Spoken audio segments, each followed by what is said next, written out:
Boom! Boom! Boom! Under the assault of the Fiend Extermination Alliance disciples, Duanmu Shang retreated. He looked in the direction of the Evil Sky Pavilion while noting the numbness of his arms. He was not alone in this. The disciples of the 7 great sects looked at the Evil Sky Pavilion as well. Someone was shooting arrows from the shadows. It was not as simple as the arrow that had killed Zhu Yuan. The arrow that killed Lu Rushi was much smaller. Lu Rushi did not even have a chance to unleash his skills. How could the disciples not be terrified? A cloud of panic seemed to descend on the 7 great sections. They were still stumped by this baffling turn of events when an energy arrow as thick as a tree trunk shining with a golden light shot out. It was glowing so brightly that it was difficult not to notice it. Whiz! The arrow's speed was so fast that its noise was extraordinarily loud. Our turn! A powerful archer had to use his own hiding spot well while figuring out where the enemy's archers were. It was easy for an archer to expose his own position. The energy arrow that was as thick as a tree trunk seemed to carry the hopes of the 7 great sects with it.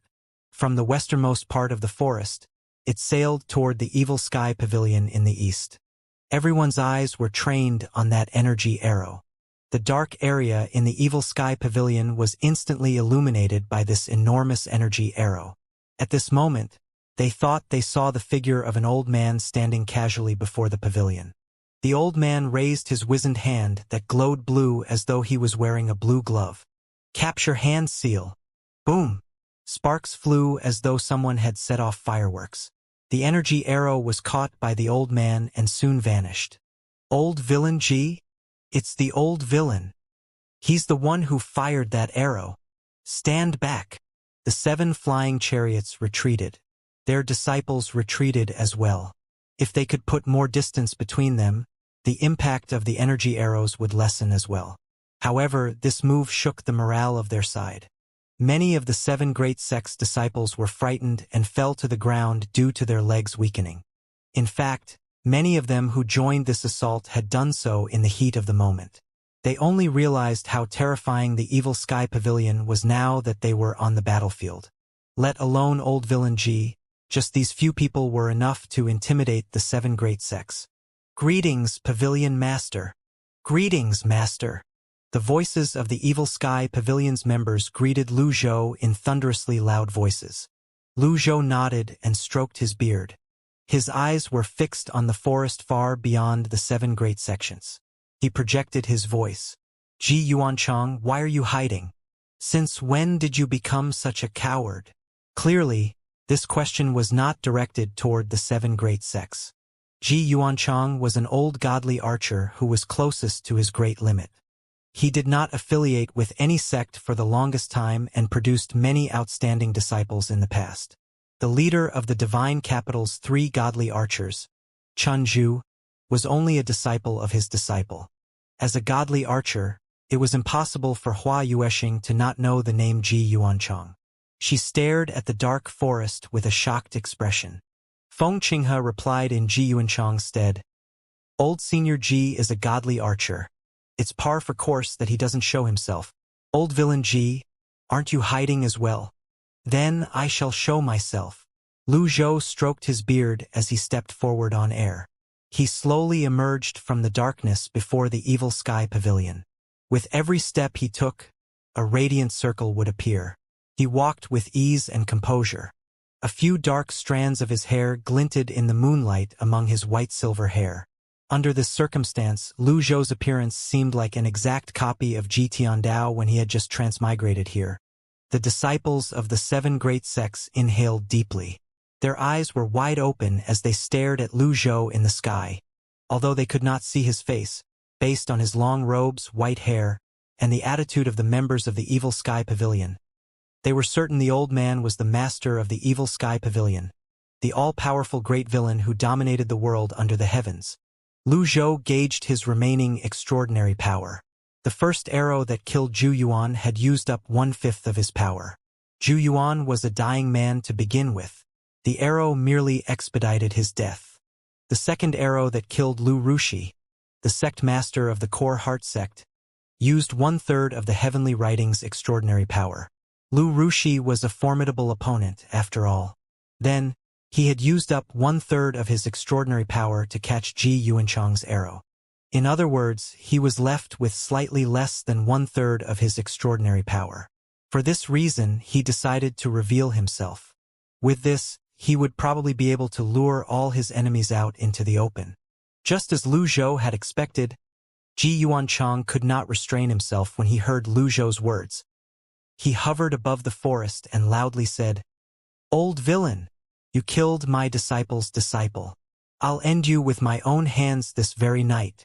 Ji Yuanchang, a powerful individual who had lived for several centuries, raised his bow and arrow. Chen Zhu was from the other tribe, sang, "Are you fighting for an other tribesman?" "Nonsense. I can definitely tell if he was an other tribesman or not." Lu Zhou shook his head. He completely ignored the leaders of the 7 great sects before him. He stepped forward and said indifferently, "I thought you'd be a reasonable man since you're the patriarch of the godly archers." Alas! Lu Zhou flipped his right palm. A mini vortex appeared above it. There was a surge of primal chi that the 7 great sects clearly felt.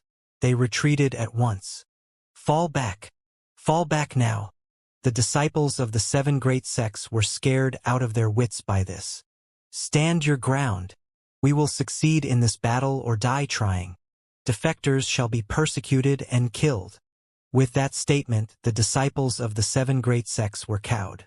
They reluctantly stayed put. Could they fall back now? Of course not. This is our last chance before his great limit. Anyone who steps back will be cut down.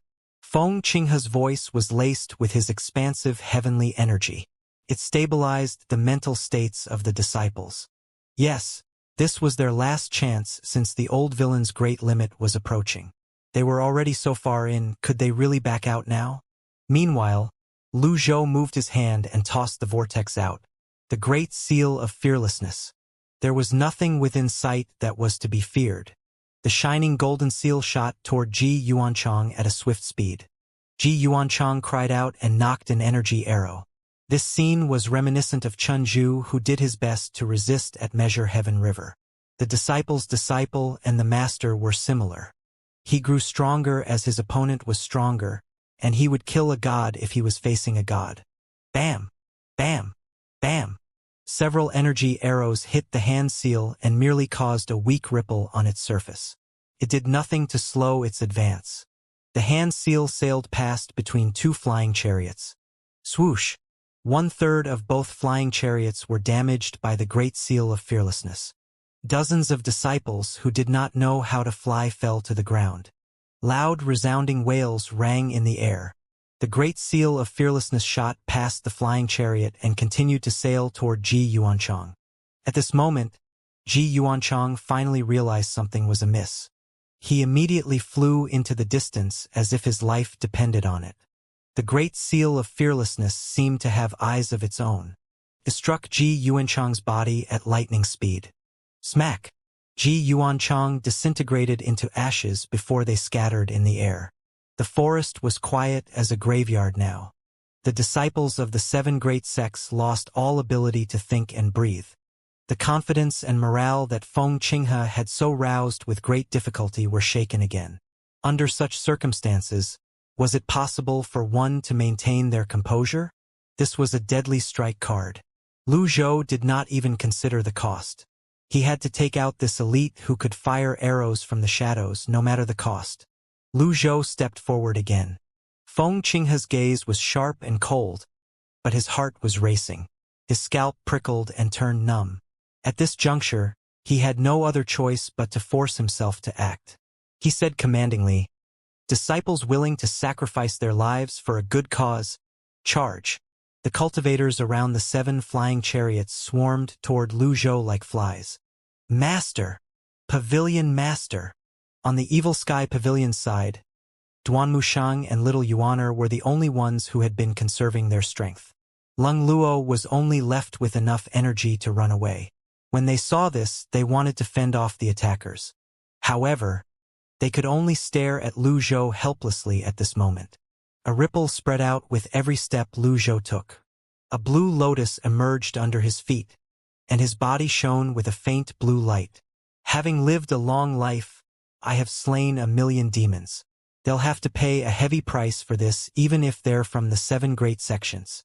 With a Tao-transforming divine court realm cultivation base, none of the nascent divinity realm elites would have taken him seriously in the past. There was a saying in the cultivation world: those below the nascent divinity realm were maggots. Cultivators who had not entered the nascent divinity realm were destined to be minor characters. In any case, regardless of cultivations, since time immemorial, the strong had always looked down on the weak. For example, those in the divine court realm looked down on those in the Brahman sea realm, those in the nascent divinity realm looked down on those in the divine court realm, and 5-leaf elites looked down on 4-leaf elites. However, on this day, everyone from the evil sky pavilion and the 7 great sects did not dare to underestimate old villain G, who was only in the divine court realm. Many elites had tried to probe his cultivation base to find out if his cultivation base had deteriorated. They arrived at the conclusion that he was in the divine court realm. At this moment, Lu Zhou looked at the cultivators who were swarming toward him apathetically. The blue lotus under his feet and its shadow grew bigger and bigger. Then the blue lotus blossomed. Its power spilled into the surroundings like a tidal wave. To gain the power to silence everything, to maintain and manifest samadhi, like light and shadow, permeating everywhere while staying still in samadhi. When the blue lotus blossomed, the cultivators who were flying toward Lu Zhou were sent flying back. The members of the evil sky pavilion widened their eyes in shock when they witnessed this scene. No matter how many times they watched Lu Zhou make a move, he never failed to broaden their horizons. Hua Wudao, Duanmusheng, Zhaoyu, and Little Yuaner found this scene rather. Previously, when Lu Zhou was cultivating in seclusion in the hidden chamber, they had attempted to break into the chamber. What they had seen then was rather similar to what they were seeing now. The only difference was the area of coverage and the power were much greater than before. Boom! Boom! Boom! The disciples from the 7 great sects who were sent flying back spat out mouthfuls of blood. The tidal wave of power swept over the 7 flying chariots as well, causing them to shake violently before they crashed to the ground. At this moment, the members of the evil sky pavilion realized that the power did not discriminate between friend and foe. Leng Luo, who was the most experienced among the lot, cried out, "Fall back!" The members of the evil sky pavilion retreated to a safe place in the air and continued to watch the battle. "What technique is this?" Hua Wudao mumbled. "I don't know," Leng Luo replied. "I don't know as well." Zhu Honggong replied as well. "Ow. Little junior sister, what did you pinch me?" Little Yuaner pinched her own cheeks and said, "Oh, it's not a dream." At this moment, Lu Zhou had exhausted his heavenly writing's extraordinary power. The notifications of merit points kept ringing in his ears. One divine court realm cultivator was only worth 10 merit points. He felt it was too low. There was no reward for killing cultivators in the body-tempering realm and below. There were too many of them. Nearly 70% of the cultivators from the 7 great sects, including a few nascent divinity tribulation realm elders, were taken down by the heavenly writing power. Nearly half these numbers were dead. Lu Zhou maintained flight in the air and looked down at the other from his high vantage point. He shook his head. He was quite dissatisfied with the heavenly writing power because he only killed roughly 30% of those people. There was nothing he could. After all, his attack only contained 10% of his extraordinary power. With that amount of power, it would be difficult for him to kill a slightly powerful nascent divinity tribulation realm cultivator, let alone extraordinary nascent divinity tribulation realm cultivators. In any case, although the attack was too weak for his liking, he managed to put on a great show and looked imposing. Well, as long as he looked good, the other matters were insignificant. At this moment, the surviving cultivators were retreating. The 9 elders of the Yun sect were among those who were retreating. They were in great pain. Meanwhile, Ningliang, the master of the Henke branch master, Feng Qinghe, the master of the Jinsong branch, Jia Yuan, the master of 7 Stars Villa, Miao Yin, the abbess of Good Fortune Temple, and Xiao Jinhan, the first disciple of Duanlin branch, maintained flight at a low altitude. Their hands were pressed against their chests as they looked at Lu Zhou in shock. He was too powerful. 5 of them clenched their fists and gulped. Without the protection of their flying chariots, they were in a disadvantageous position. Feng Qinghe gulped. He looked at Lu Zhou, who was looking down at them, unable to put his feelings into words. In truth, he did not expect Lu Zhou's earlier attack to do so much damage. He mustered up his courage as he took a deep breath. Now was not the time to nurse his injured ego. He tried to boost the others' morale. Stay calm. That must have been his original wide-area seal technique. The Celestial Master Sect and Zhensong branches' seal eruption talismans can also do it. Although the 5 sect masters of the 5 sects survived and had yet to summon their avatars, their blood essence was roiling in their bodies due to the attack. They nearly spat out mouthfuls of blood themselves. At this moment, all 5 of them were trying to stabilize their breaths with their primal qi. The Duanlin branch's first disciple, Xiao Jinhan, said, "Senior Feng, do you think we'll succeed?" Feng Qingyi glanced at him and said, "Believe me, in any case we have no other way out." Pan Lydian was powerful, but he was still taken down by our Zhensong branch. The others exchanged a glance and nodded, coming to a tacit agreement to become heroes standing atop the bones of their comrades. Miao Yin, the abbess of Good Fortune Temple, said, "Just as well. Who should descend to the depths of hell if not I? Disciples, heed my call." Miao Yin's disciples standing on the ground rose into the air immediately. Feng Qinghe gave her a thumbs up and said in a clear voice, "Listen up, everyone. Old villain Ji won't be able to last for long. This is his dying burst of power. Don't be afraid." All he needed to do was make sure the disciples from the 7 sects remained in position. Whether his claim was true or not was unimportant. Lu Zhou hovered in the air, trying to think of his next move. "I only have 2 deadly strike cards left. Fortunately, I have 1 peak card. Are the elites ever going to come out of their hiding places?" He did not use his peak card because the group of elites in hiding would immediately run away after seeing the peak card. He would not be able to track them down afterward. The disciples of the 7 great sects were baffled when they saw Ji Tiandao seemingly lost in thought while he hovered in the air. They had no idea what was going through his mind. At this moment, the disciples of Good Fortune Temple were in their positions. Dozens of nuns straightened their palms by their lips. Their voices droned on and on as they chanted. Lu Zhou shook his head. How futile! All skills were futile in the face of extreme power. He flipped his right palm. An item card materialized in his hand, Ji Tiandao's peak trial card. At this moment, there was a sudden flash of movement in the southeastern corner of the forest. A figure joined his palms and held a talisman between them. Then he sailed through the air like a fired arrow.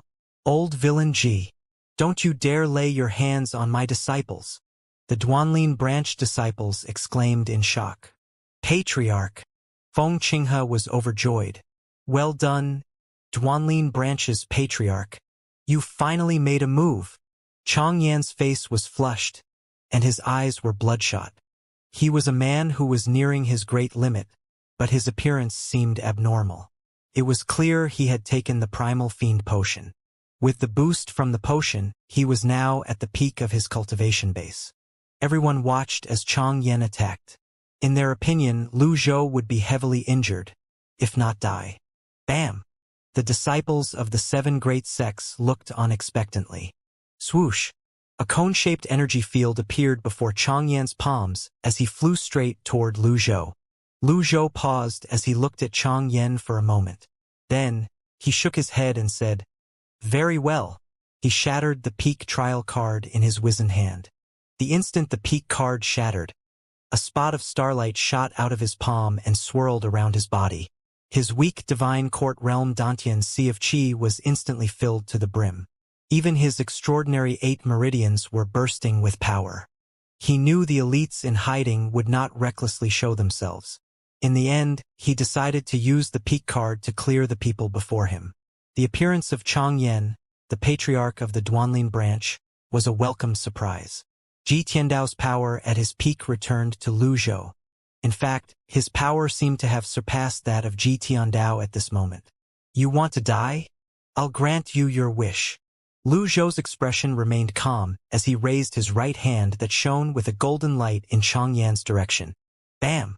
Why is old villain Ji so powerful? Lu Zhou blocked Changyan's all-out attack with his bare hands. Everything seemed to have frozen over at this moment. Everyone's eyes were wide open.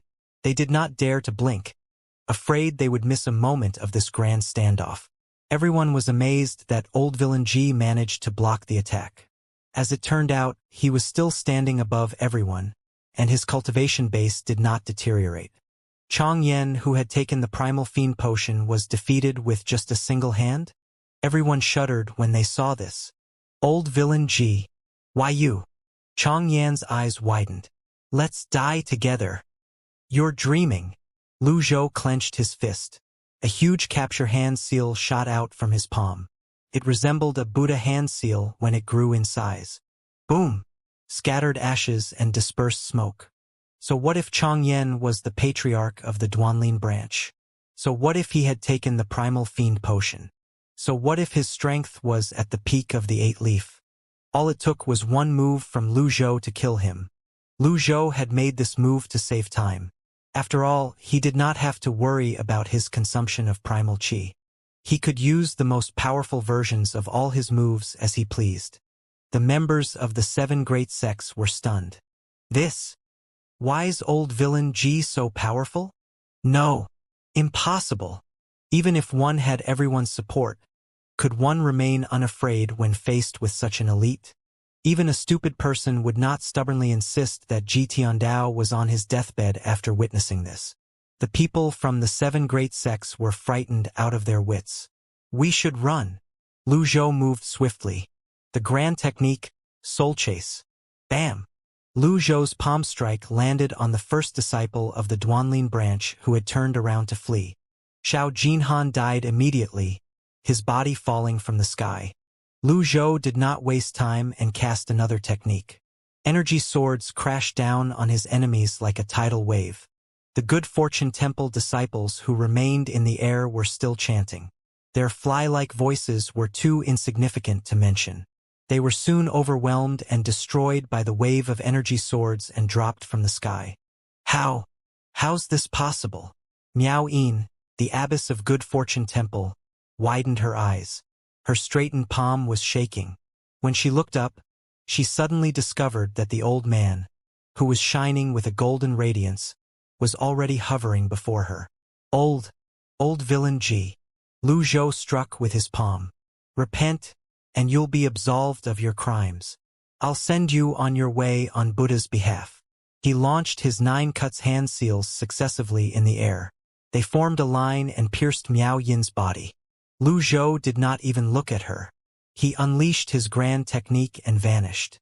Miao Yin felt a deep sense of helplessness and despair welling up in her heart. Her blood gushed out from the gaping hole on her chest. She tried to circulate her primal qi to staunch the bleeding, but she realized that her Dantian sea of qi was already destroyed by that absolute force. She struggled to raise her arm to manually stop the bleeding, but she failed due to lack of strength. She looked up with a pitiable expression at the Evil Sky Pavilion. At this moment, the Evil Sky Pavilion disciples jumped into the fray as though they had been injected with an energy booster. Miao Yin could only watch. The energy swords that filled the skies no longer had anything to do with her. Her life was swiftly draining away, and it would end once she was emptied of primal qi. She turned her head at this moment and witnessed a scene that she would bring to her grave. Whiz! A powerful resonance of primal qi resounded across the battlefield. Lu Zhou had summoned his avatar. A shining golden 100 tribulations insight avatar towered above everything in the air. This avatar was too tall and too huge. It was 150 feet tall. Miao Yin instinctively looked at the golden lotus under the avatar's feet. With the remnants of her life force and consciousness, she counted. 1 leaf, 2 leaves, 3 leaves, 7 leaves, 8 leaves, and 9 leaves. Realization dawned on Miao Yin. Everything was clear now. She chuckled weakly. My death isn't a mistake. Ba.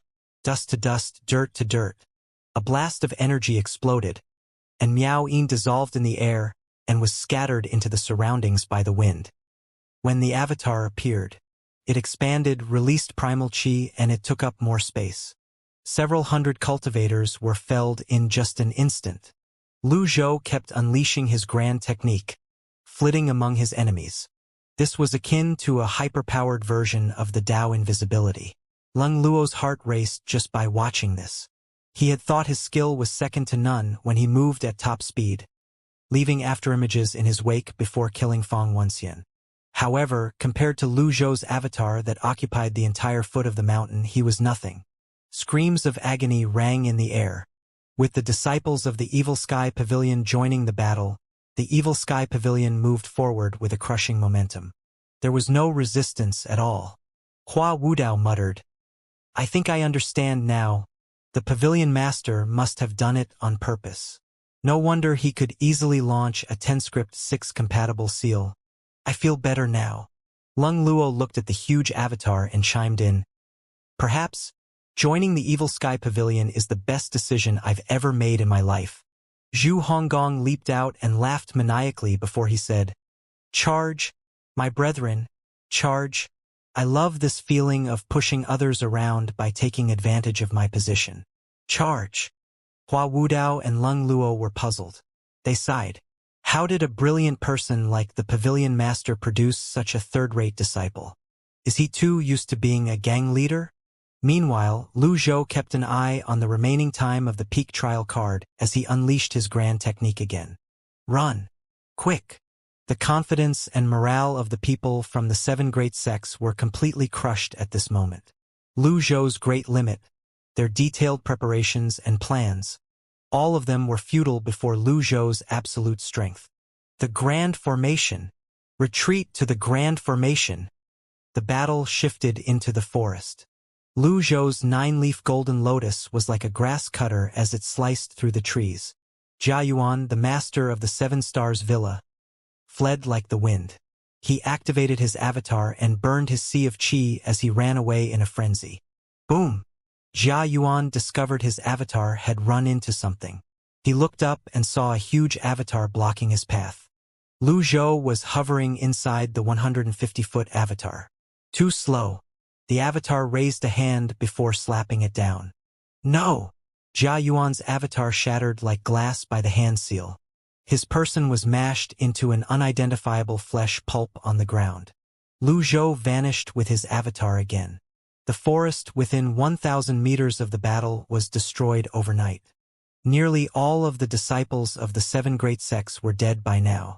Nyangling, the Henku branch's master, burned his sea of qi and had been maintaining his expansive heavenly energy for a long time now. At this moment, he had mentally broken down. He smacked his forehead repeatedly as he cried out, "We're dead! We're dead! Why? Why?" Rather than being tortured to death under the endless fear, he would rather end his own life. Trying to kill yourself? You'll have to go through me. Whiz! The primal qi in the surroundings seemed to have frozen over. When Ning Liang looked up, he saw a huge hand seal falling on him. He did not even see Lu Zhou before he was crushed by the hand seal.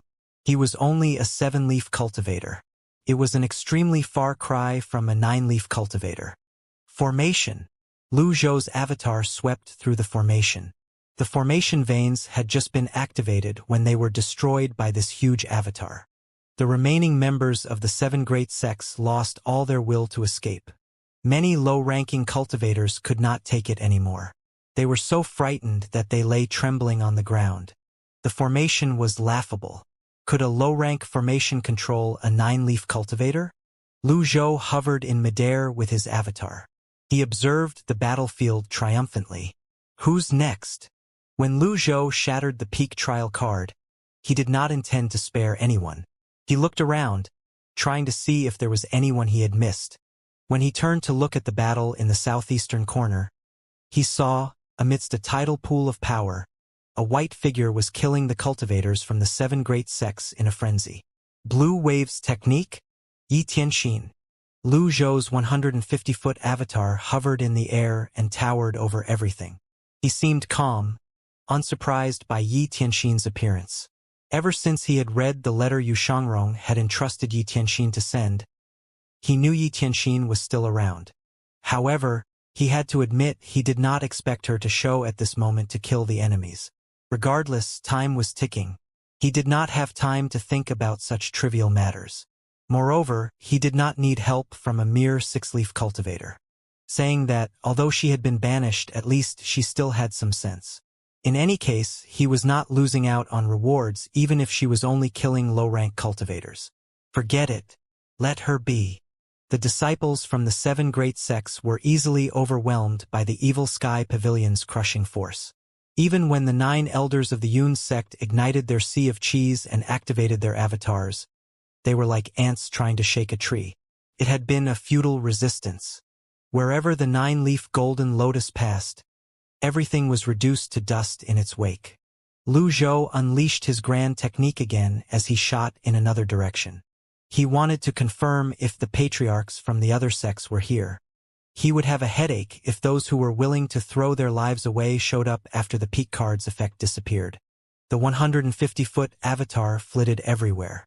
When Lu Zhou encountered slightly more powerful cultivators, he would mercilessly take their lives. Meanwhile, Yi Tianxian was resolved to fight her enemies to death. When she was fighting, she saw the huge avatar and was in awe. She suddenly recalled that time when her master captured her and brought her back to Golden Court Mountain. She remembered seeing the same sight in the Evil Sky Pavilion. She thought that she was dreaming back then. The known limit that was achievable by cultivators was the 8-leaf stage, after all. However, this time, she was sure her eyes were not deceiving her. Master is already at the 9-leaf stage. How did he do it? Could it be that eldest senior brother is right? Master had been after the secret behind the 9-leaf stage before this. As she looked at the falling low-rank cultivators, Yi Tianxian suddenly realized her intention to help the Evil Sky Pavilion seemed rather unnecessary. She was clearly not needed in this situation. Near the southeastern corner of the battlefield, the remaining wave of elders burned their sea of cheese at the same time. They seemed to be engulfed in flames as they scattered. With a soft grunt, Lu Zhou leaped into the skies with his avatar. In the skies, the 9-leaf 100 Tribulations Insight avatar was like a human-shaped sun that illuminated the area within 100 miles. The cultivators within 100 miles looked up in the direction of Golden Court Mountain. They were either shocked or awed. Those who were further away could only catch a glimpse of the light. They did not know what kind of impressive phenomena was happening. Lu Zhou summoned Unnamed and converted it into a bow. With fluid movements, he wielded the bow with his left hand and pulled on the bowstring with his right hand. Whoosh! Whoosh! Whoosh! Arrows after arrows were shot out. A 9-leaf godly archer. Hua Yuexing was staring intently at Lu Zhou as he fired volleys after volleys of arrows. It was only natural since everyone wanted to witness the grandeur of a 9-leaf cultivator. Hua Yuexing was a talented godly archer with a superior capacity for understanding than most. To begin with, even without a teacher, she reached the 3-leaf stage on her own. For a genius like her, if she had a teacher to, even if it was as minimal as pointing her down a path, it would be a great help to her. Currently, she felt as though she had been enlightened. She worked hard to etch every movement into her mind. This would be the goal she worked toward in the future. The energy arrows accurately pierced the elders who were burning their sea of cheese, and they fell in succession. So this is the 9-leaf stage. Many cultivators shared this thought the moment before they took their last breath. 9 shining golden lotus leaves and the huge avatar swept through the battlefield. In his peak state, Lu Zhou could use his primal chi as though he had an unlimited supply. He was constantly moving at top speed and unleashing his grand technique at the same time. He was still left with half of the time limit. The force of the 9-leaf stage had exceeded Lu Zhou's expectations. It was no surprise he was able to crush the 7 great sects in such a short time.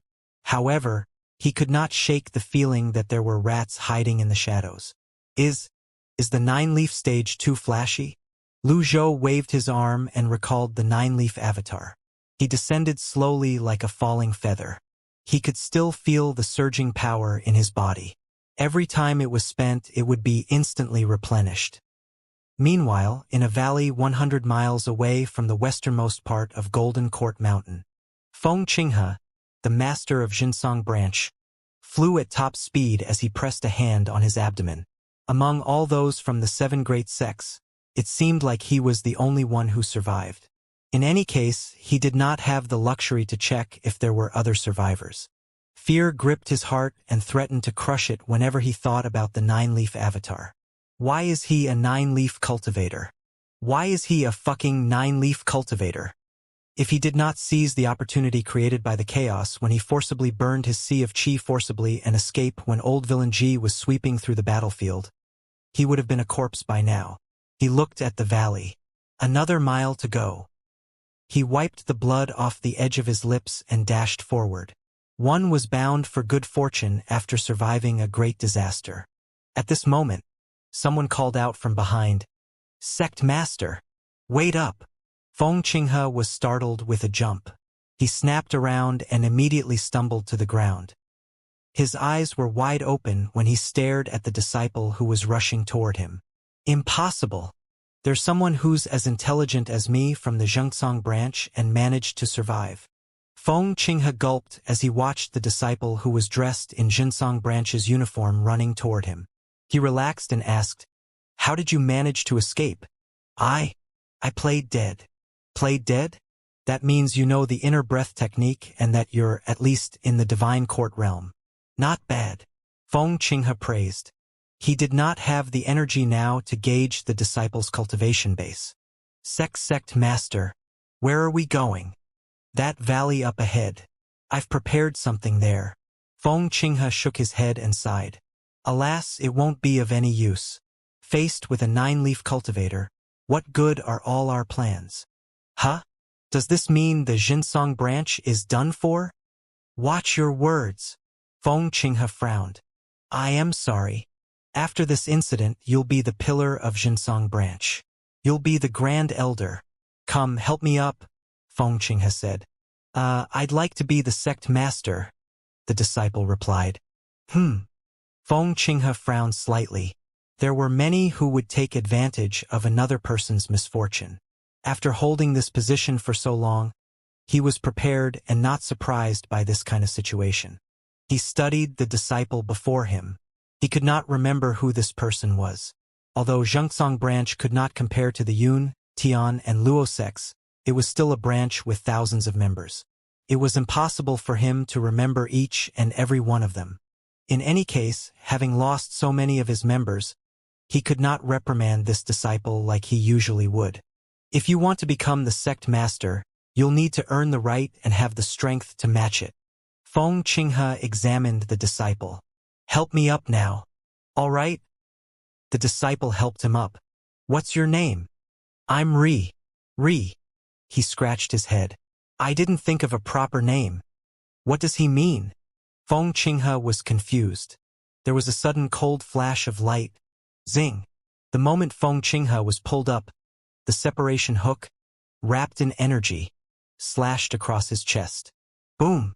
Feng Qinghe was sent flying by this sneak attack. He flipped in the air. When he landed on his feet, he spat out a mouthful of blood and staggered backward. His eyes widened in shock as he stared at the separation hook, clearly seeing through its grade. He coughed violently before he asked in a deep voice, "You're not a Xianxia branch disciple. Who are you?" How could he be a disciple of the Xianxia branch? He feigned a shocked expression before he smiled and said, "Eh? You survived a blow from my separation hook? Who are you?" Feng Qinghe took a step back and glanced at the valley. "That's not important. You're going to die, anyway." Mingshi sneered as he raised his hand. The separation hook returned to his grasp. In truth, he had been among the disciples of the Xianxia branch from the very beginning. He wanted to infiltrate the enemy's ranks and look for an opportunity to deal a critical blow on his enemies. However, he did not expect to witness that unforgettable scene. Before he could continue to admire his master's shocking and grand power, he tailed Feng Qinghe all the way here. He knew Feng Qinghe was not a simple character. "Do you think you're old villain G?" Feng Qinghe said in a disapproving tone. Mingshi only clicked his tongue and said, It's no wonder you managed to withstand my master's energy swords. Is it something you're wearing? When Feng Qinghe heard this, his heart skipped a beat. An evil sky pavilion disciple? Mingshi Yin could not help but flip his hair and said, "All right, I'll drop the act." Feng Qinghe looked over Mingshi Yin's shoulder. He was worried old villain Ji would show up. Then he said, "Comrade, let's talk this over. What do you say to letting me go? And I'll repay your kindness in the future." "There's no need for the future." "What? Remove your clothes, then allow my separation hook to plunge mercilessly into your heart," Mingshi Yin said with a smile. "You?" Feng Qinghe scowled. "I've already burned my sea of qi anyway. If you want to die so badly, I'll grant you your wish." He raised his hand and struck his dantian twice, releasing his meridians. Half of his burnt sea of qi resumed burning. At this moment, almost all of the disciples from the 7 great sects on the battlefield near Golden Court Mountain had been cleared by Duanmushang and the others. Lu Zhou looked at the time. He had more than 10 minutes left. Everything progressed more or less like he had expected them to.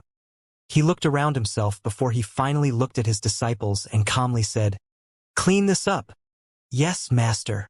As you command. Your awesome might know no bounds. May you live to see." "Master, you actually attained the 9-leaf stage. I dreamt about it the other day." Master? Where did Master go?" Zhu Hongong was midway through his ramblings when he discovered his master had disappeared. Then he cried out, "Third senior brother, little junior sister, fifth senior sister. Don't ignore me." Everyone busied themselves and had no time to entertain Zhu Hongong. Lu Zhou unleashed a grand technique and reached the top of the evil sky pavilion. He found the eye of the formation and slammed a hand on it, channeling his power into it. The moon was setting. Avatar. Lu Zhou activated his 9-leaf golden lotus avatar and stood above the evil sky pavilion. "What's Master doing?" Little Yuaner pointed toward the evil sky pavilion. "He's announcing that he's the greatest elite of all time, of course. There's no one greater than him. Master, your 9-leaf stage is too cool. From this day on you'll be my..." "Ow! Little junior sister, you pinched me again," Zhu Hongong said, cradling his cheek. When Lu Zhou was channeling his primal qi, he looked at the golden lotus under his 100 Tribulations insight avatar. He studied it for a moment, puzzled. According to the current cultivation theory, it was difficult for cultivators to break free of the restrictions imposed by the Great Limit. Judging from what happened to Yun Tianluo, the golden lotus would absorb one's cultivation base and life, and it would take at least 1,000 years off one's tab. By severing the golden lotus, this could be overcome. However, when Lu Zhou used the peak card, he was at the 9-leaf stage. He began recalling the events when he had just transmigrated over. When he used the peak card for the first time, he was only granted the 8-leaf stage. The second time he used it was when he captured Yi Tianxin. There were 9 leaves back then. However, he did not understand much about the golden lotus back then and did not dwell on it. This was his 4th time using the peak card. Indeed, it was a 9-leaf golden lotus. Item card. Ji Tiandao's peak trial card. Note: Ji Tiandao's peak state only lasts for 30 minutes. In other words, Ji Tiandao was already at the 9-leaf stage back then. However, due to his great limit, he dropped back to the 8-leaf stage. After Lu Zhou used the reversal cards, his physical body was once again back at the state where it could support the 9-leaf stage. If Ji Tiandao had attained the 9-leaf stage long ago, how could he be heavily injured by the elites from the 10 great sects during the siege? From this, he could infer that Ji Tiandao had attained the 9-leaf stage after his battle with the elites of the 10 great sects and before Lu Zhou transmigrated over. After a moment, a huge question popped up in Lu Zhou's mind. Where did Ji Tiandao obtain 1,000 years of life needed to attain the 9-leaf stage? Whiz! Boom! The formation shook. This brief tremor pulled Lu Zhou out of his thoughts and back into reality. He looked up at Golden Court Mountain's formation. The barrier was lighting up. He continued to channel his primal qi at full force into it. Due to the 9-leaf stage, the formation was being repaired at an alarmingly fast speed. Inside the cave of reflection, Wuxia was awakened by this huge commotion. He rushed to the mouth of the cave before his path was blocked by something. He was flustered by the cacophonous sounds of battle and the flashes of light that meant the evil sky pavilion was under threat. Bam! He lost count of the times he rammed into the cave of reflection's barrier. He had to get out, locate Panzhong, and restore his cultivation base. Master, oh master, you're a stubborn, old. Bam! Wuxia staggered out of the barrier. He did not break the barrier with his strength.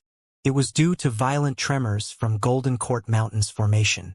The powerful fluctuations had affected the cave of reflection's formation. It was as if the entire mechanism was rebooted.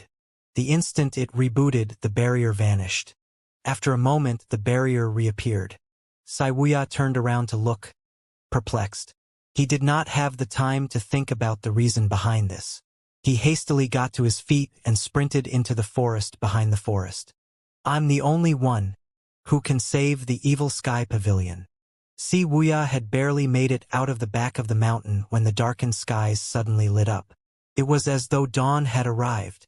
The entire Golden Court Mountain, the back of the mountain, the cave of reflection, the evil sky pavilion, the forest and mountain ranges nearby were illuminated. Golden Court Mountain's barrier had been restored. Wuxia stood riveted on the spot. He was awestruck. What's happening? What happened to Golden Court Mountain? Under normal circumstances, it would take 5 Divine Court Realm cultivators decades to mend the formation. It would take nascent Divinity Realm elites years if they worked at it every day. Even 8-leaf elites needed about 6 months if they worked at full strength. Why did the barrier suddenly appear, fully mended? Wuxia walked out of the forest. He looked up and saw a huge avatar towering above the evil sky pavilion. It shone with a dazzling golden radiance. Under the avatar, a golden lotus was spinning slowly. 9 leaves spun with the lotus. Wuxia stumbled back in shock.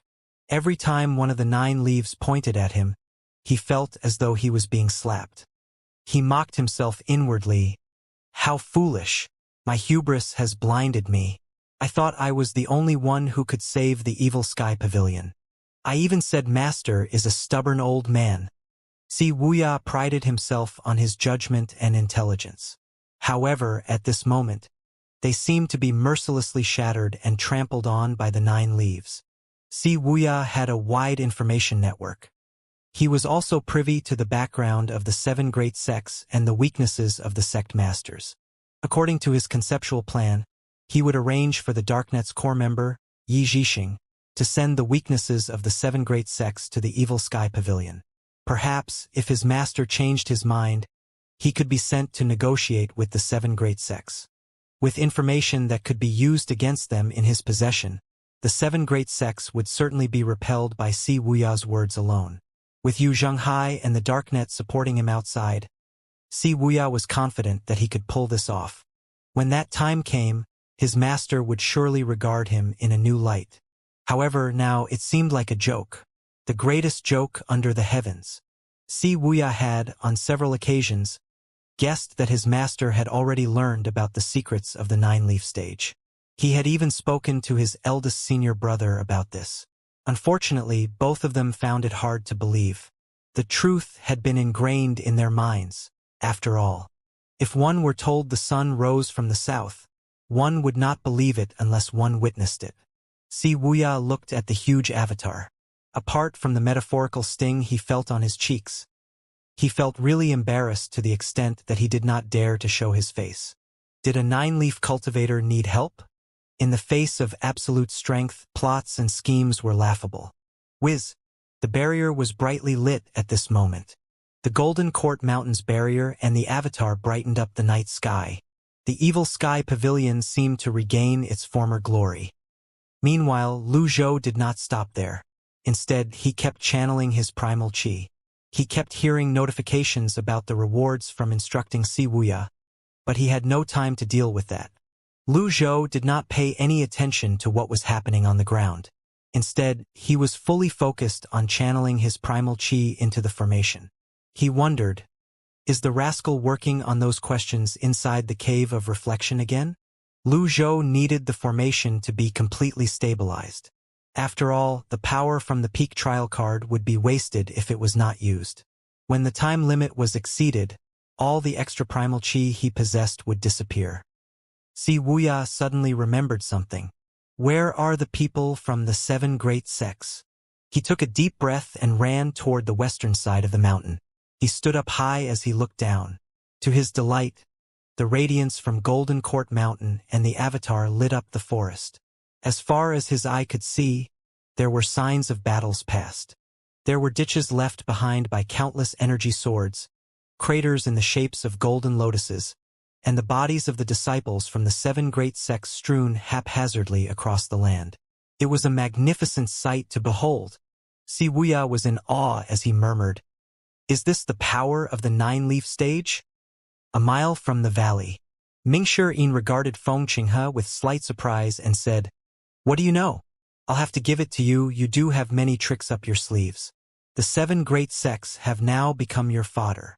After his sea of qi was burnt, Feng Qinghe's expression changed as he said darkly, "You chose to turn away from the path of heaven and barge into hell." Mingshi Yin gestured with a finger. He said with a straight face, "I'm so afraid." This infuriated Feng Qinghe.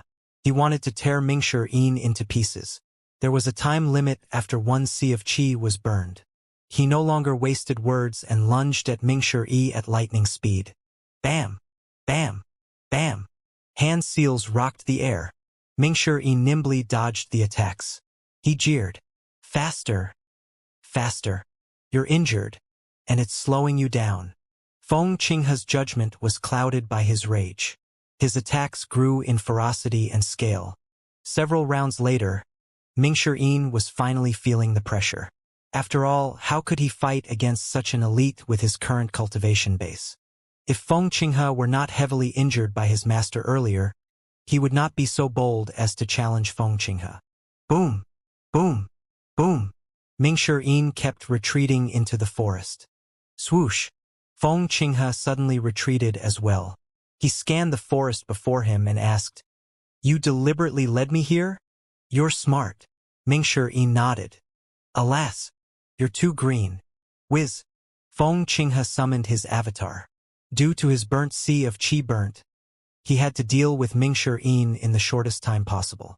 The longer this battle dragged on, the more unfavorable it would be for him.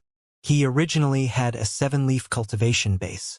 It had naturally deteriorated after he burned more than half of his sea of qi. He was now only a 6-leaf cultivator at most. If this had been any ordinary circumstance, it would have been easy for him to kill a 6-leaf cultivator. However, the current situation was unique. He had to go all out. It should be enough to deal with Mingshi Yin. Feng Qinghe flattened his palms. Talisman scripts appeared and swirled before they shot toward Mingshi Yin with his avatar. "Amazing! I'll run." Mingshi Yin was not stupid. He would not butt heads with Feng Qinghe. He tapped the ground lightly with his feet and leaped into the forest at lightning speed. The trees seemed to have come to life as they barred Feng Qinghe's way. Boom! A part of the forest was instantly flattened by the avatar and the talisman scripts. Feng Qinghe hovered in the air within his avatar and looked down. Mingshi Yin's voice reached him from afar. "Hey! Over here!" Under a huge tree to Feng Qinghe's left, Mingshi Yin was gesturing toward him with a finger. Feng Qinghe wasted no words and shot 2 hand seals out from his palms. Then, he dove after the hand seals along with his avatar. Boom! Boom! Boom! Feng Qinghe's attacks missed. Mingshi Yin successfully dodged Feng Qinghe's attacks. If he could not beat Feng Qinghe, dodging was the best course of action. After some time, Feng Qinghe finally discovered something was amiss. He could not afford for this to drag on. He had never met anyone as cunning as Mingshi Yin before. Feng Qinghe gauged his sea of qi. He brought out a stack of talismans from his pocket before he drew his index finger across them. His primal qi surged out and ignited the talismans. Then he tossed them down. The forest caught fire in just an instant. When he saw the fire was not burning fiercely enough, Feng Qinghe repeated the move and tossed out more talismans. The talismans flew in different directions into the forest. Then he climbed higher, feeling pleased. He looked down at the burning land, looking out for other elites who might be lurking in the vicinity. Wow! You got me! Mingshi was choking from the smoke. He immediately wrapped himself in energy and ran toward the valley. There were no trees and no fire there. It was as though he had turned into the wind. Running away? Die! Feng Qinghe joined his palms and tossed dozens of talismans out. The instant the talismans were ignited, formation veins seemed to appear in the air. It shone with a golden light before it transformed into talisman seals. The talisman seals were locked onto Mingshi. Feng Qinghe launched an all-out attack with his avatar as he charged toward Mingshi. Although he was only at the 6-leaf stage right now, his 70-foot-tall avatar was not something ordinary cultivators could hope to fight.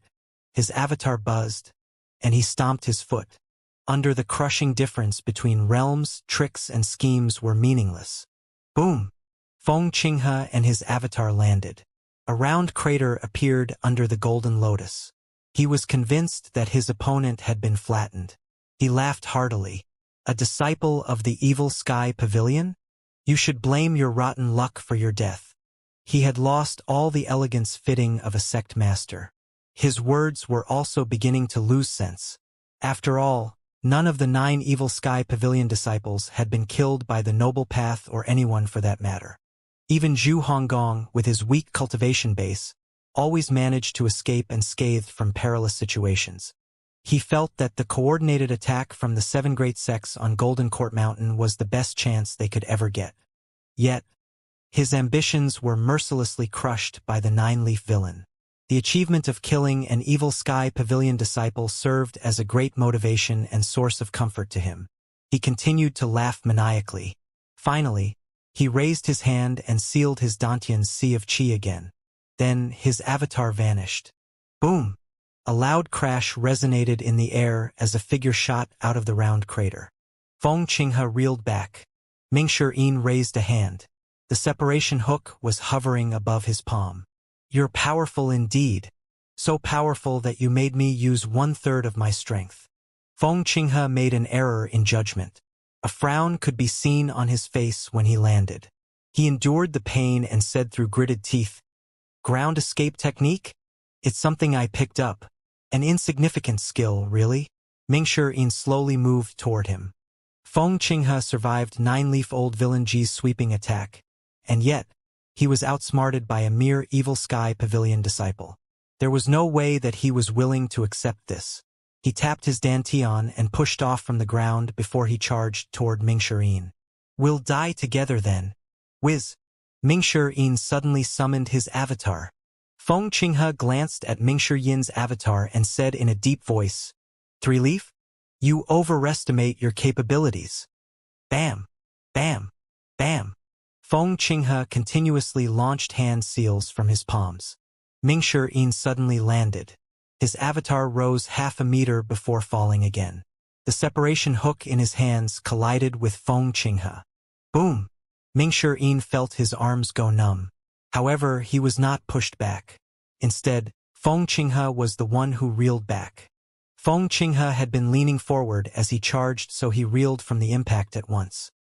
His eyes widened as he stared incredulously at Mingshi, who was coming at him through the air. 4-leaf. A smile spread across Mingshi face. The heaven-grade weapon in his hand gleamed coldly as he said, "You're not bad. You managed to force me to use 2/3 of my strength." Feng Qinghe felt his scalp prickle. He had underestimated his opponent. He did not let his power erupt since he wanted to keep the burning of his Sea of Qi to a minimum. He continued to struggle. "You can't kill me." Mingshi faded out of focus and vanished. Feng Qinghe's chest tightened. In this brief moment where he was reeling back, he was frightened. Was this truly the strength of a 4-leaf cultivator? Whoosh! A light flashed for a moment. Feng Qinghe landed on the ground and saw the cold light. Mingshi afterimage appeared in his wake, and just like that, the battle was over. With a faint smile, Mingshi raised his separation hook and studied it. He shook his head, picked up a leaf, and wiped the blade of the separation hook. Feng Qinghe chuckled and said, I told you, you can't kill me. Mingshi ignored him. He walked toward the valley. He wanted to see what the trump card Feng Qinghe had prepared in the valley. Feng Qinghe frowned. He was about to turn around when he felt a cold sensation on his neck. A breeze brushed against his nape. He seemed to feel some liquid flowing down his neck, and he instinctively reached out to touch it. His fingers were stained with blood. At this moment, a searing pain spread from his neck throughout his body. He wanted to howl in pain, but he could only choke. He felt his life slipping away as he lay on the ground. Although Mingshi knew that there was some treasure preserving Feng Qinghe's life on Feng Qinghe's body, he did not rush to remove it. He was being cautious. For a cultivator like Feng Qinghe, it was likely that he would launch a final attack with his dying breath. Since Feng Qinghe managed to escape from his master's attacks, it meant that Feng Qinghe was not simple. He might look casual, but he had put a lot of thought and effort into his actions. Indeed, Feng Qinghe wore some kind of protective suit, but his neck was exposed. A moment later, Mingshi was inside the valley. The floor of the valley was scattered with densely packed tree stumps that resembled a plum blossom formation. Various veins were carved onto the tree stumps. With the night sky as a contrast, the veins glowed strangely. Beyond the tree stumps, there was a simple and lone wooden hut. If Mingshi did not search for it, or if he did not have a guide, he would not think there was a place like this here. He did not rush forward to inspect it. After all, Feng Qinghe had said he had a hidden trump card here. It was likely a trap. Creak. The door of the wooden hut swung open. An ancient and deep voice rang in the air. Pardon my lack of hospitality, though you've traveled far. Mingshi could sense the power behind the voice. He took 2 steps backward and said, I didn't mean to intrude, senior. Eh? Thud. Thud. Thud. An old woman with a stooped back emerged from the wooden hut. She leaned on a walking stick and was walking slowly. When she finally stepped out of the hut, she looked at Mingshi. The moonlight was dim, but her vision did not seem to be affected. After taking a long look at him, she shook her head and said, Young man, did you kill Feng Qinghe? Mingshi heart sank. To think that she was capable of making that judgment from such a distance.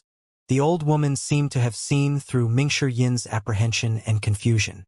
She laughed in her deep voice before she said, I've lived in this valley for many years now. Nobody has ever stumbled upon this place. Feng Qinghe was the only one. You're from the Xianxia branch? Mingshi was prepared to flee at a moment's notice. However, since he did not seem to sense any killing intent from this old woman, he tried to talk to her. Well, you can say that, the old woman replied. In that case, I'll be taking my leave. Hold up, the old woman said. I promised Feng Qinghe one thing. And what is it? I'll do everything within my power to kill those who venture into this valley, the old woman replied. Mingshi was speechless. Curiosity really killed the cat. If he had known about this, he would not have ventured in here at all. Wait, old senior.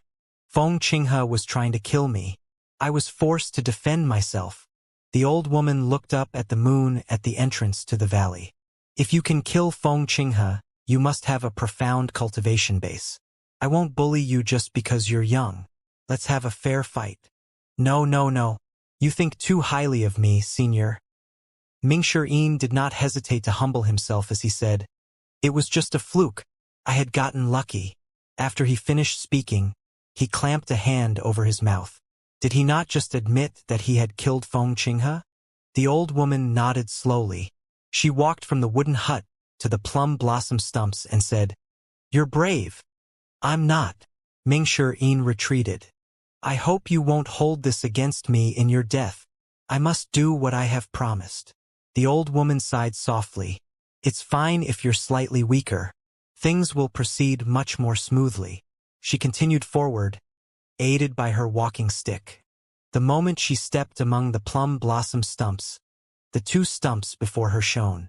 Talisman seals hovered above the plum blossom stumps. Feng Qinghe challenged my master without knowing his own strength. He has only himself to blame for his death. Ming Shirin said. My master isn't a pushover. That sounded awkward, but now that he was cornered, he blurted out whatever came to his mind. Your master. My master is the Evil Sky Pavilion's master, Ji Tiandao. Creak. The old woman stopped in her tracks. She seemed distracted. Ming Shirin relaxed. As expected, master's name is truly powerful. She must be shaking in fear now. How's your master doing recently? The old woman asked. Ming Shirin gave it some thought before he said smugly. My master is already at the 9-leaf stage. He's the first 9-leaf elite under the heavens. Swoosh! A wooden stump shot out from the ground. With a ring of expansive heavenly energy around it, it flew toward Ming Shirin. Boom! Boom! Boom! Ming Shirin raised his hands and struck with his palms. Boom! Boom! Boom! Bam bam bam. Every time they clashed, a burst of expansive heavenly energy would ripple out. At the same time, Ming Shirin kept retreating as he parried the wooden stump. He was alarmed. The old woman was much more powerful than he had imagined. The old woman said, Little brat who's still wet behind the ears, do you think I'm gullible? A wooden stump was all it took for the old woman to render Ming Shirin helpless to fight back. He was suitably shocked. Since when did Jinsong Branch have such a grand elite? Based on Feng Qinghe's words, this old woman was his hidden trump card. This place was at least 100 miles from Golden Court Mountain. It was considered extremely remote. The trees grew wildly around here, and the valley hid it from view. Being this removed from human settlements and without protection from formations, the wild beasts in the wilderness would be enough of a headache. The wooden hut and plum blossom stumps seemed old. The weed was taller than most men. Clearly, this old woman had been living here for a long time now. This was not a hidden trump card. Feng Qinghe was merely grasping at straws. Old senior, I would never dare to lie to you. My master is truly at the 9-leaf stage. Ming Shirin said. You're still lying? The wooden stump before the old woman rose into the air again, releasing a ring of script seals before it flew toward Ming Shirin again. Ming Shirin leaped away. He summoned his heaven-grade weapon, the separation hook. Bam! Bam! Bam! Ming Shirin swung the weapon twice and cleaved the wooden stump in half. After the veins on the wooden stump were damaged by the weapon, they lost their effects. The old woman seemed puzzled when she saw the weapon in his hands. She said, Heaven-grade weapon, the separation hook? Ming Shirin landed and looked at the old woman as he asked, You recognize this, old senior? You're his disciple. As it turned out, the old woman did not believe Ming Shirin at all from the very beginning despite his efforts to convince her of the veracity of his words. As expected of an experienced and old cultivator, she would not be easily fooled. It was practically useless to try and play tricks against someone of this caliber. If he was honest enough, perhaps, she would consider sparing him out of consideration for his master. Old senior, how should I address you? I have left the cultivation world and do not trouble myself with the affairs of the world. After this is settled, I'll seal the valley off and won't have any more interactions with the outside world, the old woman replied. Ming Shirin knew the old woman's strength was profound. With his limited knowledge, it was only natural he did not recognize her. Old senior, since I can't run anyway, you can take a look for yourself if you don't believe me. Feng Qinghe's corpse is there, Ming Shirin said as he pointed outside. Feng Qinghe attacked the Evil Sky Pavilion by working with the 6 great sections. My master attacked them out of anger.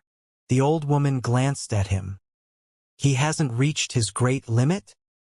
He's alive and kicking. Lead the way. The two of them went to where Ming Shirin had been fighting moments ago. The 1-mile path seemed to stretch on forever.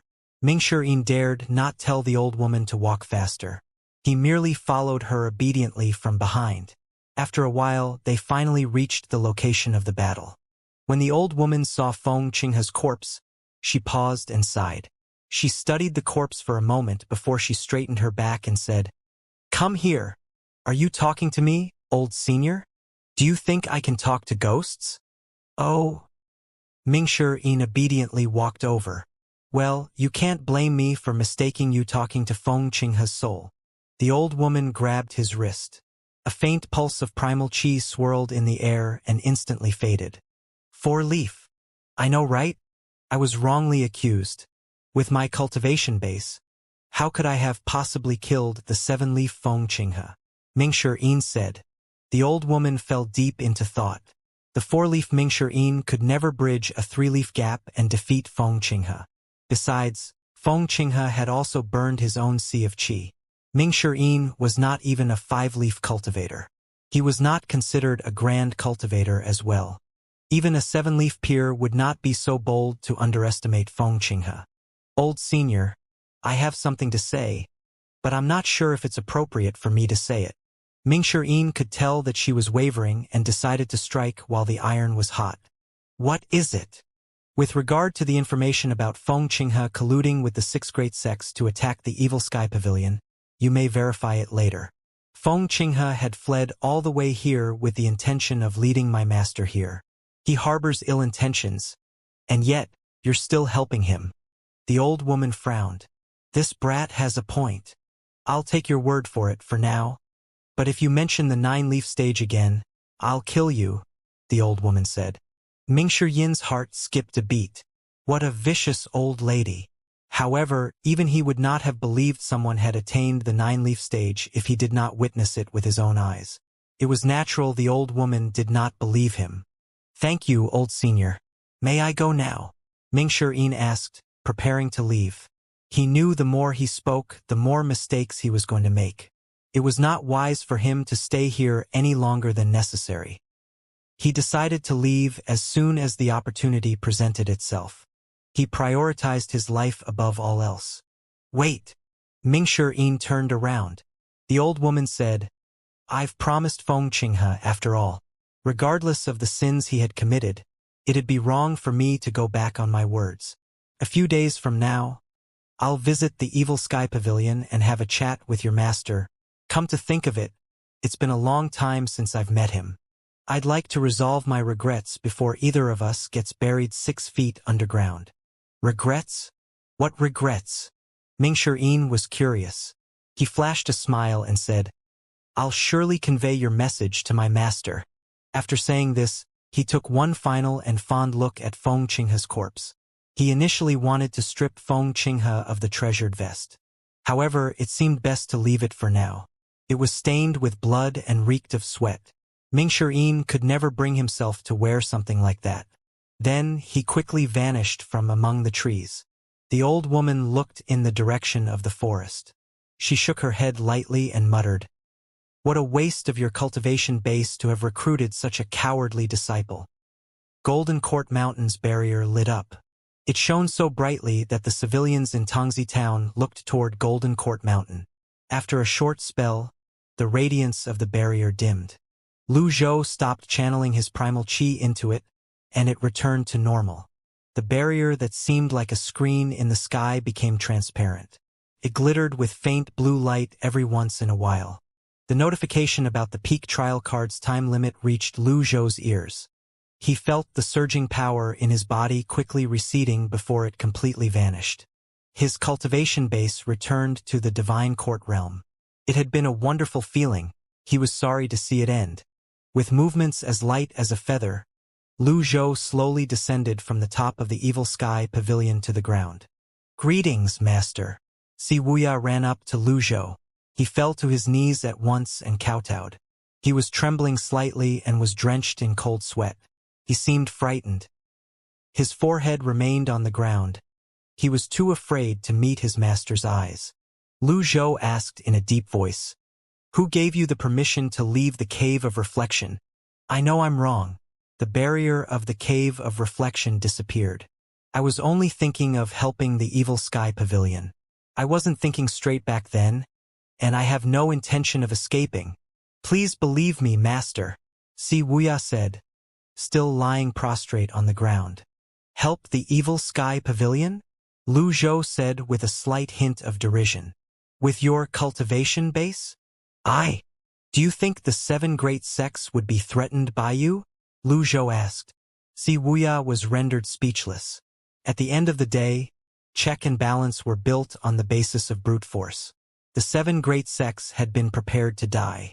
Even if he had a silver tongue, could he really persuade them to call off the attack? After witnessing the battlefield, Wuxia was greatly shaken. The 7 great sects were even bold enough to take on a 9-leaf cultivator. Would someone like him be able to bring them under control? At this moment, Lung Luo, Hua Wado, Duan Mushang, and the other disciples returned to the Evil Sky Pavilion. They landed before the Great Hall. When they saw Lu Zhou standing there, everyone bowed in unison. "Greetings, Pavilion Master." "Greetings, Master." "Master." "Ah!" Before Zhu Honggong could begin to flatter Lu Zhou, Duan Mushang placed a firm hand on his shoulder. The others immediately felt relieved, inwardly thanking Duan Mushang. Someone should have put a stop to Old Eighth a long time ago. Lu Zhou stroked his beard with a nod and said, "Lock him up." "Understood." Wuxia behaved respectfully. He returned to the cave of reflection with Zhou Jifeng. Lu Zhou looked at the moon. He initially had many things he wanted to delegate to them, but it was getting late. Hence, he said, "Let's call it a day." "Rest well, Pavilion Master." "Rest well, Master." Lu Zhou waved his sleeve and returned to the Eastern Pavilion. Nobody would dare move before the 9-leaf cultivator excused himself. Everyone held their breaths and maintained their bowing postures. Even Lung Luo and Hua Wudao were no exception. Inside the study of the Evergreen Palace, the divine capital's imperial city, the current emperor Lu Gu was writing with his brush. The hurried noise of an attendant's footsteps rang in the air. Lu Gu stopped writing instinctively. He rested his brush on the table and looked toward the door.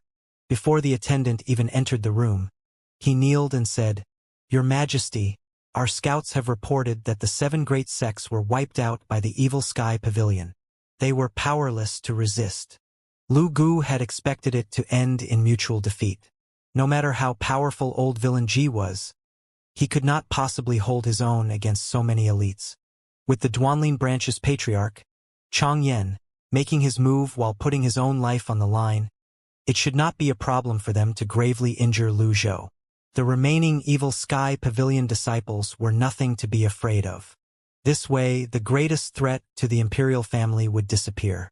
However, the attendant said the 7 great sects were powerless to resist. Lu Gu's brows were tightly knitted together as he said in a deep voice, "Repeat what you just said." The attendant's voice was trembling as he said, "Our scouts reported that the 7 great sects, the 8 great sects, the Yun sect included, have been wiped out by the Evil Sky Pavilion, and they were powerless to resist." He was close to tears, afraid Lu Gu would send a hand seal toward him. After all, it would not be the first time for something like that to happen. The former attendant had died in this manner. Attending to the monarch was like attending to a tiger. This had been the case since ancient times. Lu Gu seemed calm outwardly, but no one could imagine how terrible he was when angered. How could this be? Did Wuxia and Yu Zhenghai return? This was the only possibility he could come up with. The attendant gulped. He had been mulling over this before he came here. He had rehearsed 100 times. Finally, he said, Old villain Ji is already at the 9-leaf stage." This time, Lu Gu did not make the attendant repeat his words. He was shocked. It was as though his soul had left his body. The study was extremely quiet now. The air seemed so heavy that it pressured its occupants. It was difficult to breathe. The attendant dared not say anything. His body was shaking uncontrollably. For what seemed like hours, Lu Gu made a show of his amazing endurance. Though nothing had happened, he asked, "What's the progress with our research on severing the golden lotus?" "Why, Your Majesty, there are 10 survivors. One of them is trying to sprout leaves again." "Good." Lu Gu returned to his desk. He kept a tight lid on his emotions as he calmly asked, "What's the situation of the battle at Liang Province?" "The men from Roli and the members of the Nether sect are engaged in an intense battle. Yu Zhenghai has gone to Liang Province. He shouldn't be able to stir up trouble for a while," the attendant said, feeling much more at ease. Lu Gu picked up his brush again, dipped it in ink, and wrote on the paper the word unify. At the final stroke of the character, he drew a forceful upward stroke. Swoosh! The character for unify seemed to have come to life. A golden radiance wrapped around the word. The script seal flew toward the attendant who was at the door. It pierced his head in a blink of an eye. Lu Gu did not even deign to look at the attendant. He merely heard a sound like a fruit that had fallen on the ground. He continued writing the words 10,000 tribes. After finishing, he placed his brush back onto the table. Without a trace of emotion, he said, "Take him away." At once, the attendant's head had exploded. Even at the moment of his death, he did not understand why Lu Gu had killed him. Yu Zhenghai's nether sect was wreaking havoc across the 9 provinces. What was Yu Zhenghai not being able to stir up trouble at the moment supposed to mean? Was this not an embarrassment to Lu Gu? The divine capital was the most flourishing city of Great Yen. It was also the part of the empire where news traveled the fastest. It was not strange for Lu Gu to be the first person to learn about it. Such a great battle could never be kept a secret for long. Soon enough, the news of the Evil Sky Pavilion's Patriarch, having attained the 9-leaf stage, spread throughout the divine capital. Then, with the divine capital as the center, it spread throughout the 9 provinces. For a time, the Evil Sky Pavilion's brilliant feat amazed the world. At a certain relay station in the divine capital, several cultivators were talking over drinks. Who would dare stand against the Evil Sky Pavilion if it becomes the greatest force under the heavens in the future? As expected of the place I admire, if I can enter the Evil Sky Pavilion one day, I'd be willing to give up 10 years of my life. Forget about it. With your talents, you might not even be hired as a help. The others roared with laughter. The stances of the cultivators changed quickly. Those who initially supported the Evil Sky Pavilion naturally became even more supportive and fanatic. Those who opposed the Evil Sky Pavilion were silenced. At this moment, an elegant and poised man asked, "Pardon me, but is there really a 9-leaf cultivator? Comrade, I can tell you're not from around these parts. There's no doubt about it. The Evil Sky Pavilion's Patriarch is at the 9-leaf stage." He severed his golden lotus? Don't think that he did. The method of severing the golden lotus was only recently made public. There's only a handful who survived the act, and they'd had to sprout leaves all over again. Hence, I suspect that the old villain has some other method. Someone nodded and chimed in, "That's right. Severing the golden lotus is only one of the ways. I heard that some major sects are trying to suppress the forming of their golden lotuses from the moment they stepped into the nascent divinity realm and are focused on forming leaves instead. Some tried to restrict their golden lotuses with the aid of potions. There are more and more ways to do this now." The cultivators nodded. The elegant and poised man smiled and said, "Thank you." He stood up and was about to leave when the waiter of the relay station stopped him and said, "Hello there. That'd be 2 pennies for the refreshments." The man was taken aback. He rummaged through his pockets and said helplessly, "I'm sorry. Today doesn't seem to be a good day. I will pay you in the future." "Huh? Dear customer, there are many others here as well. We're only a humble business," the waiter said, clearly being put in a difficult situation. The man searched his pockets again. Once more, his hands came up empty.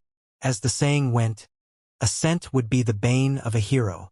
The waiter caught sight of the sword he carried and said, "Why don't you leave your sword behind as collateral?" When the sword was mentioned, the cultivators in the surroundings looked at the sword immediately. Those with keen eyes could tell that it was a good sword. They knew what a sword meant to a swordsman. A swordsman would never part with his sword. "I'll pay for him." A graceful lady appeared at the side of the relay station. She tossed 2 pennies to the waiter. The man glanced at her and said, "Thank you." The cultivator must be impoverished. A woman even had to pay for him. The others felt embarrassed on his behalf. The lady suddenly bowed and said reverently, "Please accept me as your disciple, Mr. Second." The others were taken aback. With a gentle expression, the man said, "I'm sorry. I don't accept disciples." The lady immediately stood up and spread her arms. She said passionately, "My name's Qin Ruobing. I've admired the Evil Sky Pavilion since I was a little girl. I humbly implore you to accept me as your disciple, Mr. Second. Then, she fell to her knees immediately. The others were shocked. I remember now. She's the daughter of the Qin Jun, Prince of Qi. That's her? Then this must be. Yes, he was the Evil Sky Pavilion's second disciple who had flown all the way from Wuxia Mountain without taking a break, Xianxia. He happened to pass by the divine capital and had stopped to rest. Swoosh! The cultivators there immediately prostrated themselves as they trembled. The waiter was scared out of his wits. He considered his options before he finally mustered his courage and took out the 2 pennies that he had received. Then, he walked to Xianxia and said in a mixture of excitement and fear, trying hard to string up coherent sentences, I have been conceited and blind. Please, please, please. You've rightfully earned that. Xianxia smiled faintly. Rightfully earned. The waiter was greatly shocked. He did not expect the Evil Sky Pavilion's second disciples to be so approachable and reasonable. The other cultivators had difficulty believing this as well. Xianxia maintained his smile as he patted the waiter's shoulder. Then, he looked at Qin Ruobing and said, The path of cultivation is difficult and fraught with dangers. You're born into a life of luxury, and thus aren't fit for cultivation. Mr. Second. Zing. The longevity sword left its scabbard. Under the shine of the sun, the sword gleamed with faint scarlet light that made it look even more extraordinary. The relay station was a place where information and knowledge were exchanged in breadth and depth. The cultivators gathered there looked at the longevity sword before them fearfully. It's really him. It's Sword Devil Xianxia. He's not dead. Xianxia had flown all the way from Wuxia Mountain. He was unaware of the great tribulation that Evil Sky Pavilion had experienced. Hence, he had been flying at a normal speed. With his cultivation base at the 3-leaf golden lotus stage now, he had planned to keep a low profile. He planned to leave the divine capital as quickly as he could. However, he kept hearing the others mentioning rumors about a 9-leaf golden lotus. There was nobody in the world who cared more about the 9-leaf stage than the 8-leaf experts. He was no exception to this. Therefore, he decided to rest at the divine capital's relay station to learn about the rumor of the 9-leaf. After half a day of asking around, Xianxia gained a rough understanding of the entire matter. To sum it up in one sentence, his master had wiped out the 8 great sects in his 9-leaf form. Whether the rumor had been distorted or exaggerated, he would be able to confirm it once he returned to the Evil Sky Pavilion. What he wanted to find out the most was if the Evil Sky Pavilion remained standing. He did not expect to meet someone who recognized him here. Before this, Xianxia had met this girl once. He had been strolling around the divine capital with his eldest senior brother back then. They spent the night in the mansion of Qin Jun, the Prince of Qi. That was how he had met her.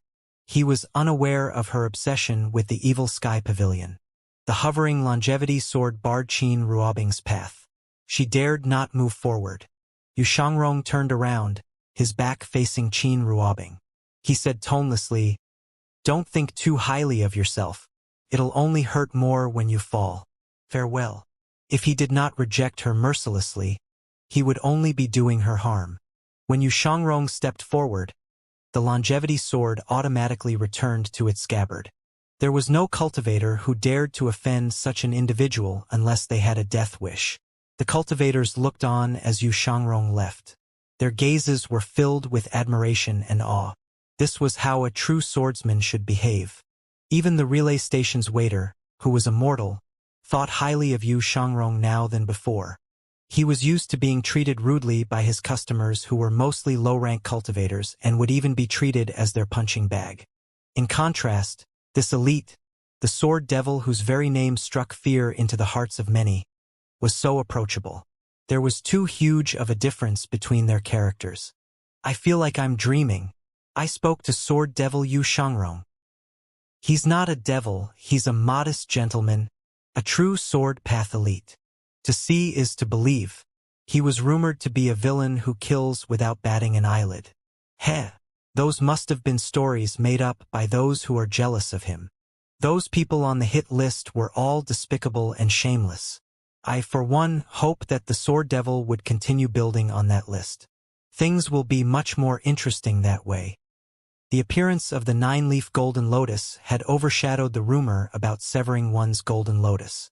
The rate at which this news spread had also exceeded expectations. Far in Liang province, the Nether Sect's 4 great protectors were initially preparing their men to meet the people of Roli on the battlefield. However, everything came to an end in just a night. Yu Zhenghai had difficulty believing this. He looked at his 4 great protectors who were also his most trusted helpers. Hua Chongyang, you're the one I trust the most. Who's spreading this rumor? Sect Master, we've ordered the members of our various branches to find out about this. There's indeed a 9-leaf cultivator. It's unlikely that this is made up, Hua Chongyang replied. From the side, Bai Yuqing chimed in. The Evil Sky Pavilion was attacked while we were fighting the people of Roli. That's too much of a coincidence. Someone must be behind this. Hua Chongyang said. The sudden retreat of the other tribes must have been due to the rumors about a 9-leaf cultivator as well. This is good news for us. We can focus our efforts on fighting the imperial family now. Upon hearing these words, Yu Zhenghai frowned. He did not seem too happy. He paced about the room, seemingly flustered and ill at ease. Then, he asked, what's the situation at the Evil Sky Pavilion now? It would not matter if he could conquer the entire world now. The appearance of a 9-leaf cultivator would throw a wrench in his plan. Hua Chongyang said, we've confirmed that the attack by the 7 great sects had failed. Golden Court Mountain's barrier is restored. A 9-leaf cultivator is probably more powerful than we imagine. Yu Zhenghai was not at all pleased that his master was growing stronger. If anything, he felt extremely frustrated. How was he supposed to deal with the imperial family? He could hide in one of the 9 provinces of Great Yen. Yet, if he wanted to rule over Great Yen, he would have to fight the imperial family sooner or later. At that time, what would he do if his master came looking for trouble with his 9-leaf golden lotus? He truly did not know what to do. Hua Chongyang seemed to understand Yu Zhenghai's thoughts. He said tentatively, Sect Master, Liang province is practically under our control now. Why don't you hide in Qing or Yang province? When the situation at Liangzhou calmed down, Yu Zhenghai's location would be easily exposed if he remained here. Yu Zhenghai frowned. He stopped pacing and said with a stern expression, me? Hiding? Would the great master of the largest fiend sect need to hide? Hua Chongyang realized that he had said something wrong. He bowed and said at once, It was just a suggestion. Out of the 9 provinces in Great Yen, the divine capital aside, I believe that they will be controlled by the Nether Sect soon enough. What are the more difficult places to conquer as of now? Yu Zhenghai asked. Jing province. The layout of the land is treacherous. There are many mountains and the growth of vegetation is thick. It's also protected by a formation. It's an easy place to defend but not to attack, Hua Chongyang replied. Yu Zhenghai nodded. In that case, I'll oversee the operations in Jing province myself. That's brilliant, Sect Master. With you handling it, there's no reason for us to not be able to conquer Jing province. I'm willing to man the helm and personally escort you to Jing province tomorrow, Sect Master, Hua Chongyang said. Brother Chongyang, you've been stretching yourself quite thin lately.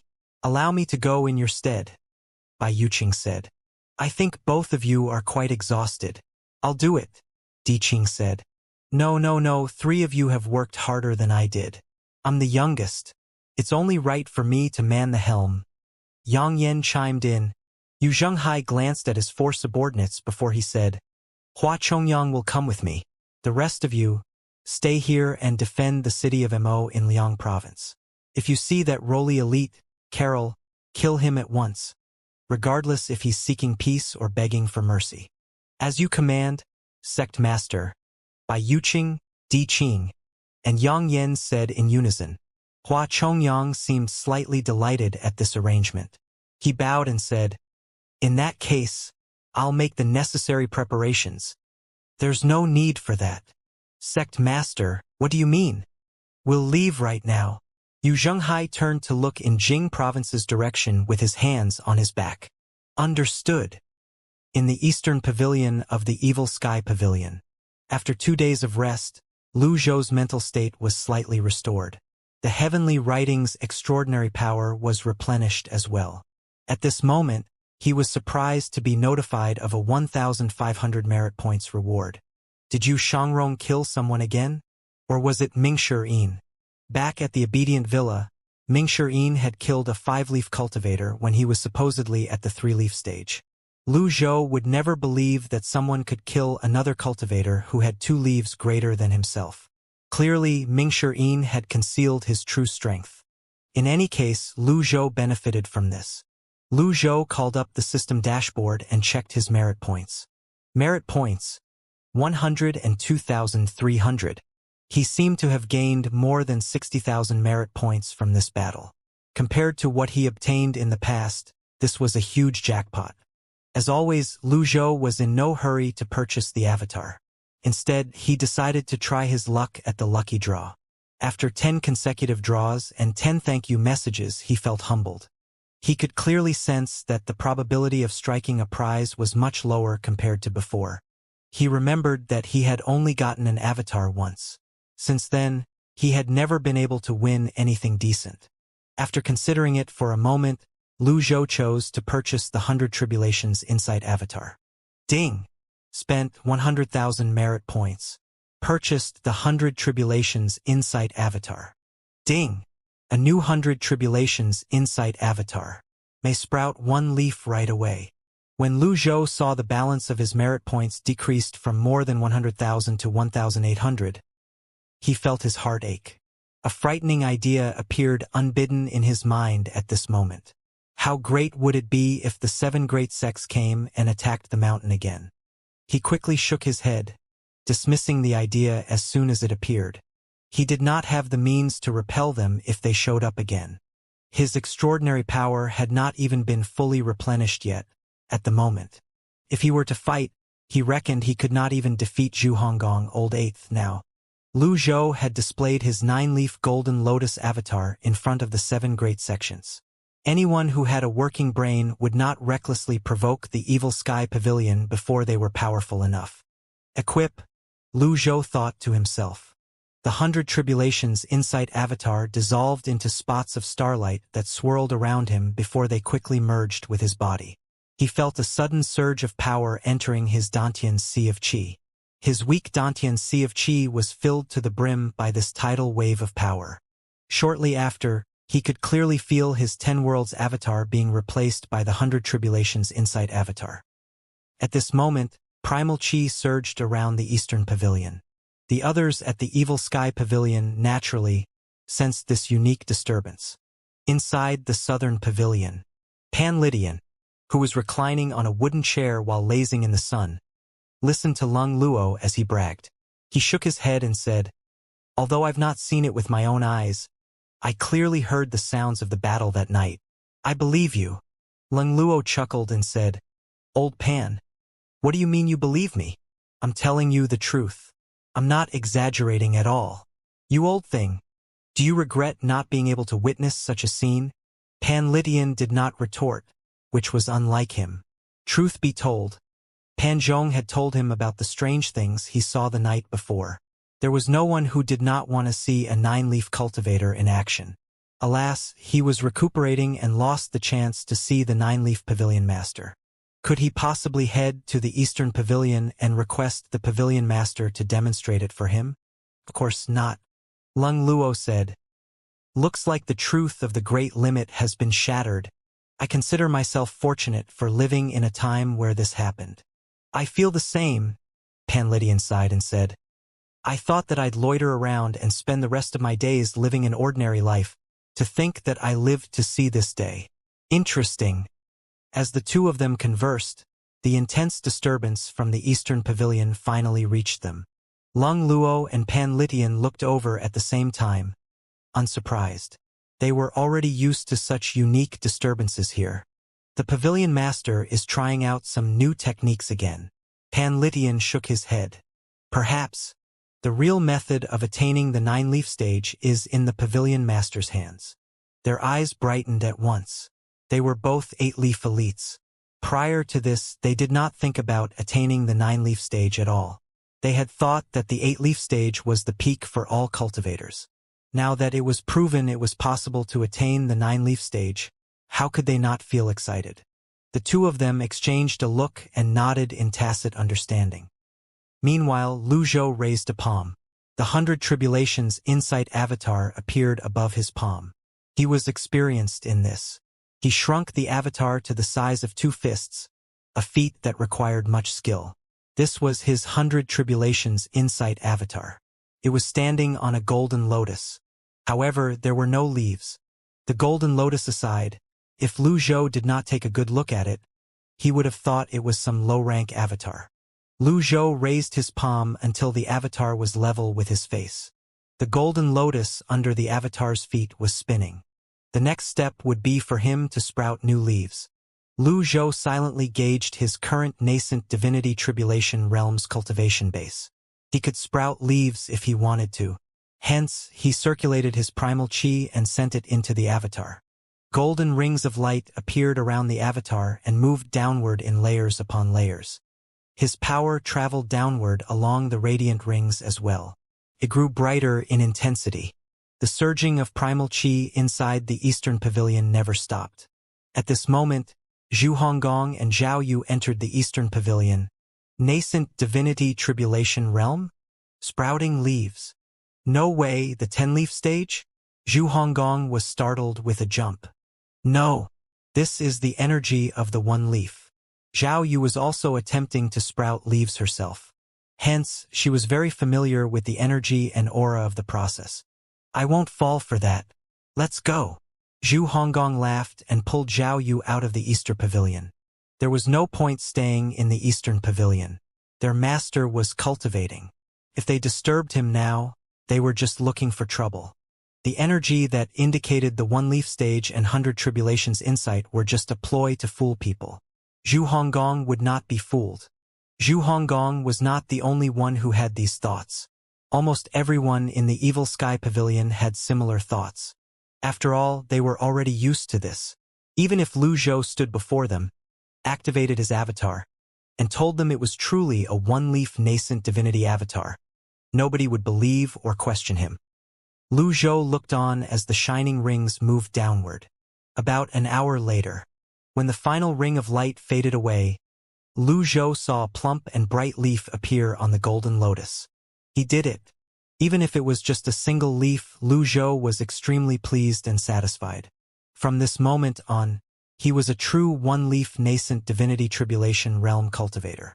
After sprouting the leaf, Lu Zhou resumed his meditation of the heavenly writing scrolls. Early the next morning, Lu Zhou had barely opened his eyes when he heard someone calling out from outside. Master, 4th senior brother is back.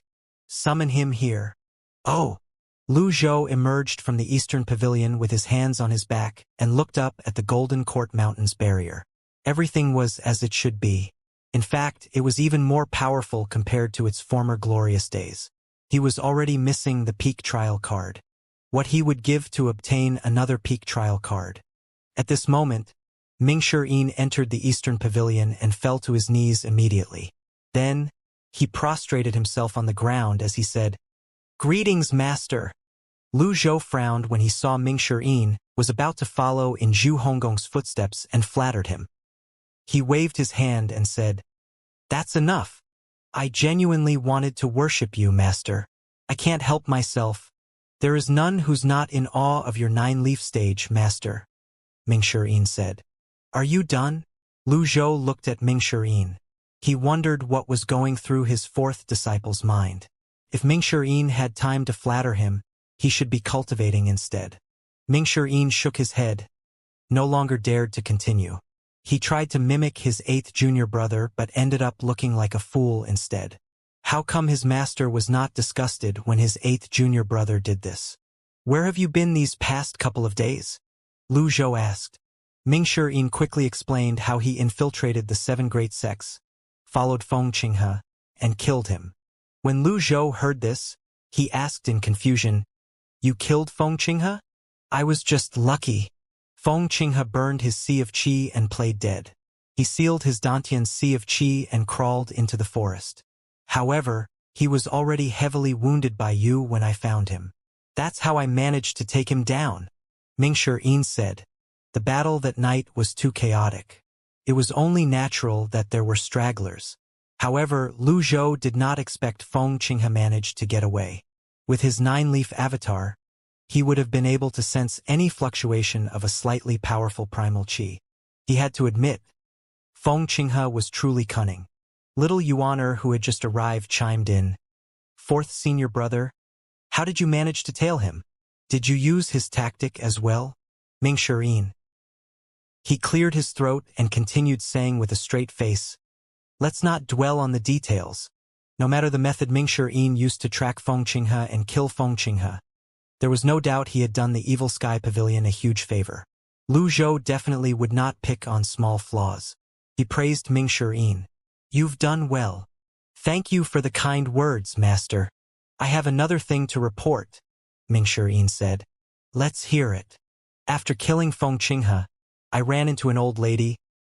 Mingshi described the looks of the old woman he met in the valley and told Lu Zhou everything he knew. After recounting his experience, he said, "That old lady is Feng Qinghe's helper. She wanted to kill me, but fortunately, I was smart enough to mention your great name, Master. She was too frightened to do anything after that."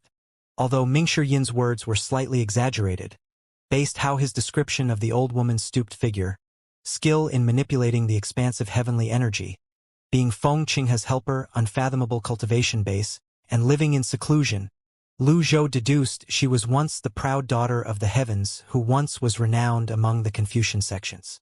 Lu Zhou stroked his beard and calmly said her name, Zhuiyushu. "Who's Zhuiyushu?" Mingshi scratched his head. At this moment, Lung Luo's voice rang from behind him. "It's only natural that you've not heard of her." Zhuiyushu was a cultivation genius of the Confucian sects whose name shocked the heavens 500 years ago.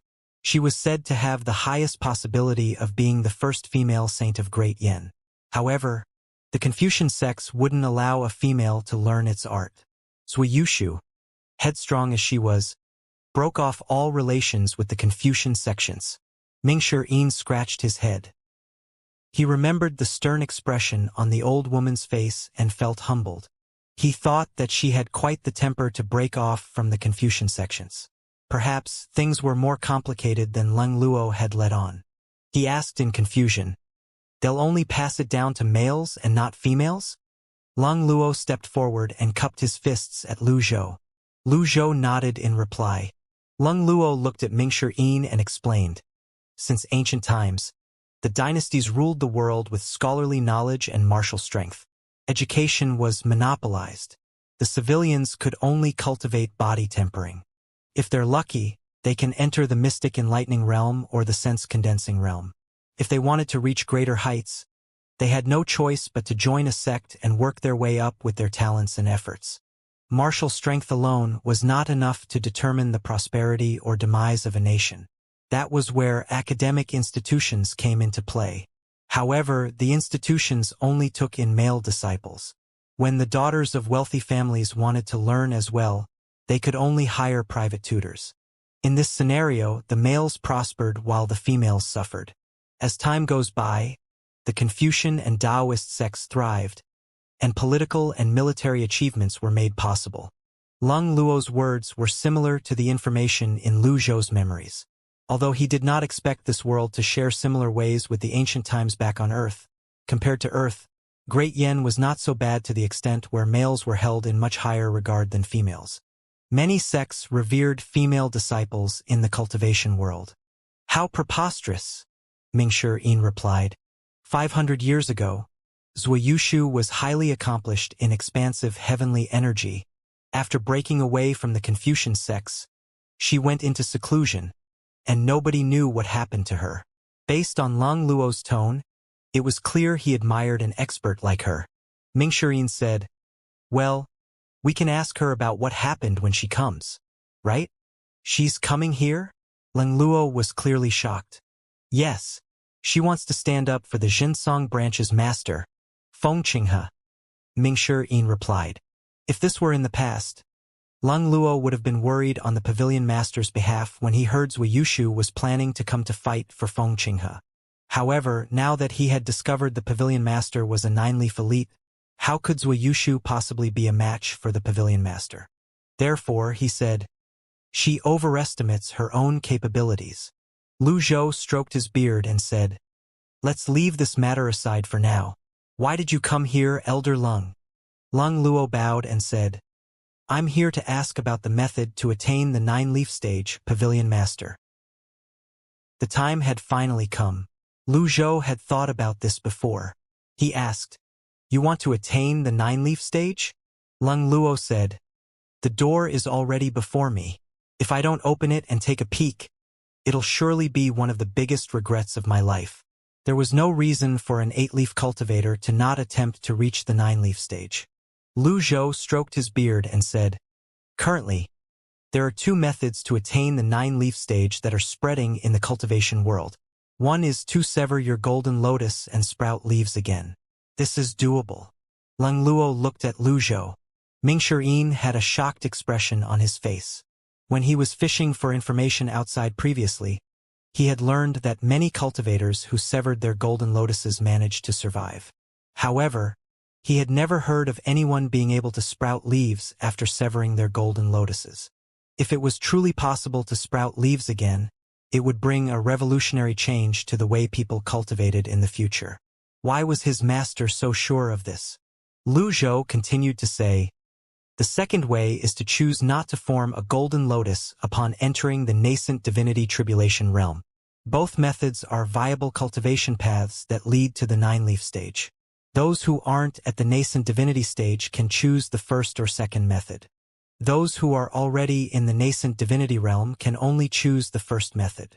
Leng Luo asked, puzzled, did you choose the first method, Pavilion Master? He wondered when the Pavilion Master severed his golden lotus, and how he managed to sprout all 9 leaves in record time.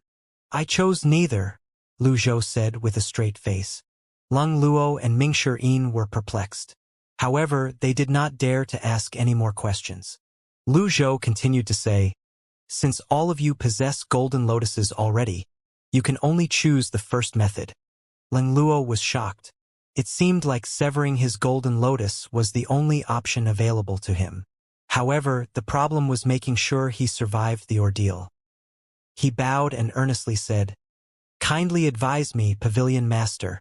In all sects, it was taboo to inquire about advanced cultivation methods or the secret arts like what Leng Luo was currently doing. Moreover, this was about the 9-leaf stage that everyone desperately wanted to attain. Leng Luo knew very well about this unspoken rule. Therefore, he was cautious with his words. He added, I do not covet nor have any designs on your position or power. If you're unwilling to reveal the way, Pavilion Master, I'll no longer speak about it. Lu Zhou calmly said, it's nothing. Severing the golden lotus is only the beginning. I believe there'll be a more complete method in the near future. Leng Luo and Mingshi felt invigorated when they heard Lu Zhou's words. Mingshi said, in that case, I should sever my golden lotus right away. It'd be such a waste to wait until I'm at the 8-leaf stage to sever it. Severing his golden lotus when he was at the 8-leaf stage and sprouting a leaf again was no different from him severing it while he was at the 4-leaf stage. Why should he not sever his golden lotus now? Lu Zhou shook his head and said, that might not be the case. Those who are capable of attaining the 8-leaf stage possess greater control over their cultivation base and technique. They're more experienced as well. That'll work in their favor when they sprout leaves, probably at a much quicker pace compared to others. In fact, the elites might have other benefits as well after sprouting leaves again. I'm enlightened, Leng Luo said. Thank you for your teachings, Master. Ding, instructed Mingshi. Reward, 500 merit points. Lu Zhou was not surprised to hear this notification. Teaching the Old Age Pavilion was his way of preparing for the future.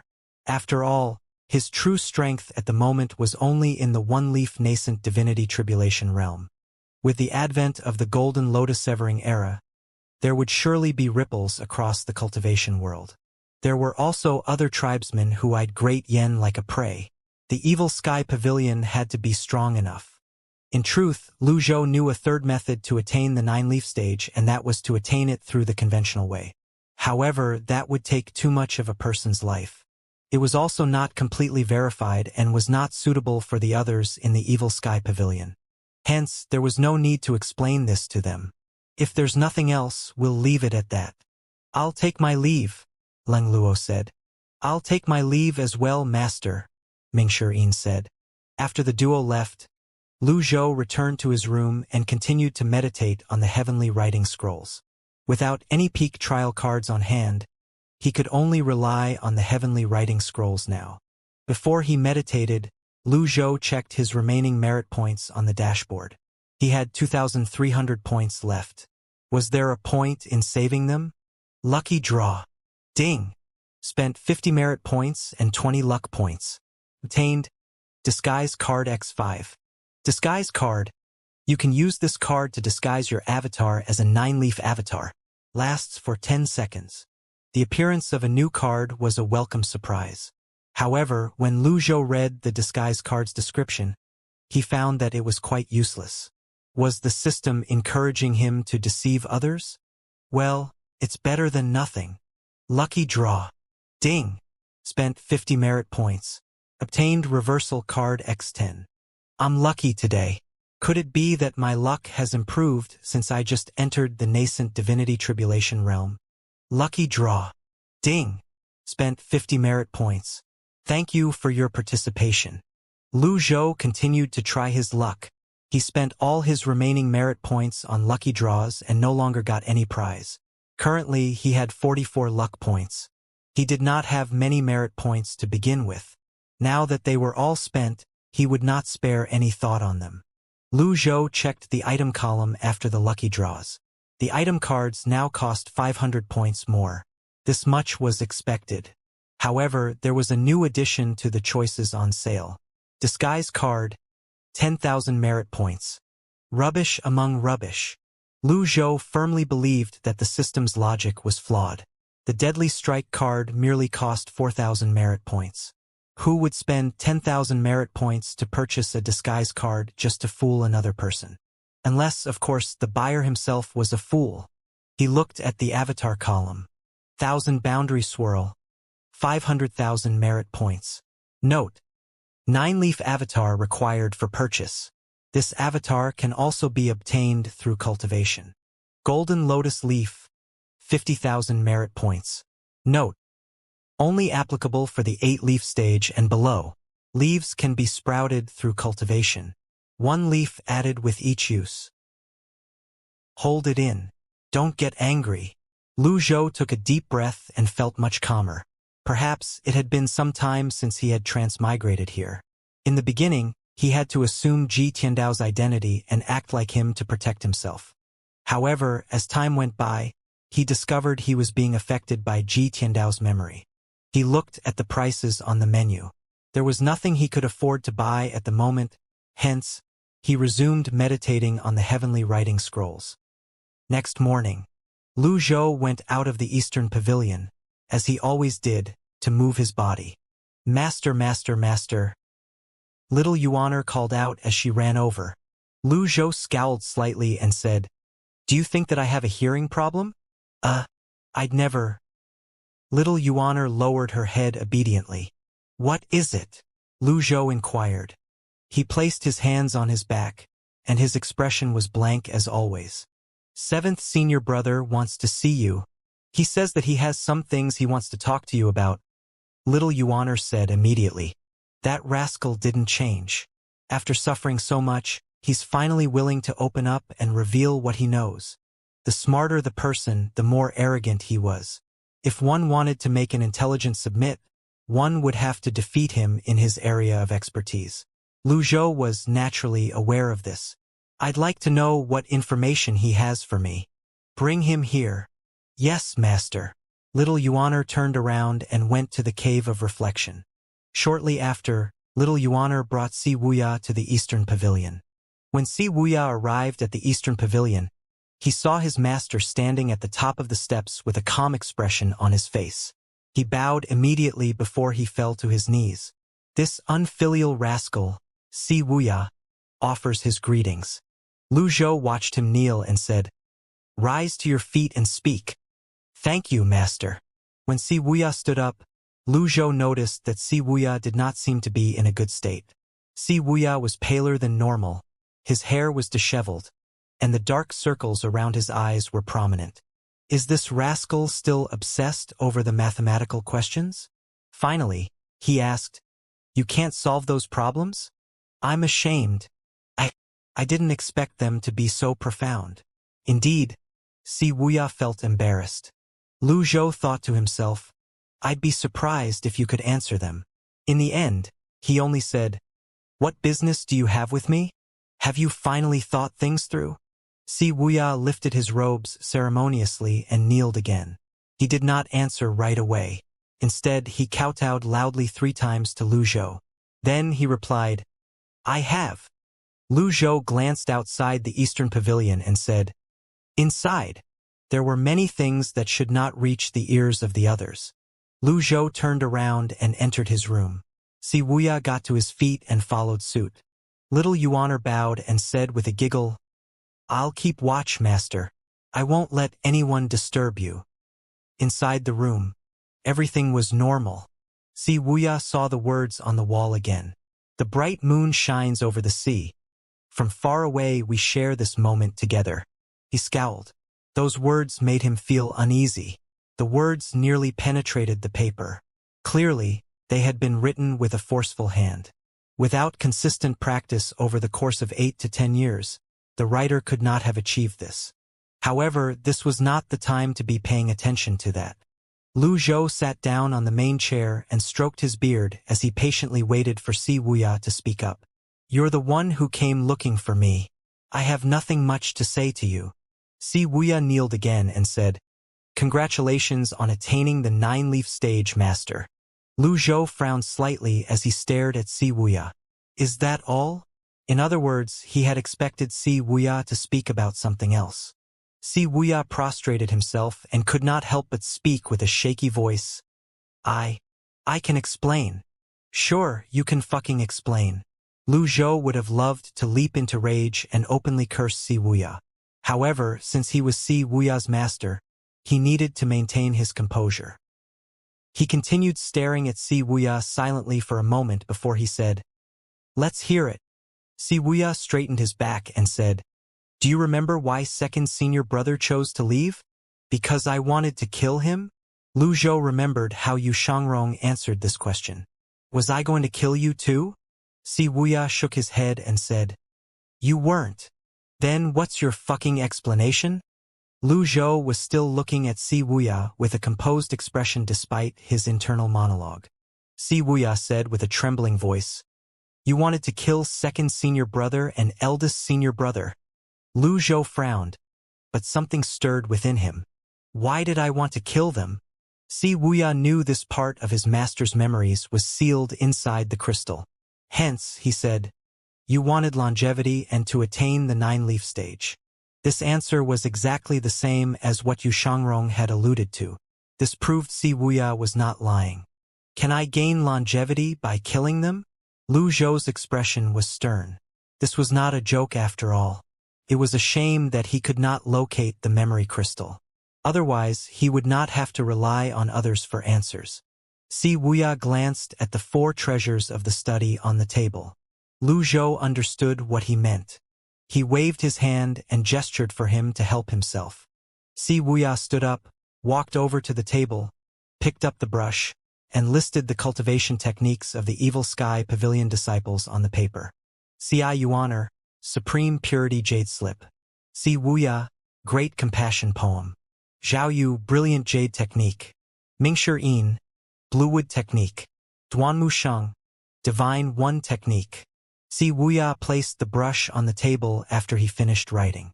He lifted the paper and said, "All these cultivation methods are related to longevity. The Supreme Purity Jade Slip could grant longevity, the Great Compassion Poem could reverse yin and yang, the Brilliant Jade Technique could preserve youth, the Bluewood Technique was like the evergreen trees, and the Divine One technique could grant life as long as the heavens and the earth. The descriptions of the cultivation methods were slightly exaggerated to begin with. For example, longevity and life as long as the heavens and the earth. Lu Zhou understood the effects of these cultivation methods better than anyone else. When they were listed in this manner, it became clear. However, a thought appeared in his mind. He frowned. Is it possible that Ji Tiandao selected his disciples to gain longevity in life? What about the rest of his disciples? Si Wuya continued. 6th senior sister Yi Tianxin is a fairfolk. The books have written that the fairfolk has Cheng Huang, which is able to grant the rider 2,000 years of life. 2nd senior brother Yu Shangrong, a nobleman, has a short lifespan. Then he placed the paper on the table. Old 8th's 9 tribulations thunderblast. With every progressive tribulation he overcomes, his insides will burn, and he would lose 50 years of life. At this moment, Si Wuya's voice had turned incredibly soft. Then he kneeled on the ground and cupped his fists at Lu Zhou. After that, he no longer spoke. Realization dawned on Lu Zhou at this moment. If he still could not understand, he would have lived for so long in vain. He chuckled and sneered at Si Wuya as he said, "You're saying that I'm treating all of you as experiments so that I can prolong my life and attain the 9-leaf stage?"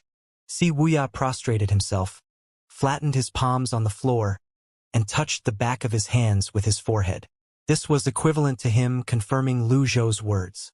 Lu Zhou's expression was indifferent, but his heart skipped a beat. Well, technically, that was all Ji Tiandao's doing. Whether it was about shortening or extending his life, this was all part of the effort to understand longevity. So this must also be the reason Si Wuya persuaded Zhu Honggong to run away from the Evil Sky Pavilion as well. Is this what Yu Zhenghai thinks as well? Lu Zhou asked. I've promised eldest senior brother that I won't reveal his secrets. Do forgive me, master, Si Wuya replied. So you're saying I've treated all of you horrendously? Lu Zhou asked. He, naturally, did not believe everything Si Wuya said. If it was true, why were all the rascals still alive? Things were much more complicated than he had imagined. I dare not. Si Wuya remained prostrate on the floor. I'll ask you again. Why did you leave the Evil Sky Pavilion? Lu Zhou's voice was stern and laced with warning. His instinct told him Si Wuya was withholding information. Lu Zhou's voice carried with it an immense pressure. It sounded even more majestic and imposing indoors. Si Wuya shuddered. He still lay prostrated on the ground, unmoving. He had answered this question during their last conversation.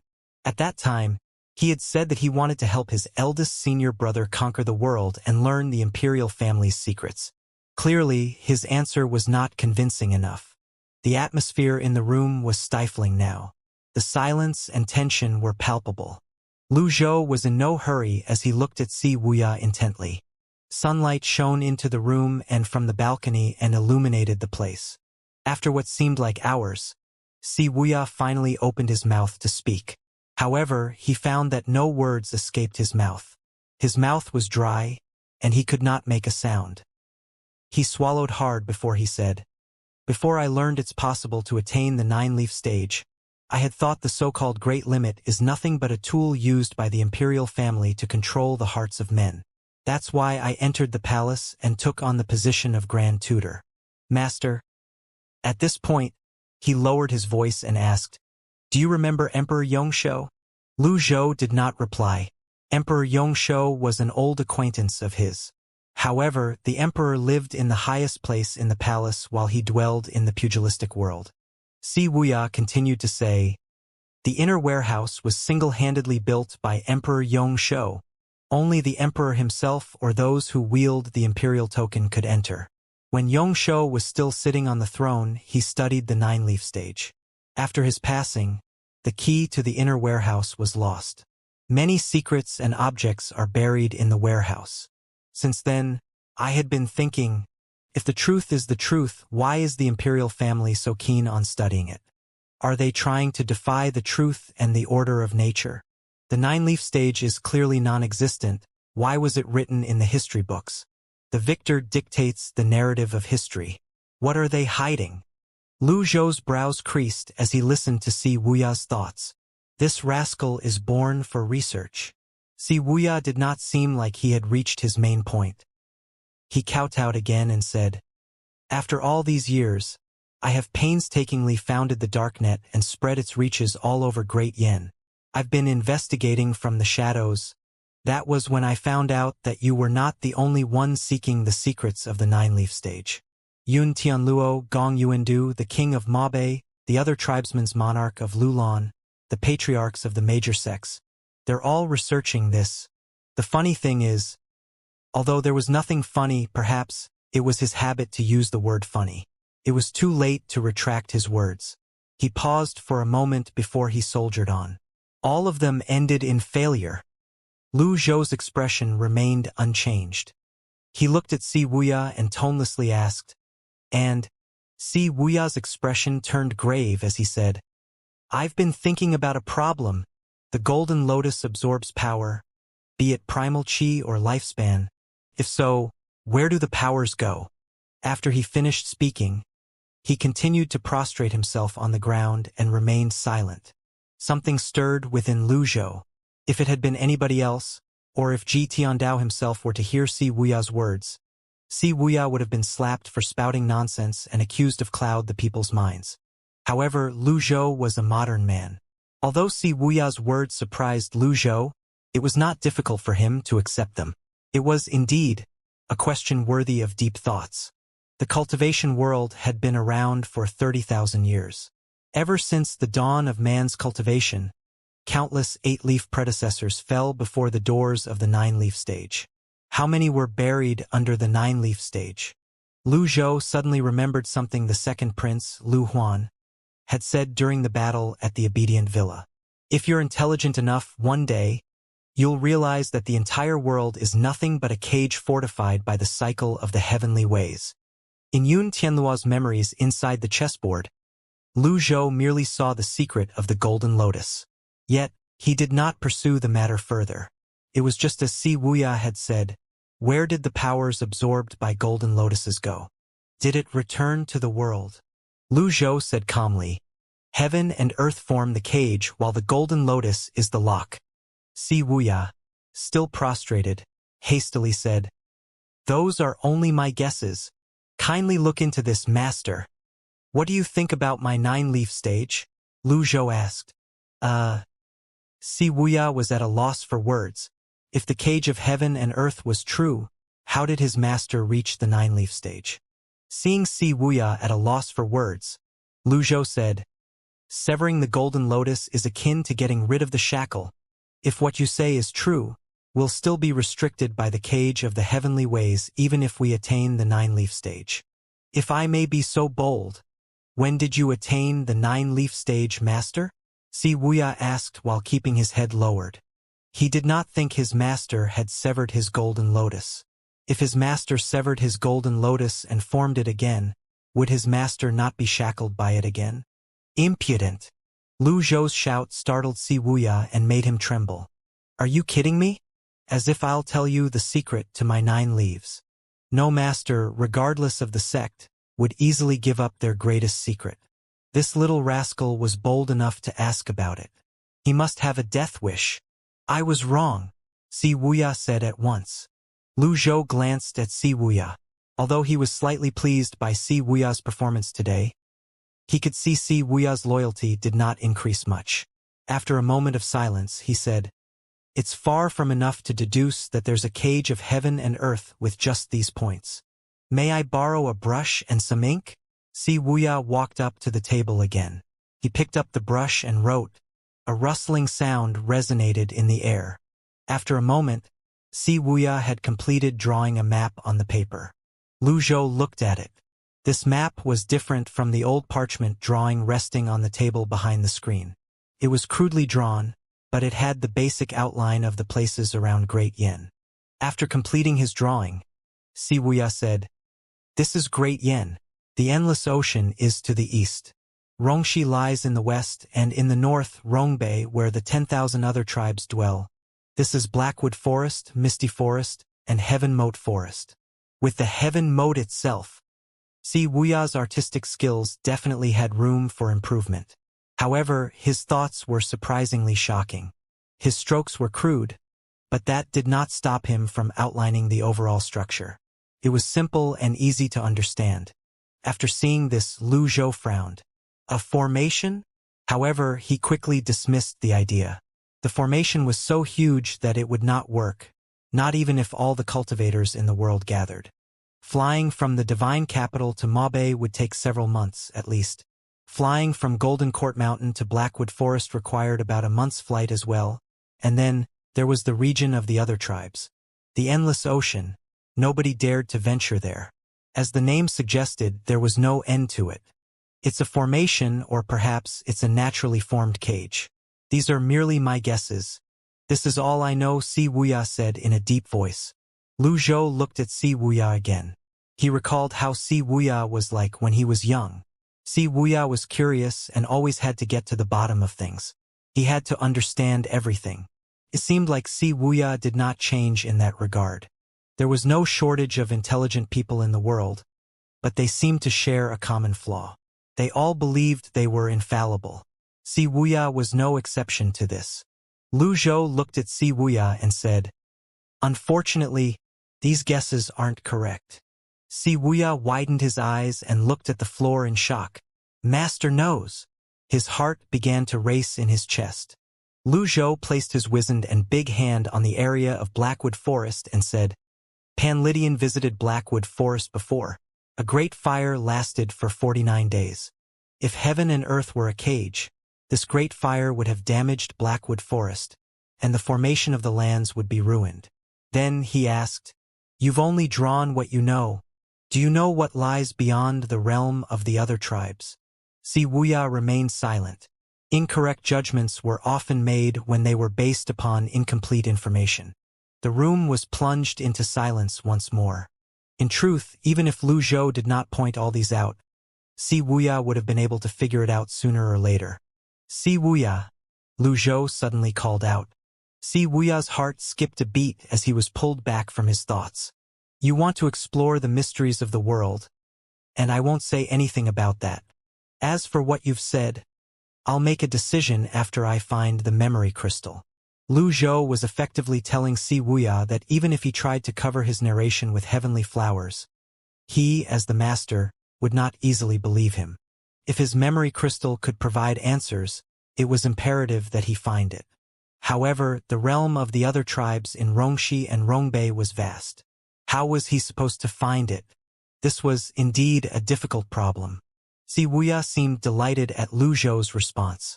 He did not mind that his master did not believe him.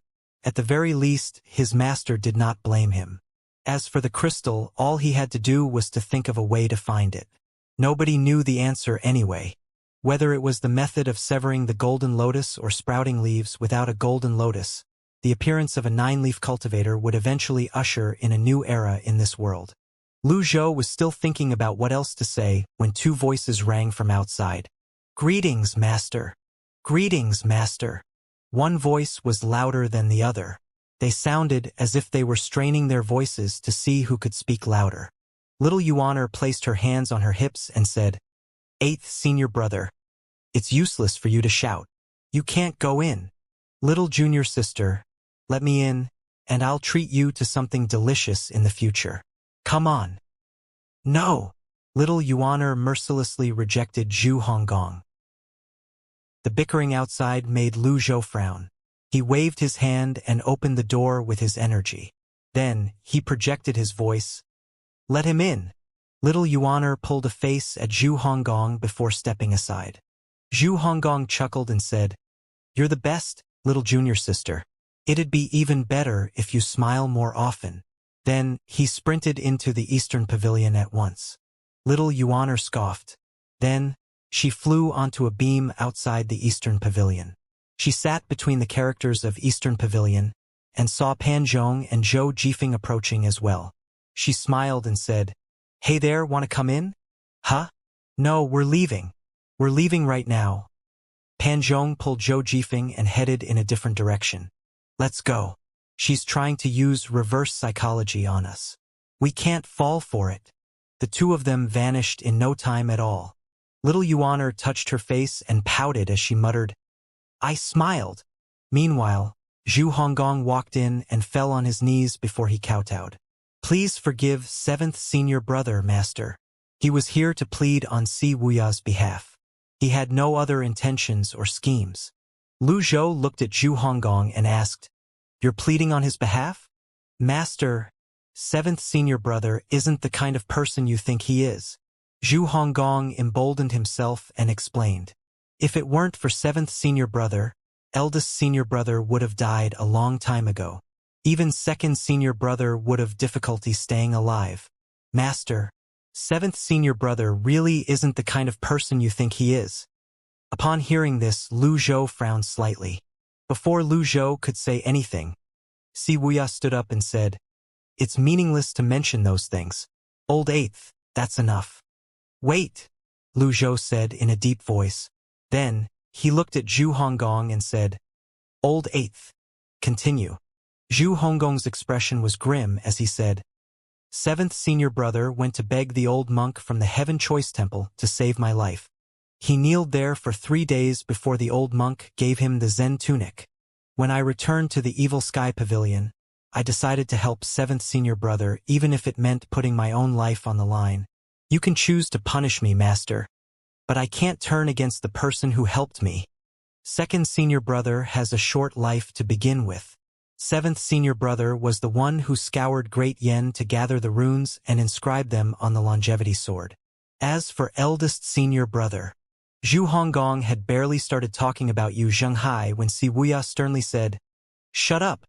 Zhu Honggong was so shocked that he fell silent immediately.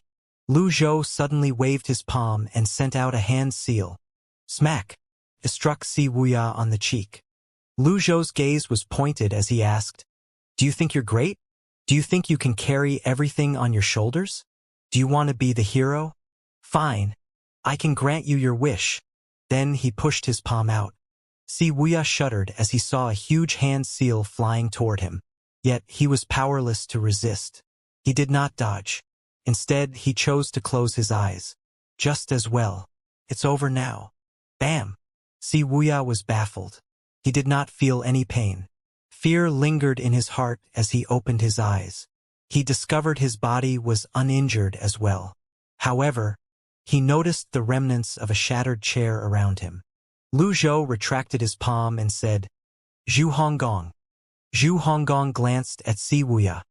He emboldened himself again and said, 7th senior brother, I don't understand.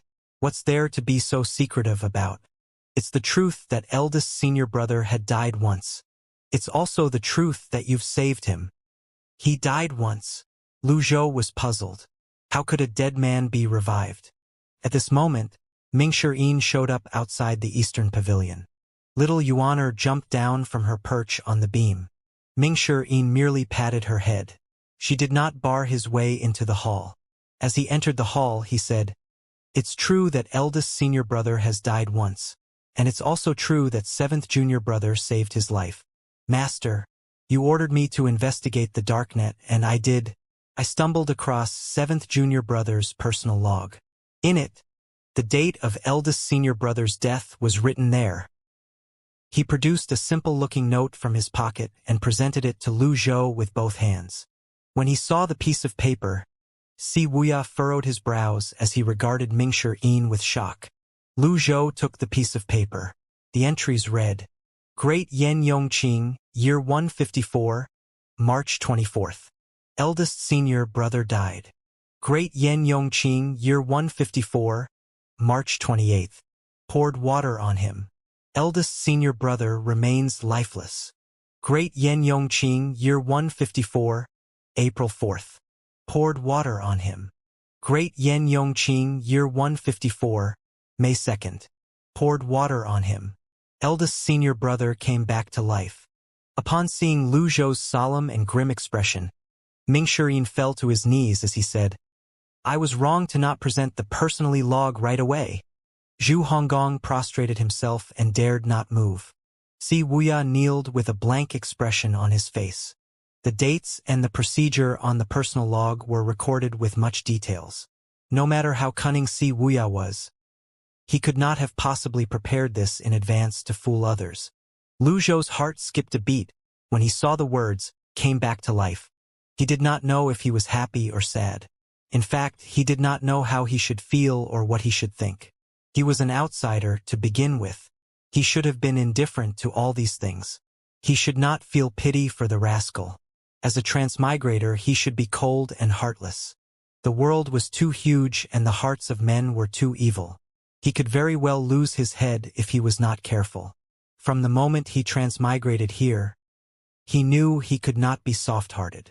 It was not easy to find one's footing in a dog-eat-dog world. The evil sky pavilion had suffered much since its founding. Even Ji Tiandao and Lu Zhou had no choice but to resolutely continue down this path. There was no need to ask any more questions. It was better to wait for Yu Zhenghai to personally speak about this than to question these disciples in front of him. Lu Zhou could not lose his composure, and he would not lose his composure. Mingshi Yin said, I have another report. A Confucian sect elite, Zui Yushu, wishes to meet you. Lu Zhou acted as though he did not hear Mingshi Yin's words. He frowned deeply. His expression indicated that he was deep in thought. Occasionally, his eyes would brighten. A moment later, Mingshi Yin repeated his words, Master, a Confucian sect elite, Zui Yushu, wishes to meet you. Send her away.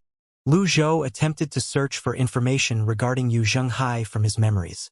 He was also trying to remember anything about the other tribes when he visited Rongxi in the past. No matter how he looked at it, his longevity and the 9-leaf stage were related to his 9 disciples.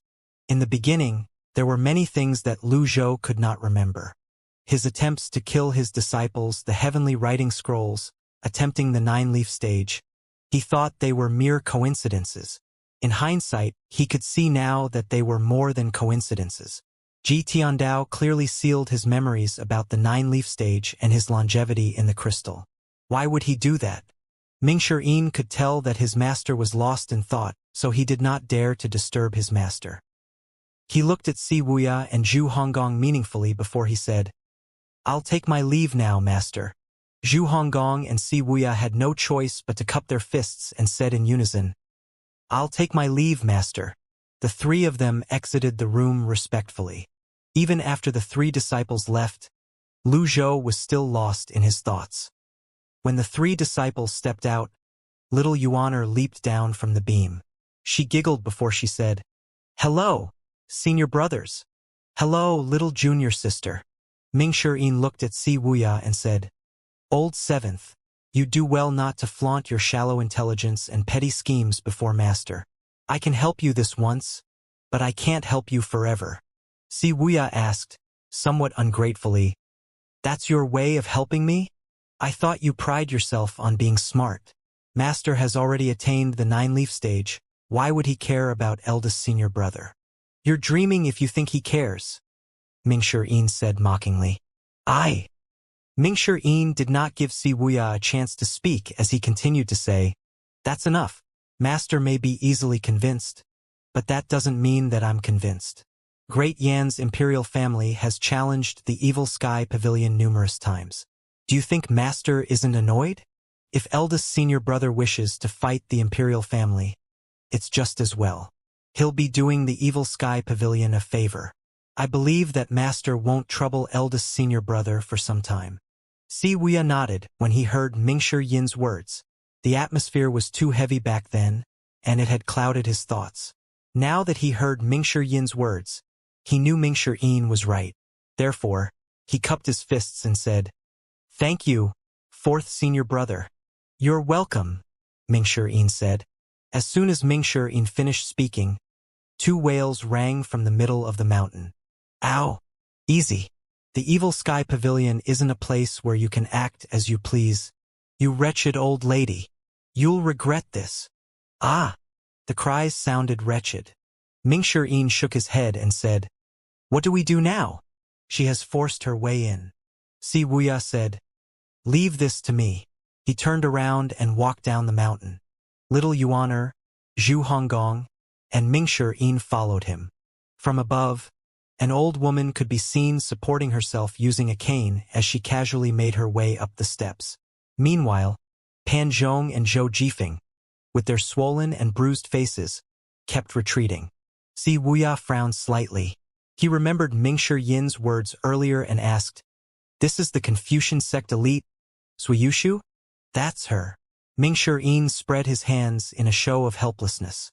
"This old woman came all the way here using the side path. She should have gone to the nearby town and asked around. You should be cautious. She doesn't believe in the existence of a 9-leaf cultivator." Si Wuya initially intended to intimidate the old woman by mentioning a 9-leaf cultivator. Who knew he would run into an eccentric and stubborn old woman? Zhuiyushu spent most of her days deep in the valley. She barely interacted with people. When she decided to leave the valley, it was only natural for her to avoid the crowded places.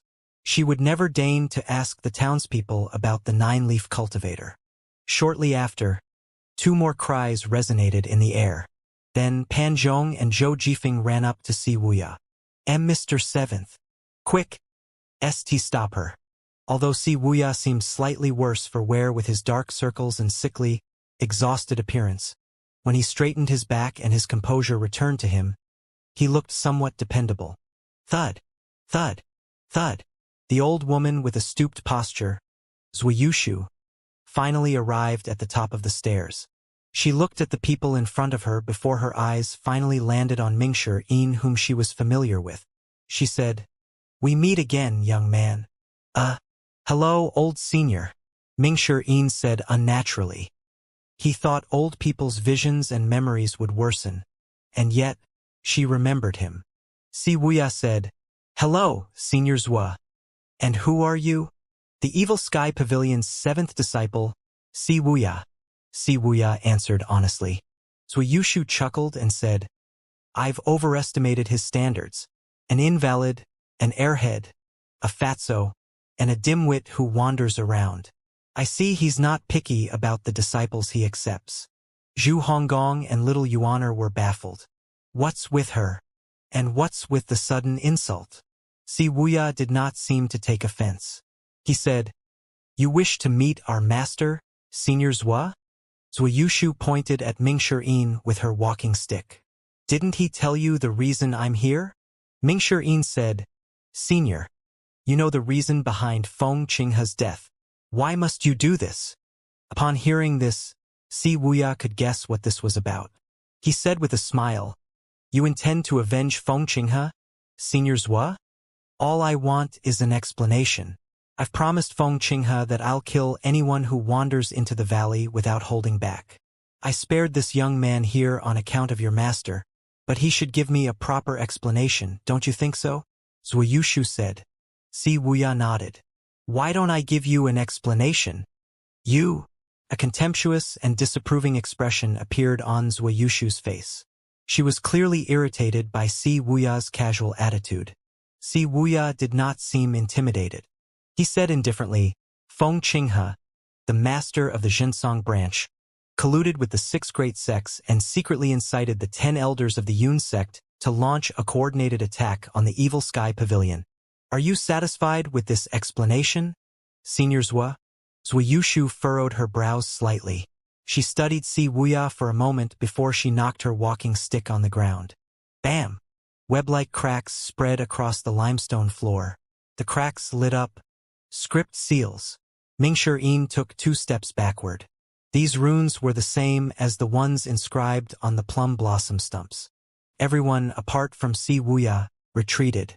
"You intend on bullying your juniors, senior?" The glow from the cracks dimmed. Zhuiyushu said, "I have nothing to say to you. Tell your master to come out." "My master is unwell. We'd appreciate your understanding," Si Wuya said. "I don't think you're giving me enough respect." "No, no, no." Si Wuya waved his hand and said, "That's the truth." Zhuiyushu's expression stiffened. She raised her walking stick. Script seals appeared on her walking stick as well. "Young man, since your master didn't properly educate you in manners, I'll discipline you on his behalf." Whoosh, whoosh, whoosh. The script seals shot out from the walking stick and sailed toward Wuxia. Wuxia reached behind him and grabbed Zhu Honggong. Zhu Honggong, who was suddenly and unceremoniously used as a shield, yelped. Bam! Bam! Bam! The script seals landed on Zhu Honggong's chest. He rubbed his chest and said in an aggrieved tone, Ow! Seventh senior brother. What are you doing? Zuyushu looked at Zhu Honggong in shock, and she exclaimed in shock, You're unharmed. Si Wuya only said, The Confucian sect's expansive heavenly energy is powerful indeed. Zuyushu could sense the sarcasm in Si Wuya's words. She tightened her grip on the walking stick with her wrinkled hand. Bam! She pounded the stick on the limestone floor again as the primal chi around her surged. Script seals appeared and spun within 10 meters of her. The others retreated. Si Wuya was about to say something when a deep voice reached them from afar. Enough! Everyone looked toward the source of the voice. A refined and calm Lu Zhou dressed in long robes appeared before everyone's sight. Greetings, Master. Greetings, Pavilion Master. Zuyushu looked up and saw the old man who was slowly making his way toward them. Apart from shock, a hint of reverence and fear could be seen in the depths of her eyes as well. Lu Zhou walked over with his hands on his back. He descended the stairs and stepped on the limestone plaza. He walked past the cracks on the floor. The others instinctively parted to the sides to make way for him. Zuyushu loosened her grip, and the walking stick fell away from her. As a result, the script seals faded away immediately. She curtsied before saying, At last, we meet again. Lu Zhou's expression was as indifferent as usual. When he saw Zuyushu's stooping figure, he could not help but sigh inwardly. Some things remained the same, but the people had changed. Time had not been kind to her. So many years had passed in just a blink of an eye. The Confucian sect elite, who was once a mighty, rare stone-cold fox in the cultivation world, was now a gray-haired old woman. I see that your temper remains unchanged even after all these years. Sorry to disappoint you. Lu Zhou swept his gaze across his disciples and said, Well, greet Senior Zhua. The other bowed and saluted Zuyushu. Zuyushu waved her hand and said, There's no need. She looked at Lu Zhou and said, Although I'm from the Confucian sect that's bogged down by rules and protocols, I've never cared much for them. Lu Zhou nodded. One doesn't visit a temple without a cause. What brings you here to my place? I'm here to ask for an explanation regarding Feng Qinghe. An explanation? Feng Qinghe was the master of the Xianxia branch. All these years that I've been living in the valley, the Xianxia branch has looked after me. Now that something has happened to Feng Qinghe, I can hardly stand aside and do nothing, Zuyushu said. Lu Zhou did not reply immediately. Instead, he walked toward higher grounds nearby. Zuyushu understood Lu Zhou's meaning. She followed him and stood next to him as they looked down at the foot of Golden Court Mountain. Lu Zhou pointed at the foot of the mountain and said, There lies the corpses of those from the 7 great sects. Zuyushu was shocked. When she had passed by earlier, she merely felt the ground was uneven and there were many signs of a battle. Not a blade of grass could be seen at all. Feng Qinghe should have been among them, Lu Zhou said coldly. Zuyushu asked in disbelief, So it's true that the 7 great sects attacked Golden Court Mountain? Lu Zhou sighed and said, You've been staying in the valley for a long time and are oblivious about the affairs of the outside world. Is it possible that during your journey here you didn't speak to anyone about this? Well, she truly did not speak to anyone. Otherwise, she would not have arrived here travel-weary and insulting everyone due to her crabby mood. She had roots in the Confucian sect, and reason was held in the highest regard. If reason was on her side, she would travel the world without fear. If it was not, she could hardly take a single step forward. Lu Zhou rendered Zuyushu speechless in just a blink of an eye. It was just as Ming Shi'in had said. It was Feng Qinghe who attacked Golden Court Mountain. In that case, the one who should be demanding an explanation should be the Evil Sky Pavilion, not her. Lu Zhou's disciples nodded, impressed by their master. The same words, coming from a different person would have a starkly different effect. Ming-Shi asked furtively, "Did you notice that seniors seems humble in front of master?" Yes, little Yuana replied. "This just shows how awesome our master is," Zhu Honggong said. Flattery is second nature to this dimwit. Zhuyu was not bothered by the junior's discussion. Instead, she asked in confusion, "I remember your great limit is close at hand. I didn't expect you to be as spry and majestic as before. How did you defeat your enemies?" "Brother G, under normal circumstances, it would have been impossible to win against the 7 great sections."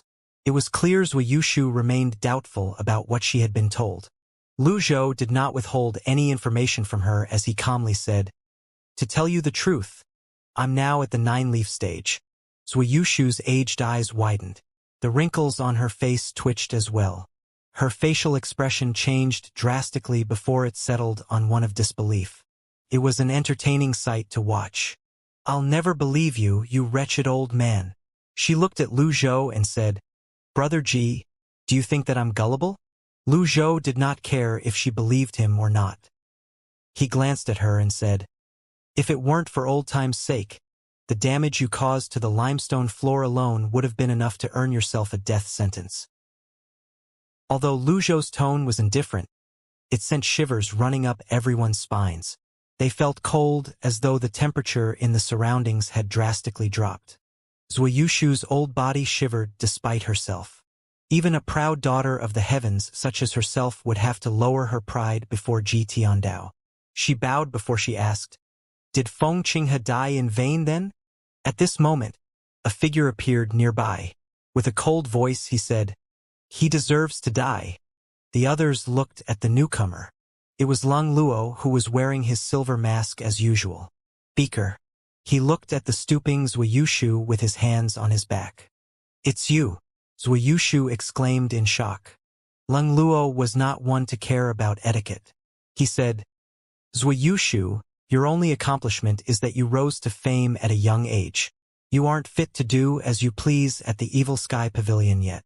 This statement was valid. Zhuyu merely became famous when she was young.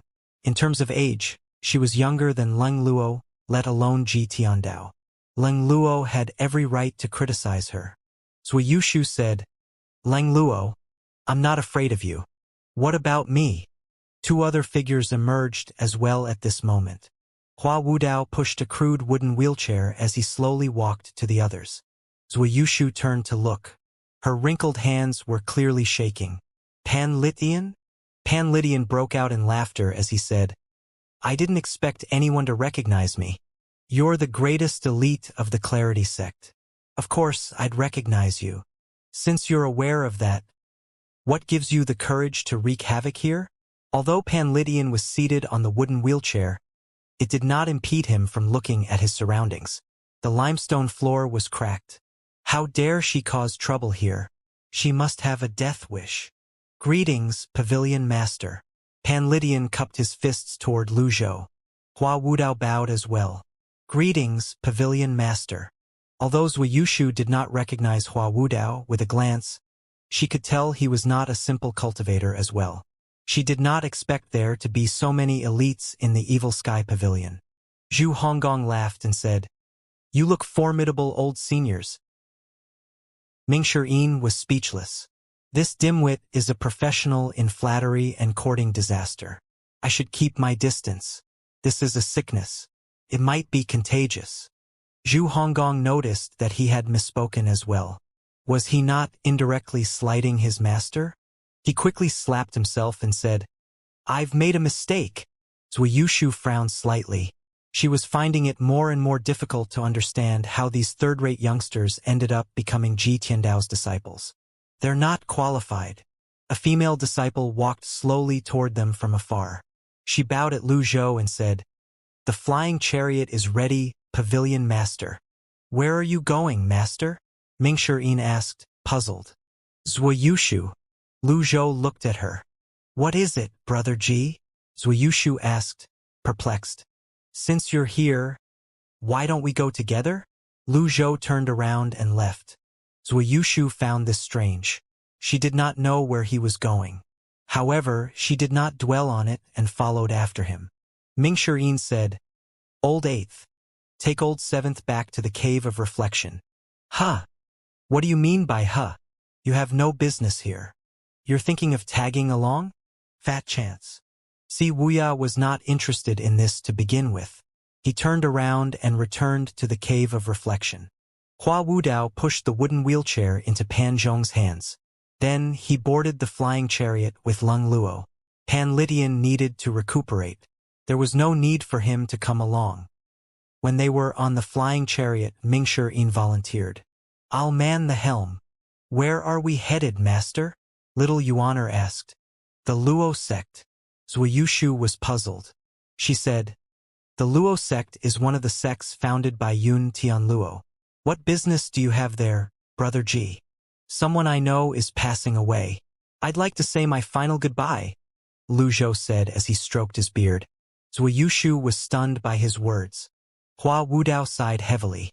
Mingxirin initially thought his master was going to give the Luo sect trouble. After all, the Yun sect's 10 elders were among the forces of the 8 great sections. He did not expect them to be merely visiting Yun Tianluo. Everyone could see how the relationship between Yun Tianluo and the Evil Sky Pavilion was. Yun Tianluo was even willing to surrender the memories sealed within the chessboard to the Evil Sky Pavilion. He would never order the 10 elders of the Yun sect to attack the Evil Sky Pavilion. There must be more than meets the eye here. However, Zhuiyushu said, "That young man, Mingxirin, told me the Yun sect's 10 elders were also involved in the attack on Golden Court Mountain. Aren't you walking right into their trap by going there now?" "Walking right into their trap?" The 3 sects own 10 holy lands and 20 peaks which form formations that overlapped with each other. It's also defended by many elites. The Evil Sky Pavilion is from the Fiend Path. Aren't you worried that something might happen to us if we go there now? Whiz! When Primal Chi was channeled into the helm, the cloud-splitting chariot buzzed to life and rose into the air. Nobody entertained Zhuiyushu. Zhuiyushu felt awkward. With her identity and status, she would have been greatly respected in any other sect. However, in the Evil Sky Pavilion, she was more of a passerby compared to an actual passerby. It was one thing for Ji Tiandao to ignore her. What gave these 2 minor disciples the gall to look at her disdainfully from the corners of their eyes? As irritated as she was, as a senior who was quite advanced in age and an old friend of Ji Tiandao, she could not possibly hold this against the juniors. The flying chariot climbed into the air and exited Golden Court Mountain's barrier as it flew toward the southern regions of Great Yen. Shortly after the flying chariot left, a green-robed swordsman could be seen casually making his way to the foot of Golden Court Mountain. It did not take long before he arrived at the foot of the mountain. He stood there and looked up at Golden Court Mountain's barrier. Then, he looked at the sun and wiped the sweat from his face. Supposedly, an elite with his cultivation base should not be sweating at all. However, he enjoyed this trivial sensation very much now that he had regained his life. This was the only time when he felt that he was truly alive. "Second senior brother," someone called out to him softly from the forest at the side. Yu Shangrong turned around in confusion before he saw a white-clad Yi Tianxin emerging from behind a huge tree. "Sixth junior sister? Second senior brother. I knew you'd come back alive," Yi Tianxin said. "Thank you for your concern, junior sister. I'm lucky, that's all." Yu Shangrong smiled faintly. "You could have worked on your timing, though. Master left in the morning. I don't know where he went." Ever since Lu Zhou wiped out the 7 great sects, Yi Tianxin intended to visit her master on the mountain. However, when she thought about the fact that she was no longer a disciple of the Evil Sky Pavilion, she could not find the courage to climb the mountain. "Why aren't you going up?" Yu Shangrong asked. "It's fine." Yu Shangrong knew what was going through Yi Tianxin's mind. "Do you plan on staying here forever?" Yi Tianxin replied, "I want to bid farewell before I head west." Chang Huang. MHM. It's a good thing to have a goal. I wish you a smooth journey, junior sister. Yu Shangrong cupped his fists at her. Then he turned around and went up Golden Court Mountain. As she looked at Yu Shangrong's retreating back, Yi Tianxin felt slightly stunned. She felt that something was strange, but she could not quite put her fingers on it. She sighed. "You're so cold, second senior brother. You didn't even try to persuade me to stay." The cloud-splitting chariot was speeding toward the southern regions of Great Yen. It left a tail in its wake like a meteor. Lu Zhou stood near Mingshi and looked at the mountains and the land. Zui Yushu stood beside him and said, "I have a question. Let's hear it. I've made some calculations. Your great limit." Before Zui Yushu could finish speaking, Mingshi suddenly launched into a coughing fit. Zui Yushu looked at Mingshi in confusion. Mingshi turned to look at her with a smile and said, "Senior Zui, my master is already at the 9-leaf stage. It's only natural for my master's life to be prolonged. Can't you see that my master looks younger than before?" Leng Luo and Hua Wudao looked at Lu Zhou. Now that they studied Lu Zhou's appearance, they were shocked. Indeed, he seemed younger than before. Leng Luo was still all right. Most of his hair was black. However, Hua Wudao's silver mane stood out now. Zui Yushu made the comparison quietly. Her heart shuddered. Is he truly at the 9-leaf stage now? If he's truly at the 9-leaf stage, why isn't he summoning his avatar to dispel all doubts? In the Luo sect's holy land, Heaven's Virtue, the 20 peaks stood in a unique arrangement as the clouds swirled around them. The layers of barriers formed the foundation of this location's defense. At this moment, the Luo sect's youngest elder, the third elder, Lu Ping, paced about with a long face. He said as he looked at the other elders, "Second elder, what do we do now? The Patriarch's great limit is near." Yet, the Yun sect just had to join in the attack against the Evil Sky Pavilion. Even the combined strength of all the elites from the 3 sects is no match against a 9-leaf cultivator. Before this, these other elders had frowned upon Lu Ping for being a lackey of the Evil Sky Pavilion. However, they kept quiet now, having no words to retort. This was especially true for Shan Yunjing, the second elder. In the end, Shan Yunjing said, "Now's not the time for this. We should quickly think of a plan. If the Evil Sky Pavilion comes, the 3 sects will have to face the consequences.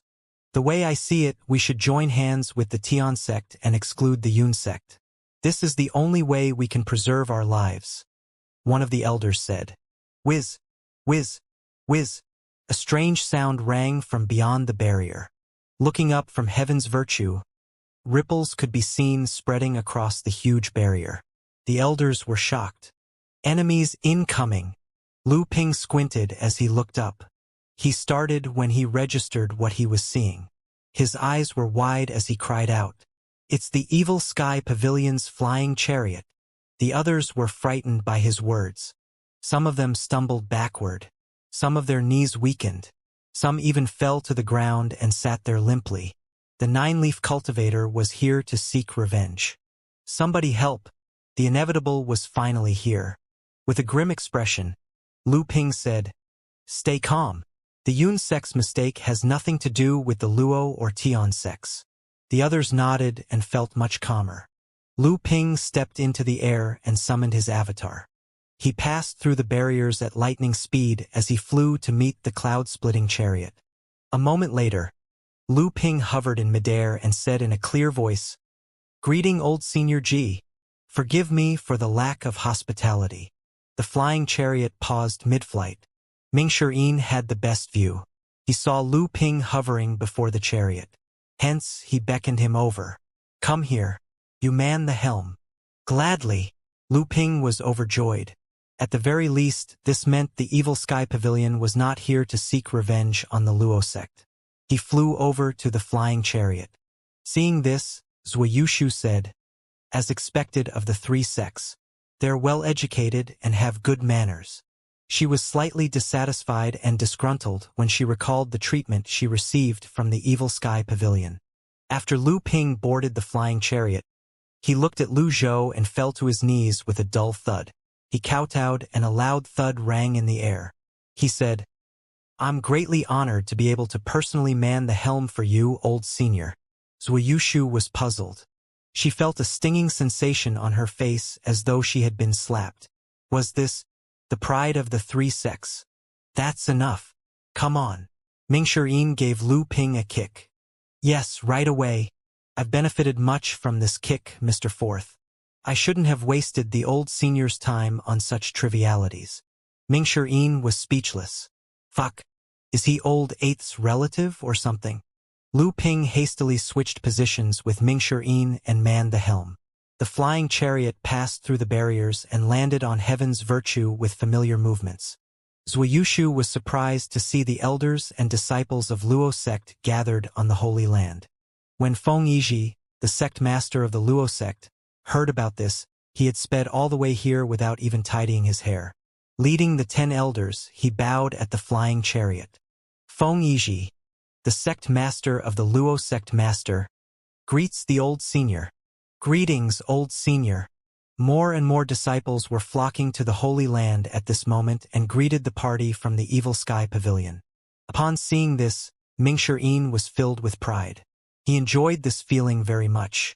He could resist lifting his chin up and straightening his back even more. Lung Luo and Hua Wudao did not seem to be affected by this. However, they were filled with praise. There were no rules or reasons in the world. Reason was on the side with the bigger fist. Zhuiyushu remained on the flying chariot, stunned. She had experienced many things and was knowledgeable. Even saints of the Confucian sects were rarely given this treatment. Master, look! There's so many of them. Little Yuaner was not affected by the welcoming party. She merely liked a lively scene. Throngs of cultivators swarming toward the Holy Land in big groups. The square formations formed a huge energy zone that was approaching the Heaven's Virtue. The cloud-splitting chariot stopped moving. If the elites of the 3 sects were to launch an attack on the Evil Sky Pavilion within the barrier at this moment, the consequences would be unimaginable. The noble and fiend paths had never seen eye to eye. Although the 3 sects were different from the 10 great sects, they were one of the most powerful among the noble paths factions in Great Yen. They had 20 peaks and 10 holy lands. Their disciples numbered in tens of thousands. In terms of barriers, the barriers of the 3 sects' 10 holy lands were one of the best in the cultivation world. They could be used to attack and defend. Zhuiyushu looked at the Luo sect cultivators on Heaven's Virtue. For an instant, she had complicated feelings. Many cultivators hovered above Heaven's Virtue. Whiz! At this moment, a 90-foot avatar flew toward them from afar.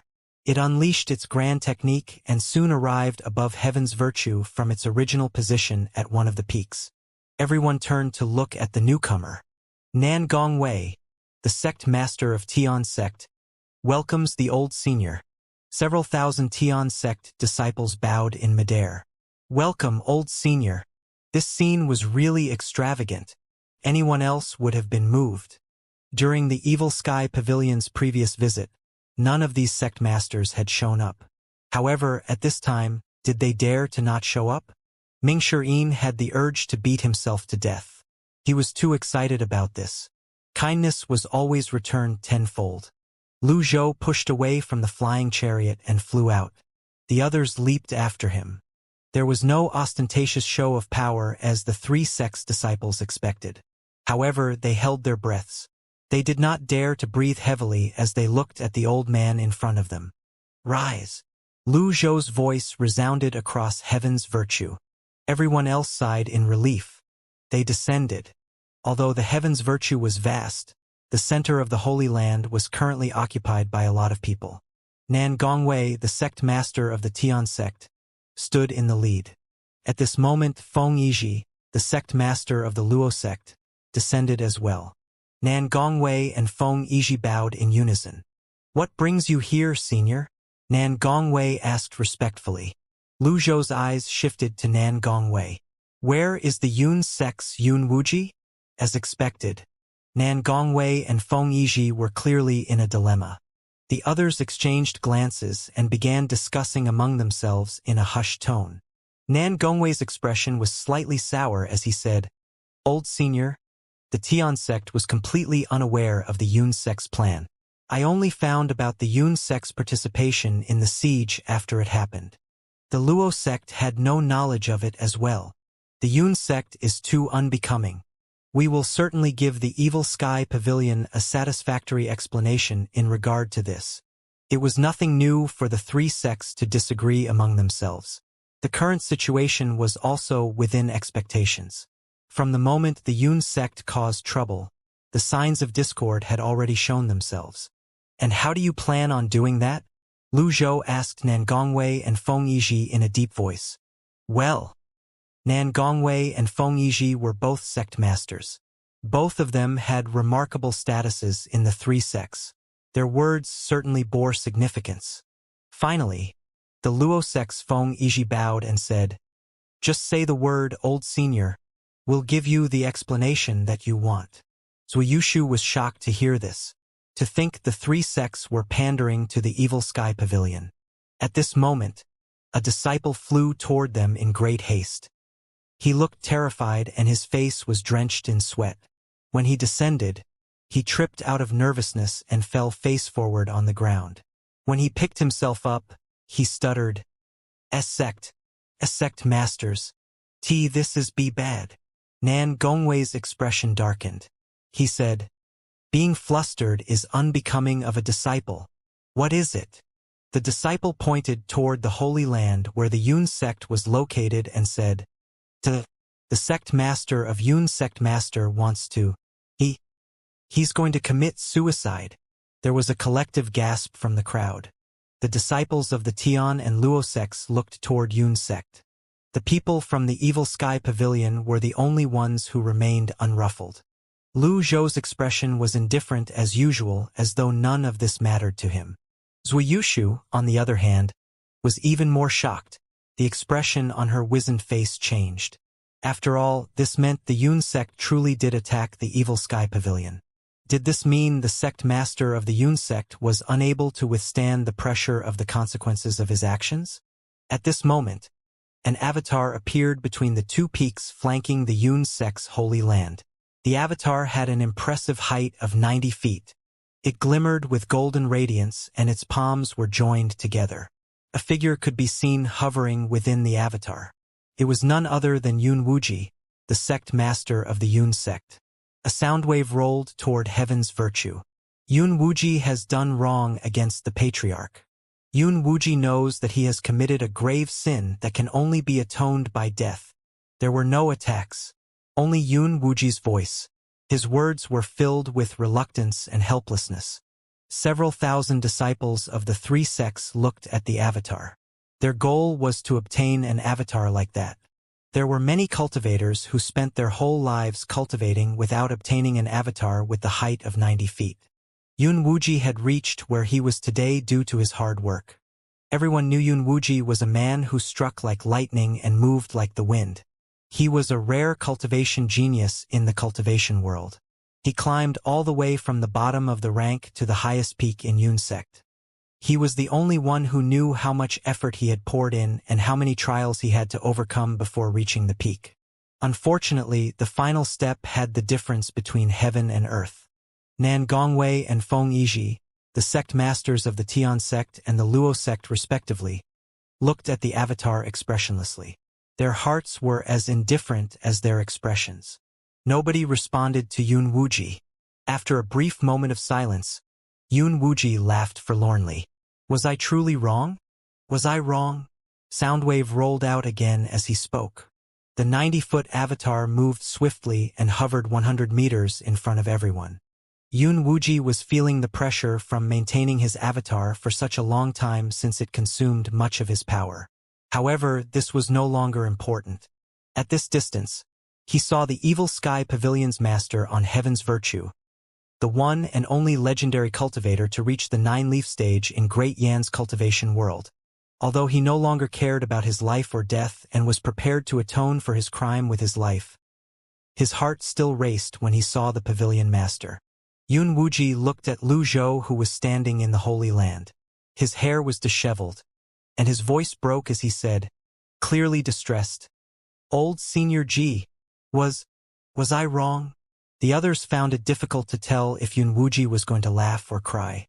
Before Lu Zhou could respond, Nan Gongwei said in a deep voice, "Yun Wuji, you're being irrational." "I am not. I need answers." What have I done that is not for the Yun sect's sake? Nan Gongwei, Feng Yiji. It is beneath me to be at the same rank as both of you. Yun Wuji spat. At this moment, Mingshi projected his voice said mockingly, not only are you wrong, but you've made a grave mistake. Yun Wuji's gaze shifted from Lu Zhou onto Mingshi. For someone like you, you're not even worthy for my master to take action. How dare you go on and act so righteous? Hurry up and die. Mingshi had seen his fair share of cultivators from the noble path like Yun Wuji. They always brag about how everything they had done was for the good of their sections. However, the truth was they would conduct shameful activities in the dark. Nevertheless, it did not stop them from singing their own praises and act righteous, trying to project a good image of themselves. Yun Wuji felt his chest tighten. He had no choice. When Mingshi saw Yun Wuji's blank expression, he said, "What are you waiting for? The disciples of the three sects are waiting for you to kill yourself. Hurry up and die." Mingshi seemed to be acting out of character. He was clearly more emotional compared to how he usually was. Aren't you doing this for the Yun sect? If you don't die, the entire Yun sect will have to die with you. Yun Wuji's loss of his rational mind was merely his final struggle after he decided to die. In truth, since the day it was reported that the combined efforts of the 7 great sects and the 10 elders have failed, he knew his fate was sealed. The several thousand disciples from the 10 holy lands and the core elites surrounded the Yun sect. The people of the Tian and Luo sects were not fools. Having offended a 9-leaf cultivator, they would never let the main culprit off lightly. Nan Gongwei and Feng Yiji had given the Yun sect many troubles. The conflict between the 3 sects had reached its breaking point. Yun Wuji was now a sinner of the 3 sects. Not only would he suffer a gruesome end, but he would also be cursed at for the next 1,000 years. How could he be willing to accept this? He hesitated as he looked at Mingshi, who was clearly provoking him. His 90-feet avatar wavered slightly. It was incredibly taxing to maintain the 100 Tribulations Insight avatar for a long time. He knew he had no choice. Otherwise, the Yun sect would have to pay for it. In the end, he looked at Mingshi and said, "Very well. Die over there," Mingshi said irritably. None of the disciples of the 3 sects dared to interrupt. Nobody spoke on Yun Wuji's behalf. An aggrieved expression appeared on Yun Wuji's face as though he had been wronged. When saw the apathetic expressions on everyone's faces, he suddenly felt that, perhaps, he had made a huge mistake. The more he thought about it, the more aggravated he became. Why? Why must I share the benefits with everyone if I succeed? But now that I failed, I have to shoulder the blame on my own. The thoughts of men were often as fickle, it could change at a moment's notice. Yun Wuji suddenly retreated further and further away. Kill myself for these people? No, it's not worth it. The disciples on Heaven's Virtue stared at Yun Wuji, while the Yun sect disciples paid extra attention to him. Yun Wuji continued to retreat until he was between several barriers. Whiz! Yun Wuji's avatar shrunk. The barriers resonated loudly, creating ripples on the surfaces. In just a blink of an eye, Yun Wuji shot out of the barriers. Mingshi widened his eyes. Hey! He ran away. The disciples of the 3 sects were dumbstruck. They looked at the fleeing Yun Wuji, completely frozen like a wooden chicken. They had difficulty believing what they were seeing. Just a moment ago, Yun Wuji was still questioning them in a forceful and righteous manner. But now he was running away? The barriers buzzed. Yun Wuji flew further and further away. He had been maintaining his avatar for a long time. With his grand technique, he passed through 3 barriers in just a blink of an eye. Master, I'll chase after him, and... Mingshi said before he stopped abruptly. He saw Lu Zhou was already knocking an energy arrow. Bam! The arrow was fired. Nobody noticed this since their attention was on Yun Wuji. For a brief moment, they had completely forgotten about the greatest elite in the world. Zhuiyushu's attention was caught by the sound of the arrow being fired. When she turned around, she saw the arrow sailing through the air. The shot was neat and simple. Everyone widened their eyes when they finally saw the energy arrow passing through the barriers. The speed exceeded their expectations. When Yun Wuji was the size of a fist in their eyes, the energy arrow landed true. No sound could be heard. After a slight delay, they heard the loud bang. The sound wave spread out in the horizons. All they saw was Yun Wuji suddenly coming to a halt in midair. The energy arrow had pierced his back. Yun Wuji widened his eyes as he lowered his head to look at the energy arrow that pierced through his back to his chest. How? Impossible. A 9-leaf. Godly. Archer. Yun Wuji was a 7-leaf elite after all. When he was fatally hit, he managed to maintain his altitude. However, this merely lasted for a short while.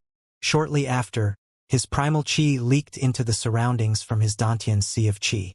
Yet, the energy arrow did not fade away, stubbornly lodged in his body.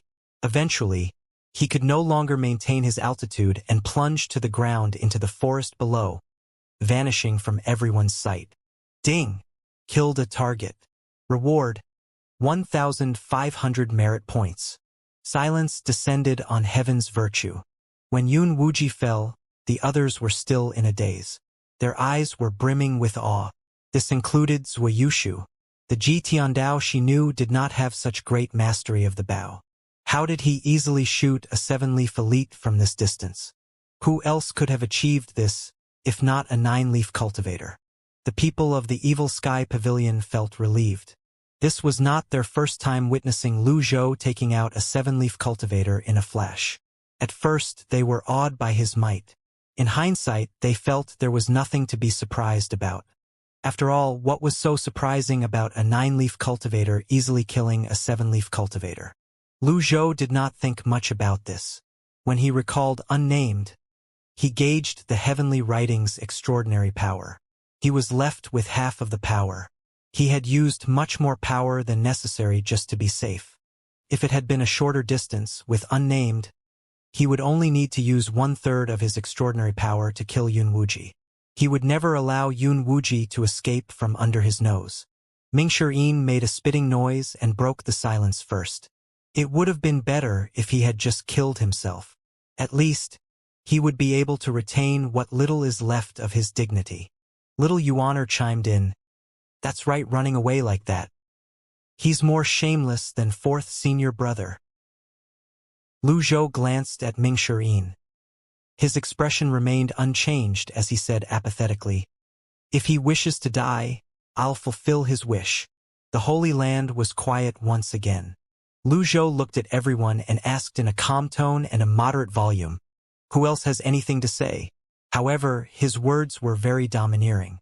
After a moment's silence, Nan Gongwei, the sect master of the Tian sect master, bowed and said, "We have nothing to say about this.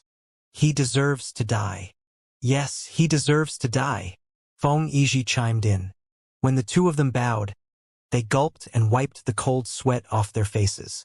As the saying went, boil the hound once it caught the rabbit, hide the bow once the fowls were killed. Nobody sympathized with Yun Wuji. He did not deserve any sympathy after all. At this moment, the stone door at the secluded cultivation spot in Heaven's Virtue slowly opened. Yun Tianluo was brought out in a wheelchair. He seemed dispirited. His gaze was lifeless, and his aura was weak. "Patriarch." "Greetings, Patriarch." The disciples of the 3 sects bowed. Nan Gongwei and Feng Yizhi looked over as well. The crowd parted. Yun Tianluo seemed as though he was going to breathe his last breath at any given moment as he sat on the wooden chair. He struggled to look up. His gaze was despondent as he looked at Lu Zhou. He managed a faint smile as he said, "I knew, that you'd come." Lu Zhou stepped forward with his hands on his back. The others backed away from the center of the Holy Land. Lu Zhou stood before Yun Tianluo. With a casual glance, he understood the situation immediately.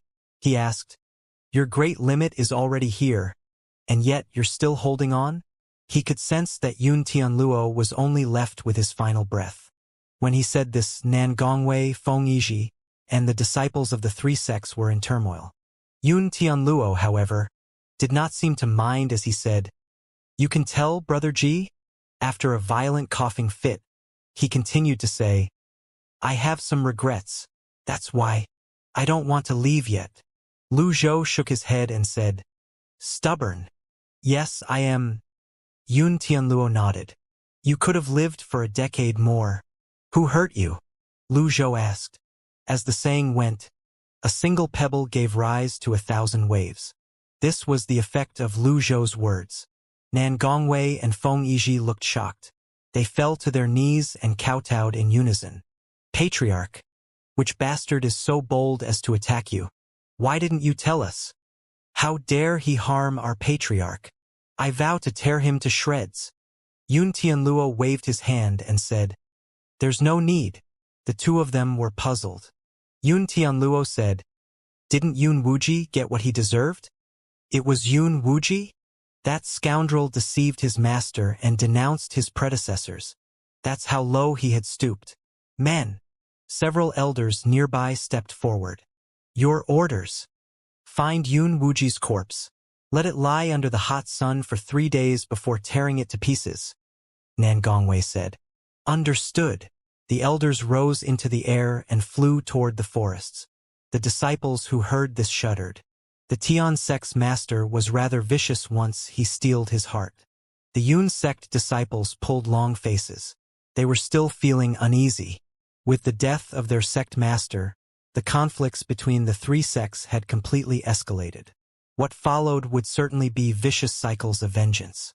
At this moment, Yun Tianluo said tonelessly, "Those who have no business here should leave." "Get lost," Nan Gongwei said at once.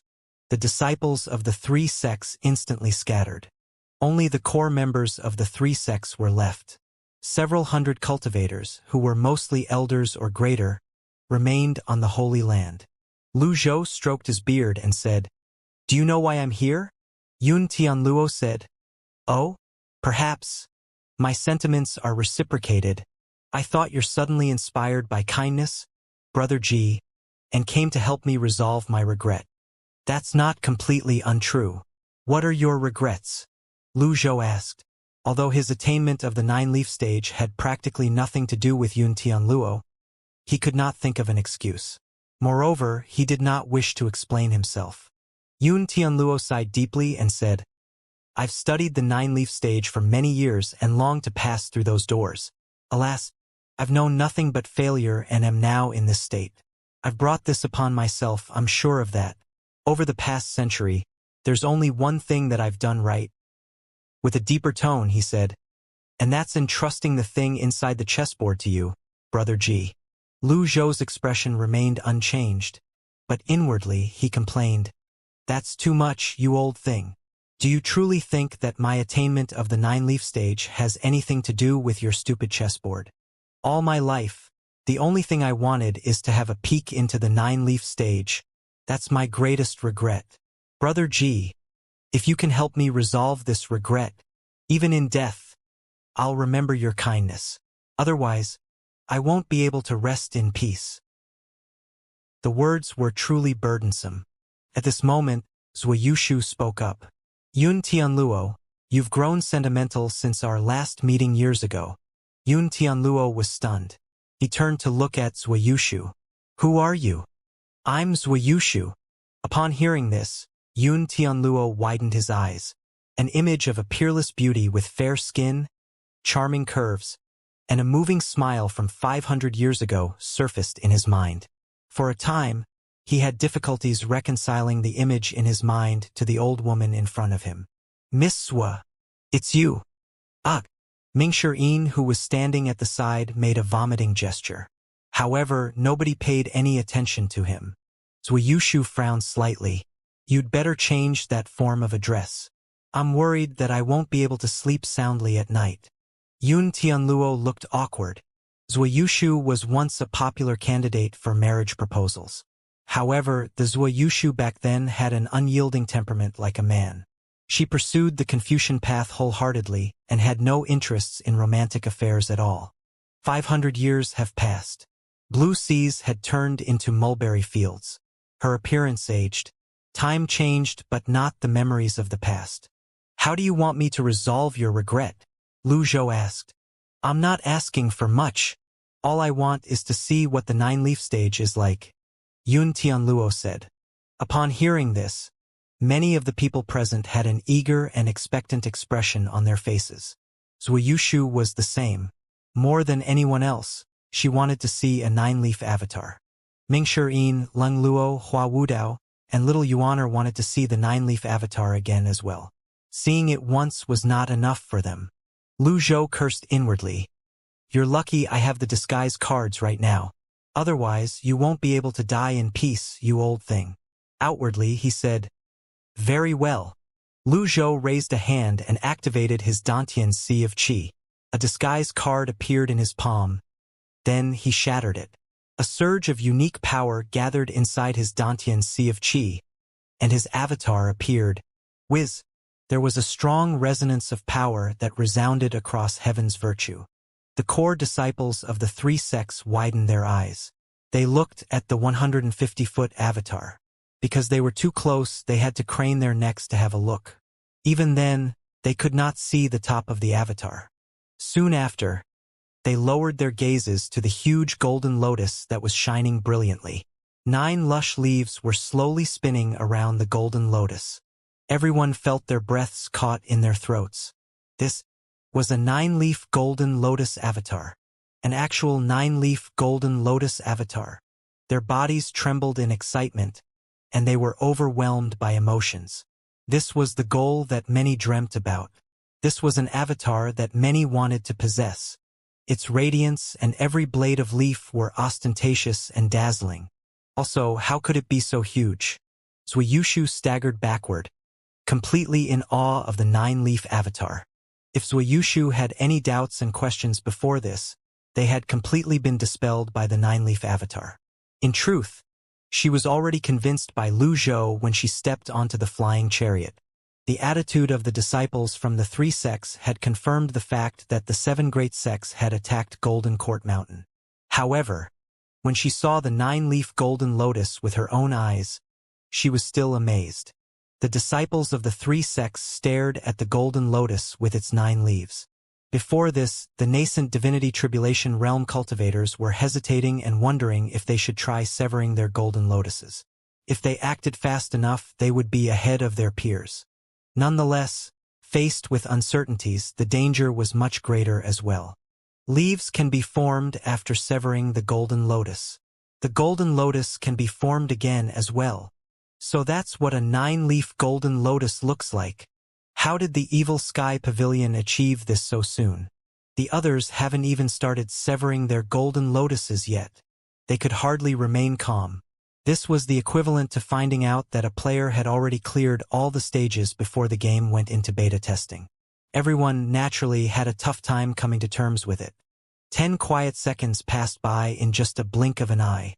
It was too short a time for the people present to admire the unique avatar. They felt as though they were looking at the finest sculpture in the world. Before they could have their fill looking at it, it had disappeared. After the avatar vanished, Lu Zhou stood with his hands on his back and looked at Yun Tianluo, who was sitting in the wooden chair. Yun Tianluo's exhaustion seemed to have vanished. He looked spry at this moment, and his eyes were brimming with excitement. Even his wizened face was flushed with a healthy color.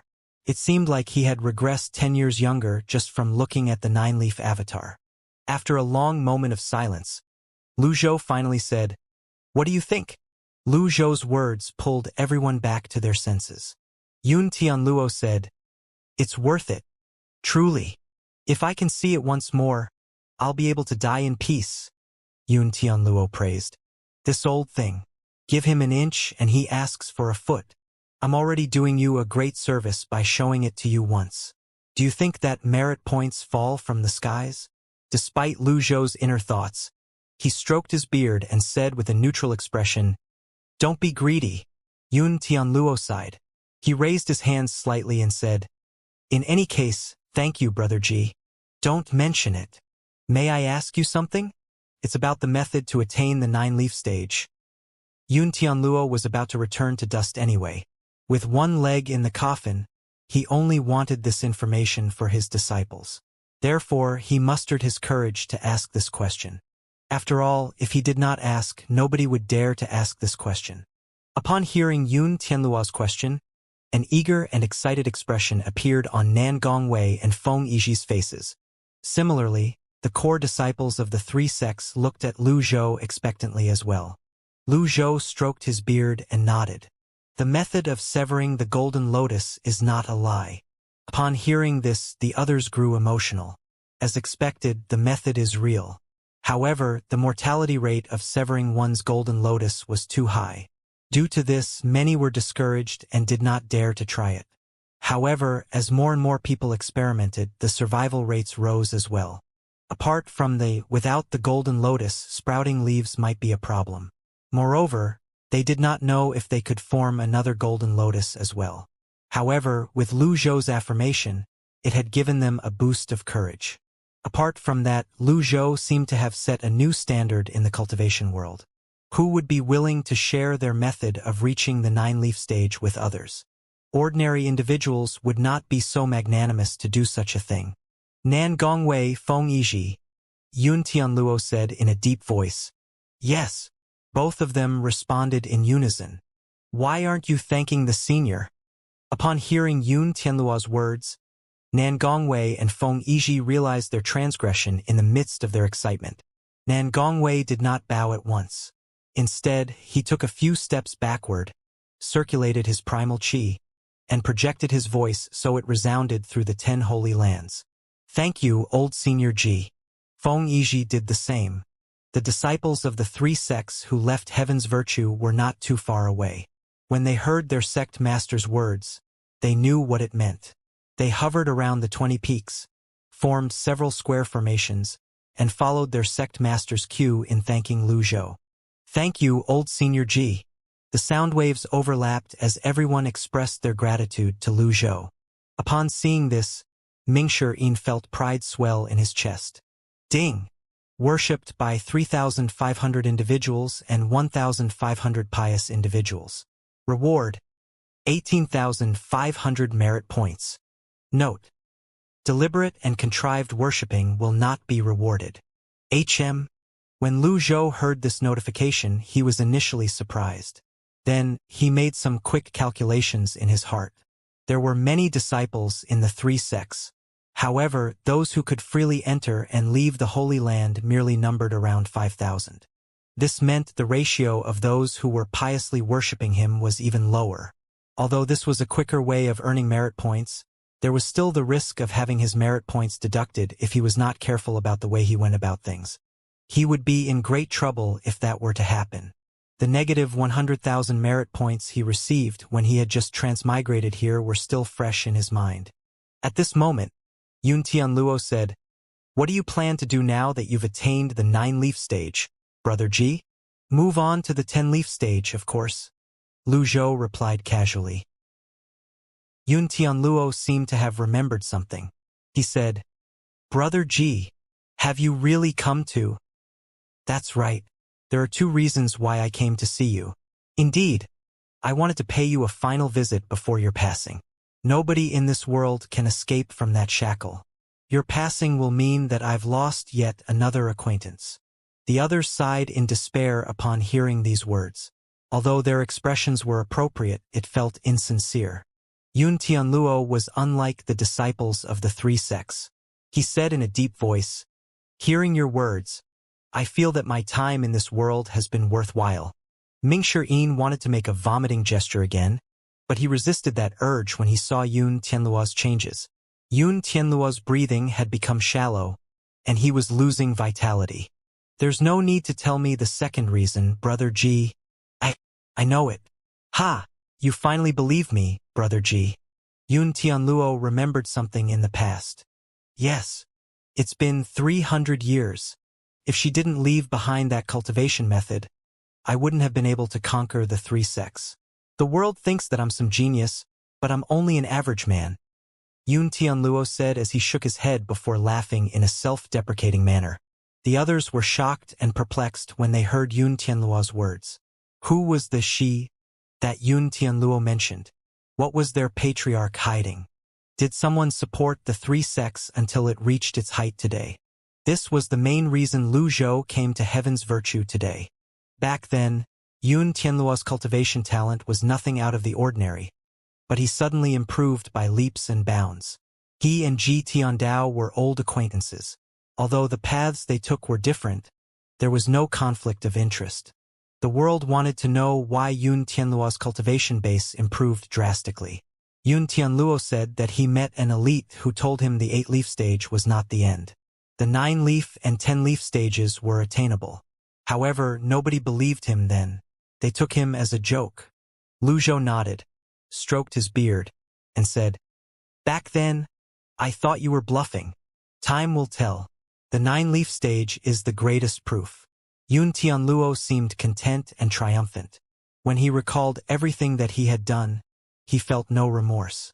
When he saw the hard truth of the cultivation world crumble with his own eyes, he felt that he had lived a good life. Yun Tianluo's thoughts wandered back to 300 years ago. Unfortunately, things have changed and the people were long gone. She left the cultivation method behind, and you cultivated it. Your cultivation base improved greatly, and you became the chief of the three sects. Back then, nobody would have thought this was possible, Lu Zhou said. Yes. Yun Tianluo nodded in agreement. What's her name? Lu Zhou asked. Yun Tianluo looked remorseful. He shook his head and said, "A person like her can hardly be tracked down. I don't know her name. Perhaps she has already attained the 10-leaf stage a long time ago and is now living in seclusion." 10-leaf stage. The others were thoroughly shocked and frightened when they heard this. The 9-leaf stage was enough to cause one to feel amazed. To think that there was someone at the 10-leaf stage. Was their patriarch spouting nonsense before his death? That's what I gather from her words. I don't know if she's actually at the 10-leaf stage. Perhaps not. Yun Tianluo seemed tired and launched into a coughing fit after he spoke. What does she look like? She's young. Yun Tianluo answered weakly. At this moment, Zuiyushu, who stood beside Lu Zhou, shook her head and said, "I'm afraid she must be a bag of old bones now, like me." Yun Tianluo glanced at Zuiyushu. He managed a chuckle but did not say anything. Ming Shirin said, "No matter how old she is, she helped Senior Yun rise to prominence from the dust. There's no doubt she's extraordinary." This was the truth. Zuiyushu could not refute these words. She had always prided herself on being a genius. From the moment she stepped into the Confucian sect disciples called her a rare cultivation genius who would only show up once every few hundred years. Unfortunately, she was born female. If she was allowed to climb her way up to the highest position in the Confucian sect back then, perhaps she could also peek into the world of the 9-leaf stage. Perhaps she could be a 9-leaf cultivator now, or perhaps she could have died trying. In any case, there was no point dwelling on it. Humans were faced with countless choices in life. No matter which path they chose, they would still wonder about the path not taken. Regrets could never change the outcome. They could only briefly entertain their fantasies. At this moment, everyone wondered who was the person who helped Yun Tianluo defy his fate. Where did she come from? Yun Tianluo was old. His mind was not as keen as before. He found it difficult to recall many things. Disordered fragments filled his mind. His mind seemed like the vast ocean, while the scenes were like schools of fish swimming in it. They went about in no particular order. He wanted to catch the fish he needed the most but was powerless to do so. His consciousness was slipping away. Patriarch. When Nan Gongwei and Feng Yizhi saw Yun Tianluo looking lifeless, they cried out in unison, appearing worried. Nan Gongwei stood up at once. He directed a palm at Yun Tianluo and channeled primal qi into him. A surge of intense primal qi was continuously channeled into Yun Tianluo's body. Perhaps Nan Gongwei's effort worked. Yun Tianluo opened his eyes again, and a thought flashed in his mind. Ha, her surname's Luo. Luo? Luo? What? The others were puzzled. Was there a cultivating genius or sect in Great Yen with the surname Luo? Lu Zhou stroked his beard as he contemplated this. He suddenly remembered what Si Wuya said. If heaven and earth formed the cage, and the golden lotus was the lock, Who was the entity pulling the strings behind the scenes? He felt shocked when this thought appeared in his mind. He shook his head, dismissing it. It was impossible. Humans were humans. Who could turn heaven and earth into a cage? What was the answer? What's her name? Lu Zhou asked again. Perhaps he would get an answer once he found this person. I can't remember. The core disciples gathered around them on heaven's virtue. Some of them were tearing up. Sobs grew louder and louder. Some of them fell to their knees. Lung Luo and Hua Wudao shook their heads. Hua Wudao cupped his fists and bowed at Lu Zhou. Lu Zhou knew what he meant. He waved his sleeve lightly. Like some on the Holy Land, Hua Wudao fell to his knees. After all, he had been in this sect before. Brother Ji, do you think that we'll meet again in death? Yun Tianluo raised his hand as though he saw something and was reaching out to grasp it. Alas, his big wizened hand was only grasping at air. He did not stop his movement even as it grew slower and slower before he finally stiffened and stopped moving. His arm remained raised. The light in his eyes was snuffed out and turned lifeless. Patriarch! A voice laden with grief resounded across heaven's virtue. The barriers of the 10 holy lands lit up at this moment. The thousands of disciples of the 3 sects who could fly approached the barriers and channeled their primal chi into them. The tidal wave of primal chi illuminated the dozens of barriers. On heaven's virtue, the top of the cultivation tower dimmed. The life of a legend of the times had run its course. Lu Zhou raised his hand. A surge of energy lifted Yun Tianluo up. Feng Yizhi was still in pain. He was shocked when he saw this. He was about to stand up when Nan Gongwei pressed on his shoulder. The other disciples looked up. Lu Zhou stepped into the air. He brought Yun Tianluo up into the air above heaven's virtue. He pushed with his palm. To gain the power of immaterial existence so that we may visit many places without having to move, reaping many benefits. A faint blue lotus emerged from his palm. A powerful surge of vitality wrapped around Yun Tianluo like a tidal wave. The blue lotus blossomed. Everyone else held their breaths. What a powerful life force! Healing! What healing technique is this? Nan Gongwei and Feng Yizhi were stunned by this sight. They realized Lu Zhou was trying to save their patriarch. The thousands of disciples stared at the blossoming blue lotus. It spread out from the center of heaven's virtue. The withered and shriveled plants on the Holy Land began to bloom once again. They felt a power surge from this blue lotus. They thought that this was the power of the 9-leaf stage that was shrouding Yun Tianluo's body. The blue lotus was now in full bloom. Boom! After it blossomed, everything fell silent once more. After the dazzling blue radiance faded away, Yun Tianluo was no longer anywhere to be seen in the sky. The glittering starlight descended upon the Holy Land. Lu Zhou frowned. He hovered above the Holy Land, shook his head, and said with a sigh, "It's not easy to pull someone back from death." In other words, he had failed. Even the 4th heavenly writing power coupled with half of the heavenly writing's extraordinary power could not turn back the clock of a person's life or bring a person back to life. This was how life was supposed to be. Lu Zhou had no intention of doing this initially. He had acted on a whim. Even if he was successful in saving Yun Tianluo, he would only be able to add a few more years to Yun Tianluo's life. Alas, he could not defy the heavens. The barrier of heaven's virtue resonated loudly. The disciples were prostrated on the ground.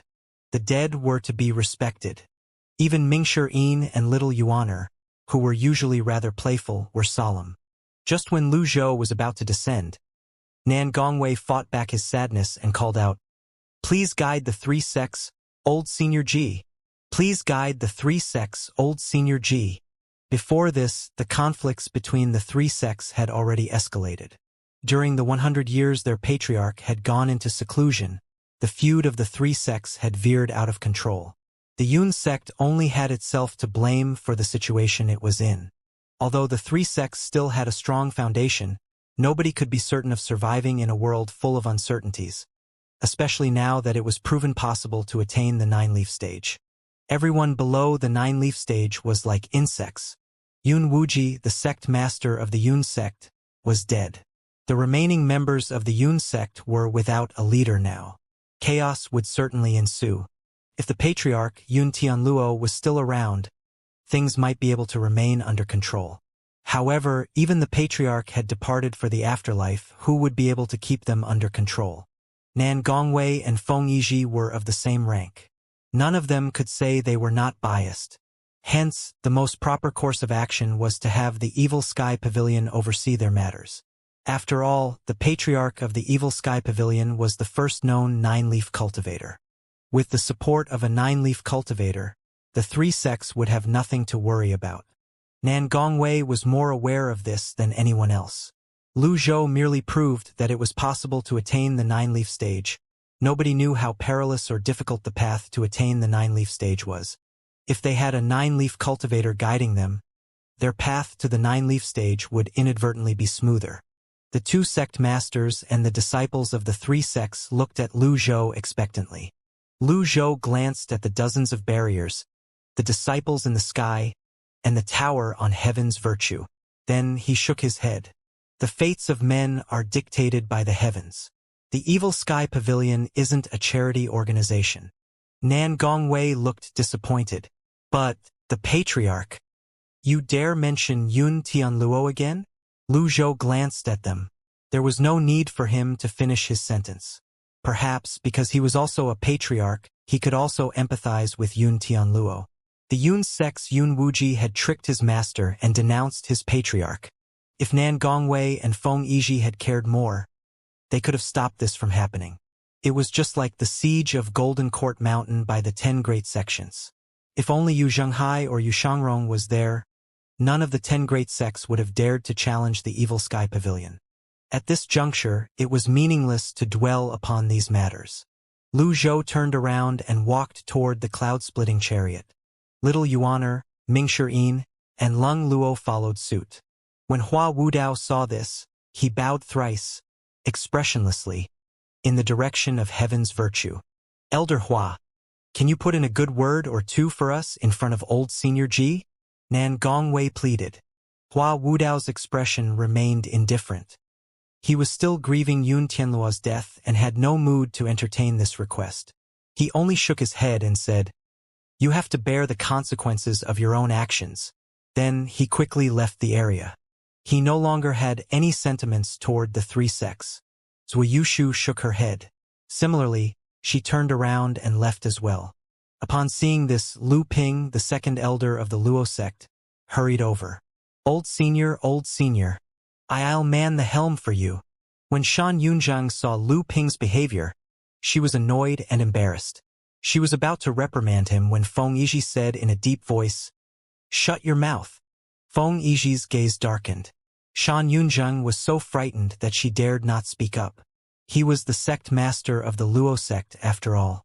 The elders from the Luo sect were, naturally, afraid of him. The others looked on as the Evil Sky Pavilion's flying chariot slowly rose into the air, passed through the barriers and disappeared into the clouds. Then, Feng Yizhi turned to look at Shan Yunzhang and asked, "Shan Yunzhang, are you tired of living?" "Ha! If Lu Ping wants to flatter the Evil Sky Pavilion, let him be. Can you bear the consequences of offending a nine-leaf cultivator?" But the Evil Sky Pavilion is looking down on us," Shan Yunzhang cried out self-righteously. "It's their freedom to do as they please," Feng Yizhi retorted. Nan Gongwei nodded. To put it more precisely, the Evil Sky Pavilion doesn't think much of anyone now. Let's not think too highly of ourselves. This isn't important. Pass down my order. Yes, sect master. Inform everyone in the three sects to stick to this story. The Evil Sky Pavilion has personally visited Heaven's Virtue and instructed the three sects in their cultivation. The disciples were taken aback. One of them looked up and asked, "That's it. That will be enough." Feng Yizhi nodded. Nan Gongwei and Feng Yizhi exchanged a glance and smiled.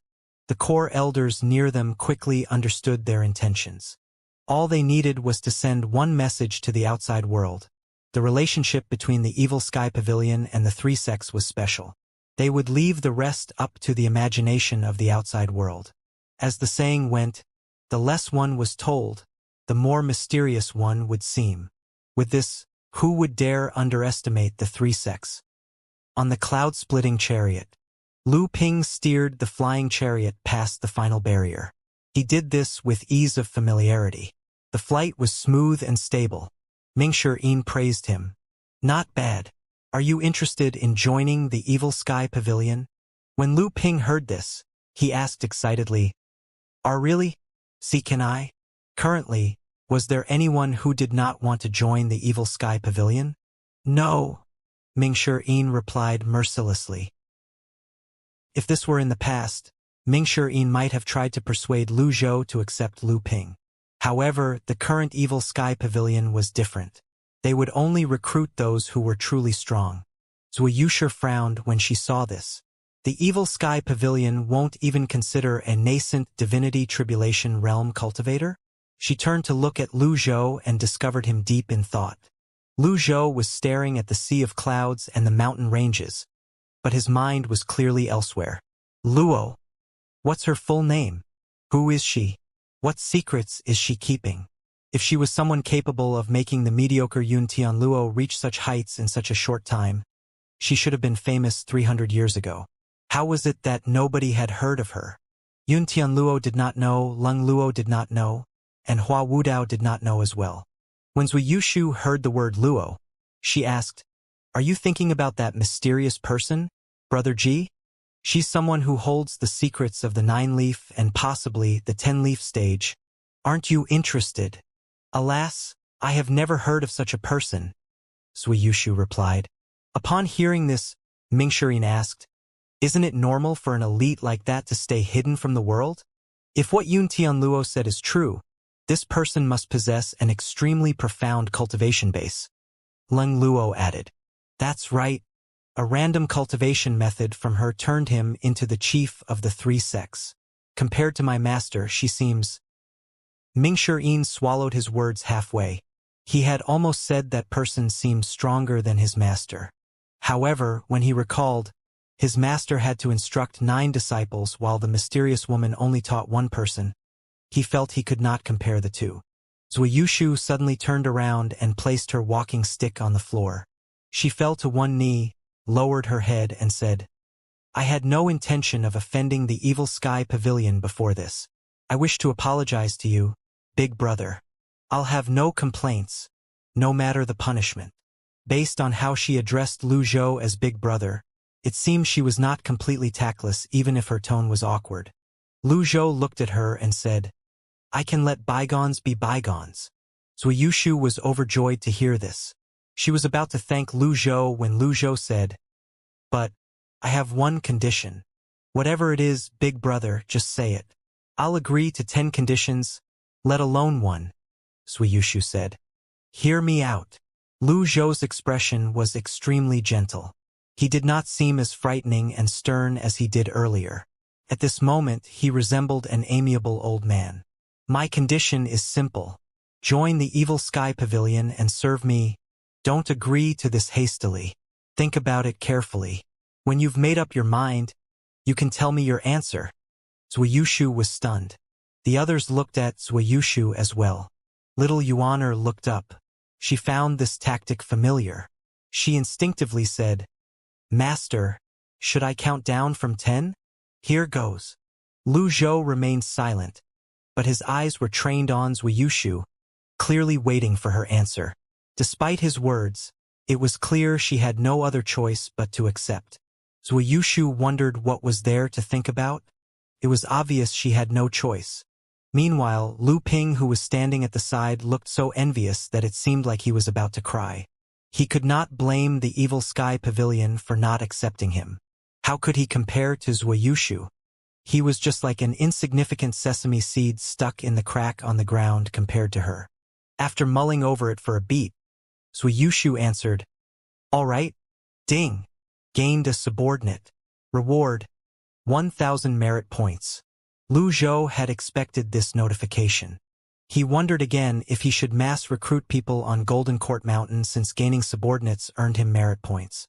After all, Golden Court Mountain was huge, and its inhabitants were few. It was barely manageable for the female cultivators of derived Moon Palace to look after the place. However, he was worried that the rewards would be too low to justify the cost of feeding so many people. He could not turn the Evil Sky Pavilion into a charity house just because he wanted to earn merit points. After a moment, Lu Zhou said, "Rise and speak." Zui Yushu rose to her feet. Lung Luo cupped his hands as a form of greeting. Hua Wudao said, "Greetings, Elder Zhua." Lu Zhou said, "You've been staying in the valley all these years and are unaware of the matters of the world. You should be at the 8-leaf stage. Why did you choose to live in seclusion in the valley?" Zui Yushu was also a legend of her time, after all. Zui Yushu shook her head and sighed. "There's no need to revisit the past. Since you're now part of the Evil Sky Pavilion, there's something I have to say," Lu Zhou said. "Feel free to speak, big brother. I have no intention of looking for trouble with Great Yan's imperial family. However, the imperial family has challenged the Evil Sky Pavilion repeatedly on several occasions. There are many Confucian sect elites living in the divine capital, and many of them hold positions of power. If the time comes, it'd do you good to remain unswayed," Lu Zhou said tonelessly. Zui Yushu was shocked when she heard Lu Zhou's words. It was common knowledge that many Confucian sect elites were officials. The imperial family had always been the most powerful faction in the empire. It would not have been able to maintain peace and order otherwise. How was the Evil Sky Pavilion supposed to fight against the divine capital? She suddenly felt as though she had been tricked to join the Evil Sky Pavilion. However, the feeling did not last long when she remembered they had a 9-leaf cultivator in their ranks. Meanwhile, in the Evil Sky Pavilion, Yu Shangrong stood before the Cave of Reflection. There were many female cultivators in the vicinity. Pan Zhong and Zhou Jifeng were there as well. They regarded Yu Shangrong with looks of admiration. The Sword Devil's return filled them with excitement and shock. The Sword Devil, whose name struck fear in those who heard it, was still alive. "The rumors in the cultivation world say that you're gravely injured and possibly dead, second senior brother." Si Wuya's rang from the cave. Yu Shangrong smiled faintly. "They are merely rumors. Pay no heed to them. Do you know that Master is already at the 9-leaf stage, second senior brother?" Si Wuya asked. "I do." His reply was light and calm as well. "Aren't you worried?" "Worried?" Yu Shangrong looked at Si Wuya from the corners of his eyes. "The ones who should be worried are our enemies." Si Wuya was at a loss for words. After a moment he said, "I'm worried for eldest senior brother." Yu Shangrong frowned slightly and said, "Well, he brought it upon himself. Eldest senior brother. 7th junior brother. I've always thought highly of you. If it weren't out of consideration for you, I would have fought with all my might at Radiant Cloud Forest back then," Yu Shangrong said. Si Wuya shook his head helplessly. He could not understand why his eldest senior brother and second senior brother behaved like nemesis. To his knowledge, there should be no deep-rooted grudge between both of them. They only had minor conflicts at most. Since they were fellow disciples, was it not better for them to sit down, talk it over, and let bygones be bygones? Despite his thoughts, he said, "You're right, second senior brother. As long as you understand," Yu Shangrong said. "Reflect on yourself in the cave. I know what to do about eldest senior brother." When Si Wuya sensed that Yu Shangrong was about to leave, he hastily called out, "Second senior brother." Yu Shangrong stopped in his tracks. Si Wuya continued to say, "Master has taken a personal letter from me. If you have the chance, I wish for you to read it." "All right." Yu Shangrong's reply was direct and simple. He turned and walked toward the southern pavilion. Zhao Yu appeared nearby. She was clearly anxious. She looked around, and when she saw Yu Shangrong, she hastily walked up to him. "Second senior brother, why are you so anxious?" Yu Shangrong asked, puzzled. "It's an emergency. An important matter." Zhao Yu pointed at the letter in her hand. "There's no need to panic. Master isn't around, but I'm here." Yu Shangrong received the letter from her. It read, "Old senior, some good news for you. The cultivation world is entering the lotus severing era. The Big Dipper Academy and Core Yang sect collaborated and developed the lotus-severing survival pills and leaf-sprouting pills. The lotus-severing survival pills can prevent cultivators from being fatally wounded, while the leaf-sprouting pills guarantee that the cultivator will be able to sprout leaves again. I'm truly witnessing history in the making here. The content of the letter was simple and direct. The content was indeed important. After reading it, Yu Shangrong smiled. He passed the letter back to Zhao Yu. Second senior brother, why aren't you worried? Zhao Yu was puzzled. We can afford to be, Yu Shangrong replied. We can't afford it? Even for this. For a time, Zhao Yu was speechless. Yu Shangrong seemed to have remembered something as he said, Fifth junior sister? Have you sprouted any leaves? I've just recently entered the nascent divinity realm and formed my 100 tribulations insight avatar, Zhao Yu replied. Sever your golden lotus as quickly as you can. Don't wait. Ha! Yu Shangrong turned around and left after saying this.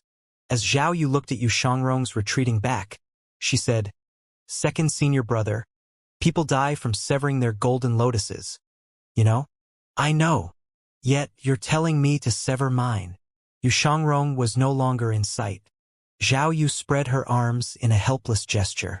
Pan Zhong said tentatively, Miss Fifth, Brother Zhou and I have something we'd like to ask you. We were wondering if… Bah! Zhao Yu did not seem to have heard him. She acted as if she did not see Zhou Jifeng and Pan Zhong when she turned around and made her way to the Evil Sky Pavilion's Great Hall.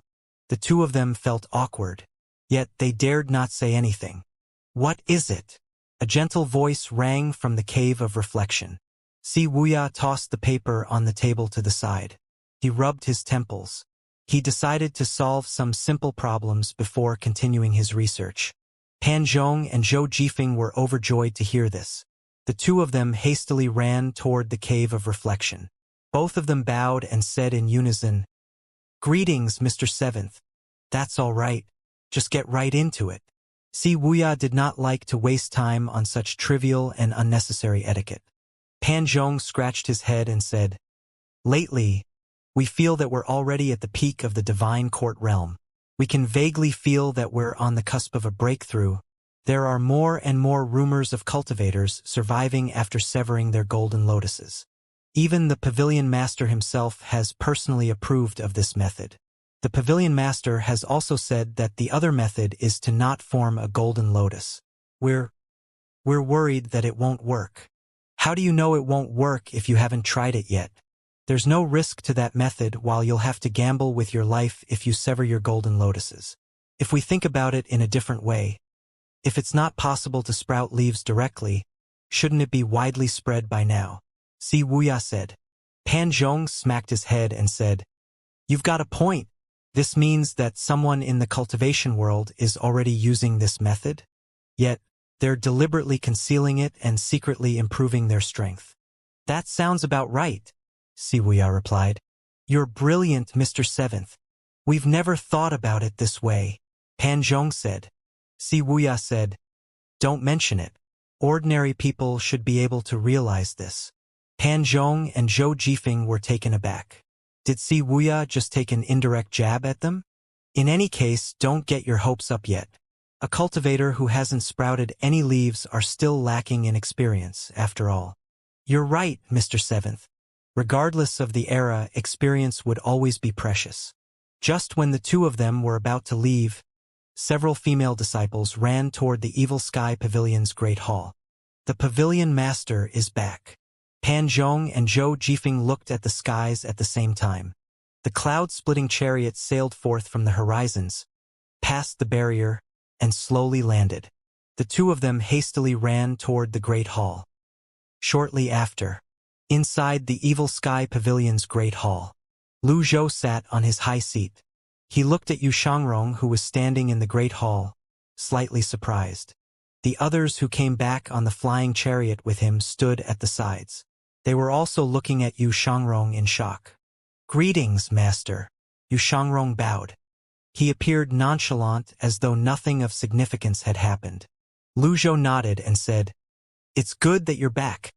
Yu Shangrong caught a glimpse of Zui Yushu from the corners of his eyes.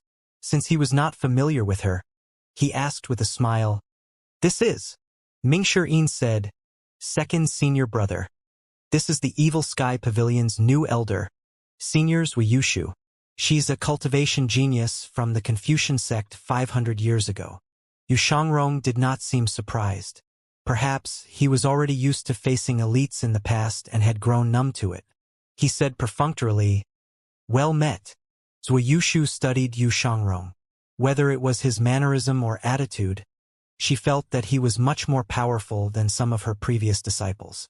In the end, she replied, same here. Leng Luo frowned. What happened, Mr. Second? I trust that you've been well since our last meeting. See? This is how you make a proper greeting.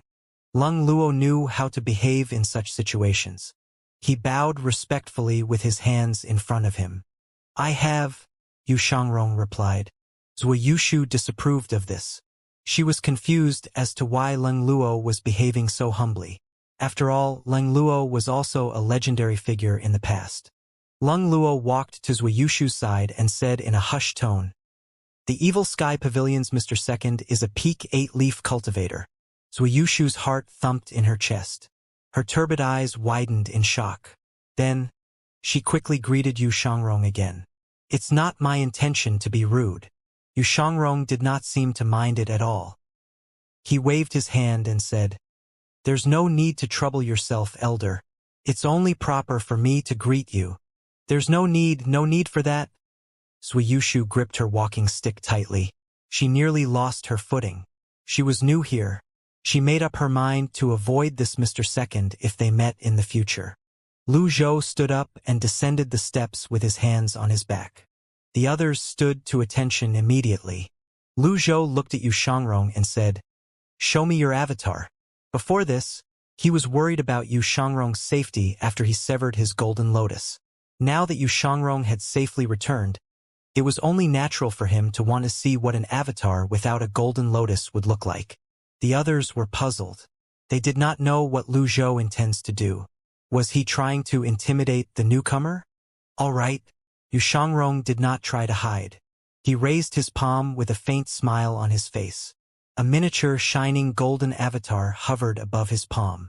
Everyone's attention was focused on the miniature golden avatar above Yu Shangrong's palm. There was nothing under its feet. There was no golden lotus. Only 3 leaves could be seen slowly spinning around the avatar. There's no golden lotus. 3-leaf with no golden lotus. Zhuoyushu's turbid eyes were widened when she saw the leaves. She frowned. Didn't Leng Luo say he's a peak 8-leaf cultivator? Why does he only have 3 leaves? She was slightly annoyed. However, she was taken aback when she saw there was no golden lotus under the avatar. She was confused. What was happening? She could only blame herself for living in seclusion for too long. She knew nothing about the current affairs in the outside world. She did not know about Yu Shangrong, the 9 disciples, or how severing one's golden lotus was all the hype in the cultivation world at this moment. Leng Luo was again the first to cup his fists and bow. I'm impressed. Extremely so. How could he not be impressed? When the method of severing the golden lotus was first proposed, those brave enough to attempt it were few and far between. There were even fewer who were willing to give up on their peak 8-leaf status and begin again. For those who survived, they numbered even less. Most shockingly was Yu Shangrong had already sprouted 3 leaves. Who would dare say that Yu Shangrong was weak? Hua Wudao bowed. A 3-leaf cultivator without a golden lotus. There's no doubt about it, Mr. Second. You're the first in the cultivation world. Mingshi gave a thumbs up. He could not help but offer his praise. You're amazing, second senior brother. Yu Shangrong smiled and said, this is nothing. With Master here, I don't dare claim that I'm the first. The others seemed to recall something at this moment.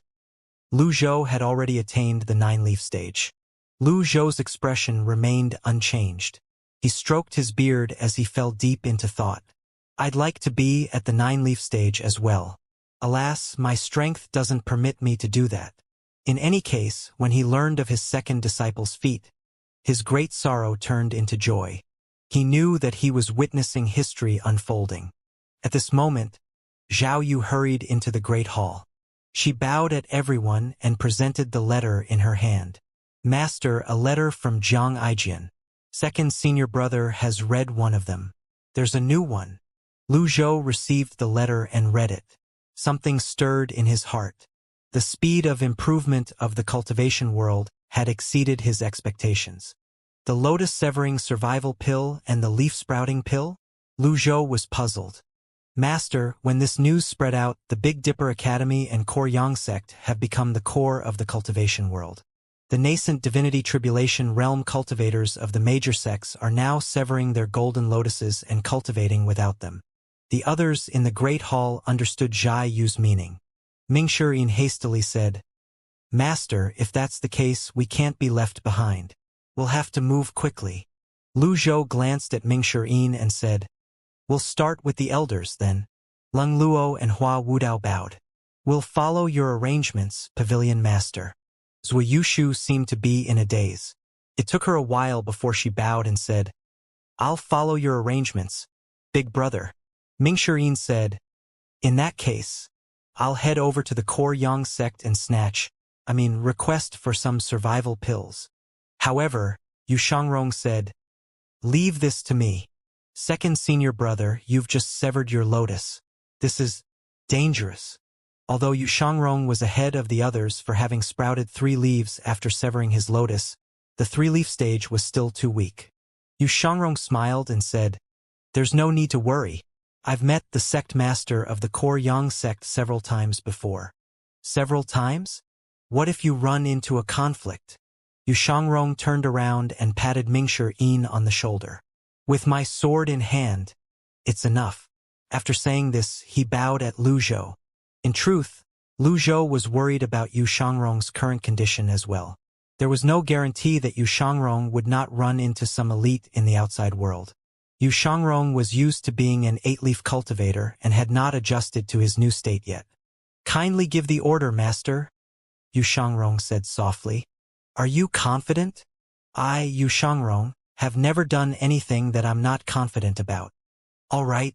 Lu Zhou waved his hand and called out softly, Bayan.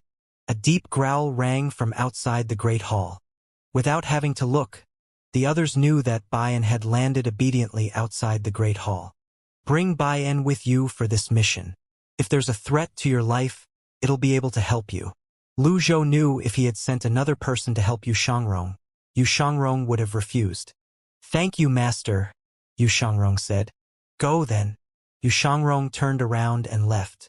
Although he was only a 3-leaf sword devil at the moment, his 8-leaf experience and skills were more than enough for him to deal with a 5-leaf cultivator.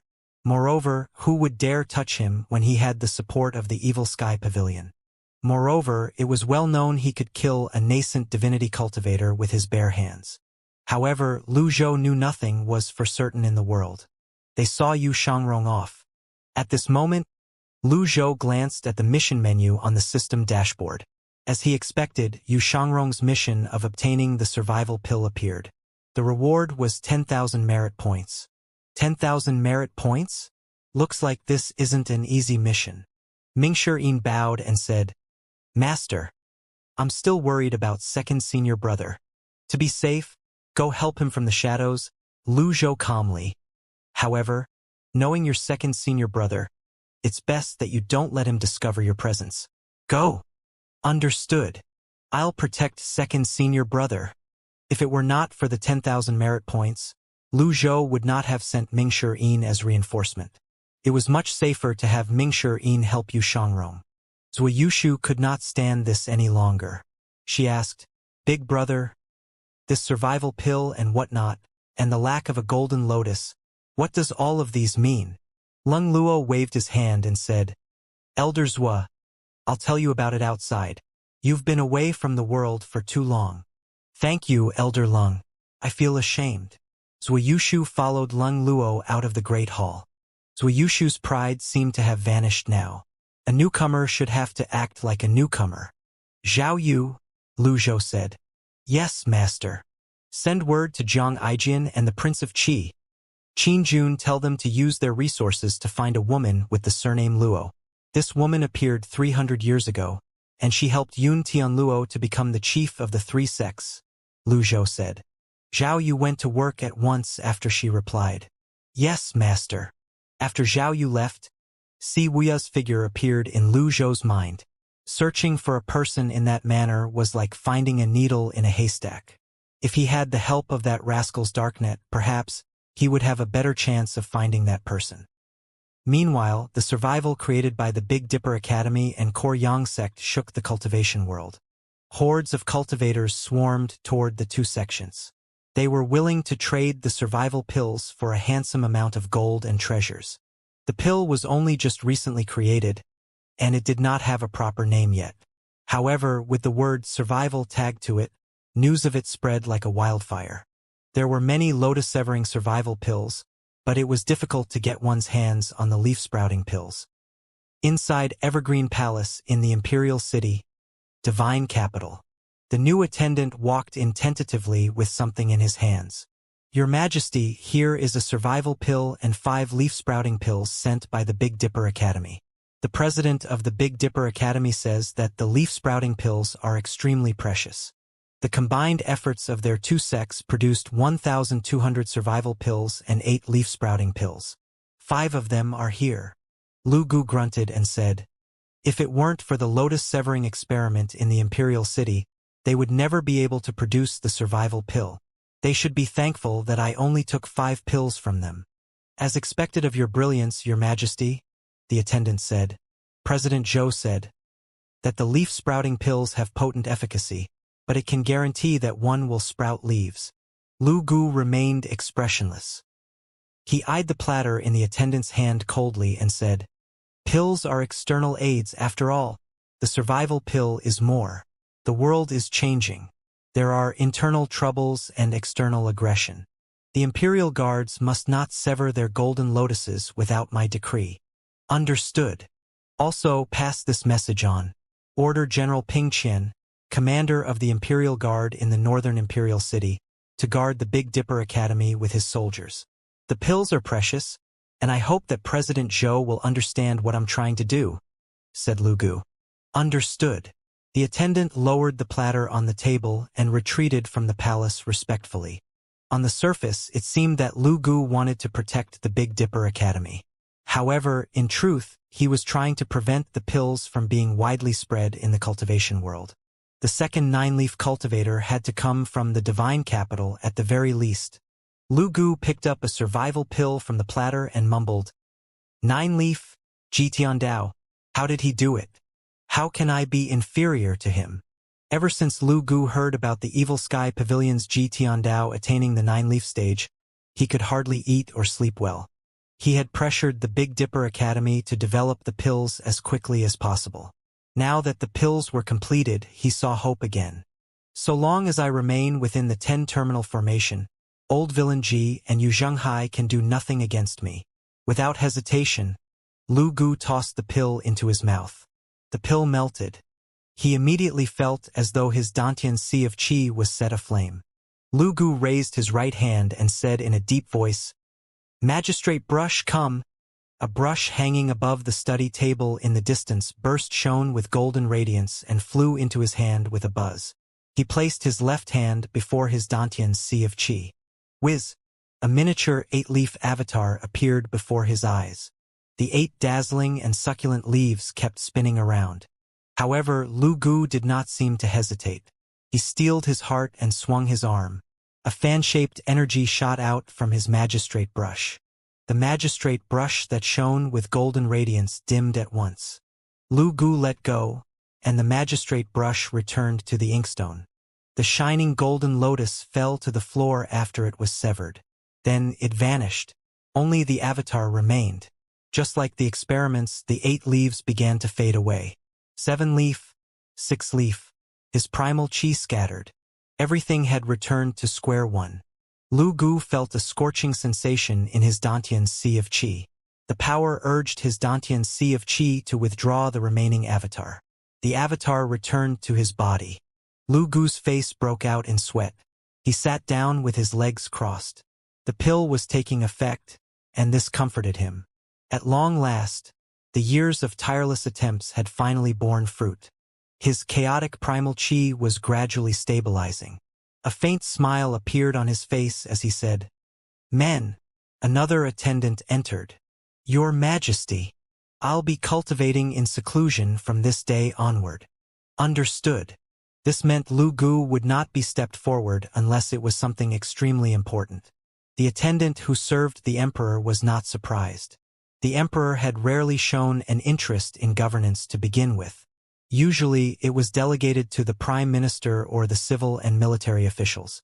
In Lu Gu's opinion, all he needed was to maintain a hold on the imperial guards and the commander-in-chief of the 3 armies to defend the divine capital. With this, he would never be defeated. Now that a 9-leaf cultivator had emerged in the world, he had to attain the 9-leaf stage as quickly as possible. Otherwise, the entire divine capital would fall into another person's hands sooner or later. Even if there were no 9-leaf cultivators from the evil sky pavilion, the method of severing the golden lotus would certainly enable the other sects to improve their strength. As the monarch of an empire, he had to stand at the peak no matter what. Inside the eastern pavilion of the evil sky pavilion, after confirming that there was no change in the old parchment drawing, Lu Zhou returned to the rush cushion and sat down with his legs crossed. At the same time, he glanced at the system dashboard. Name Lu Zhou. Race human. Cultivation base. Nascent divinity tribulation realm Tao primal. Merit points 21,000. Avatar 1-leaf 100 tribulations insight. Remaining life 12,750 days.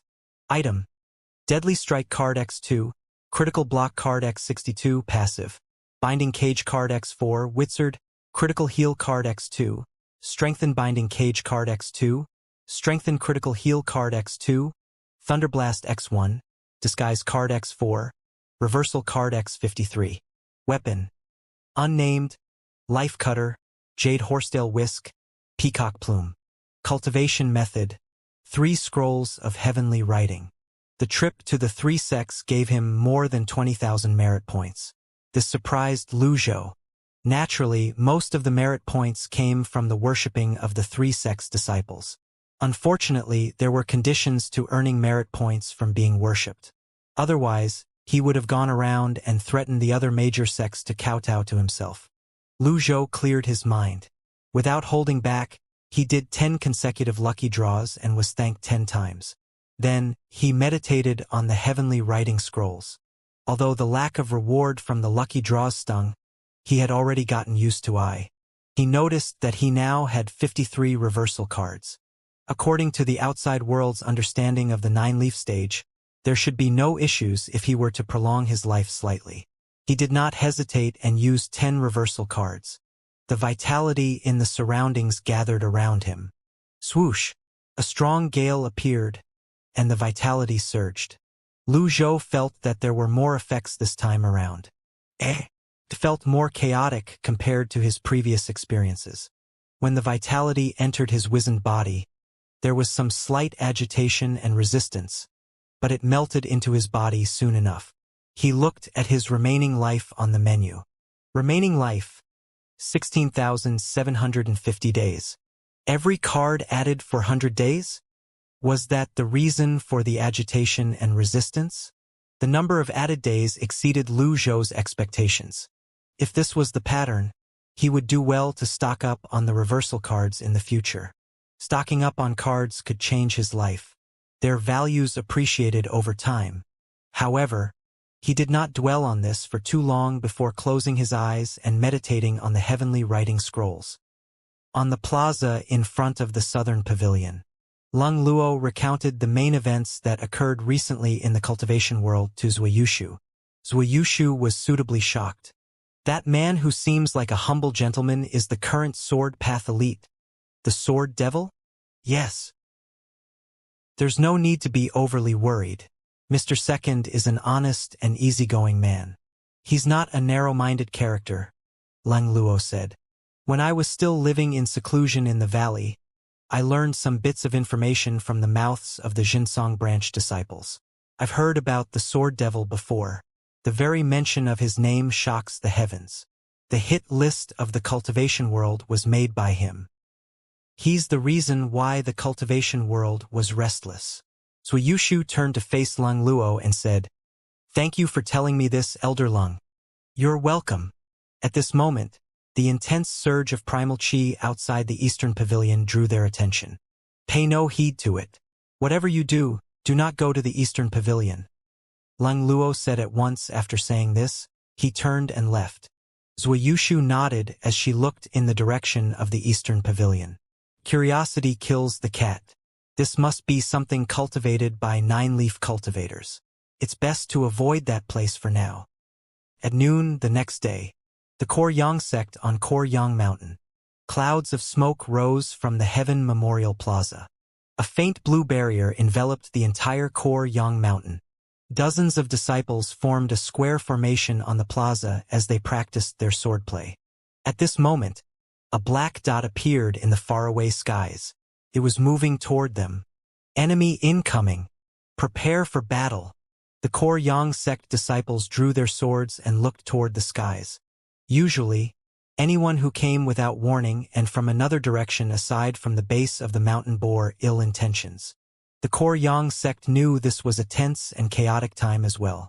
Hence, the entire Koryang mountain was guarded on all sides. After the survival pill was made public, they had more visiting cultivators than they could count. If they had not employed the help of the elites from the Penglai sect, the Koryang sect would have been plundered a long time ago. Just because they were skilled in refining pills, it did not mean that they possessed profound cultivation bases. Summon the seniors from the Penglai sect here. Understood. As they spoke, the black spot was already outside Koryang sect's barrier. From this distance, the Koryang sect disciples could not see the face of the newcomer. However, anyone who could come to Koryang Mountain should not be underestimated. Who goes there? One of the disciples asked domineeringly as he pointed his sword at the newcomer. I'm Yu Shangrong. Yu Shangrong answered honestly. As soon as Yu Shangrong revealed his name, the disciples on Koryang Mountain were shocked speechless. How many times have someone impersonated an evil sky pavilion disciple? Someone mumbled. Let's deal with him politely, just in case.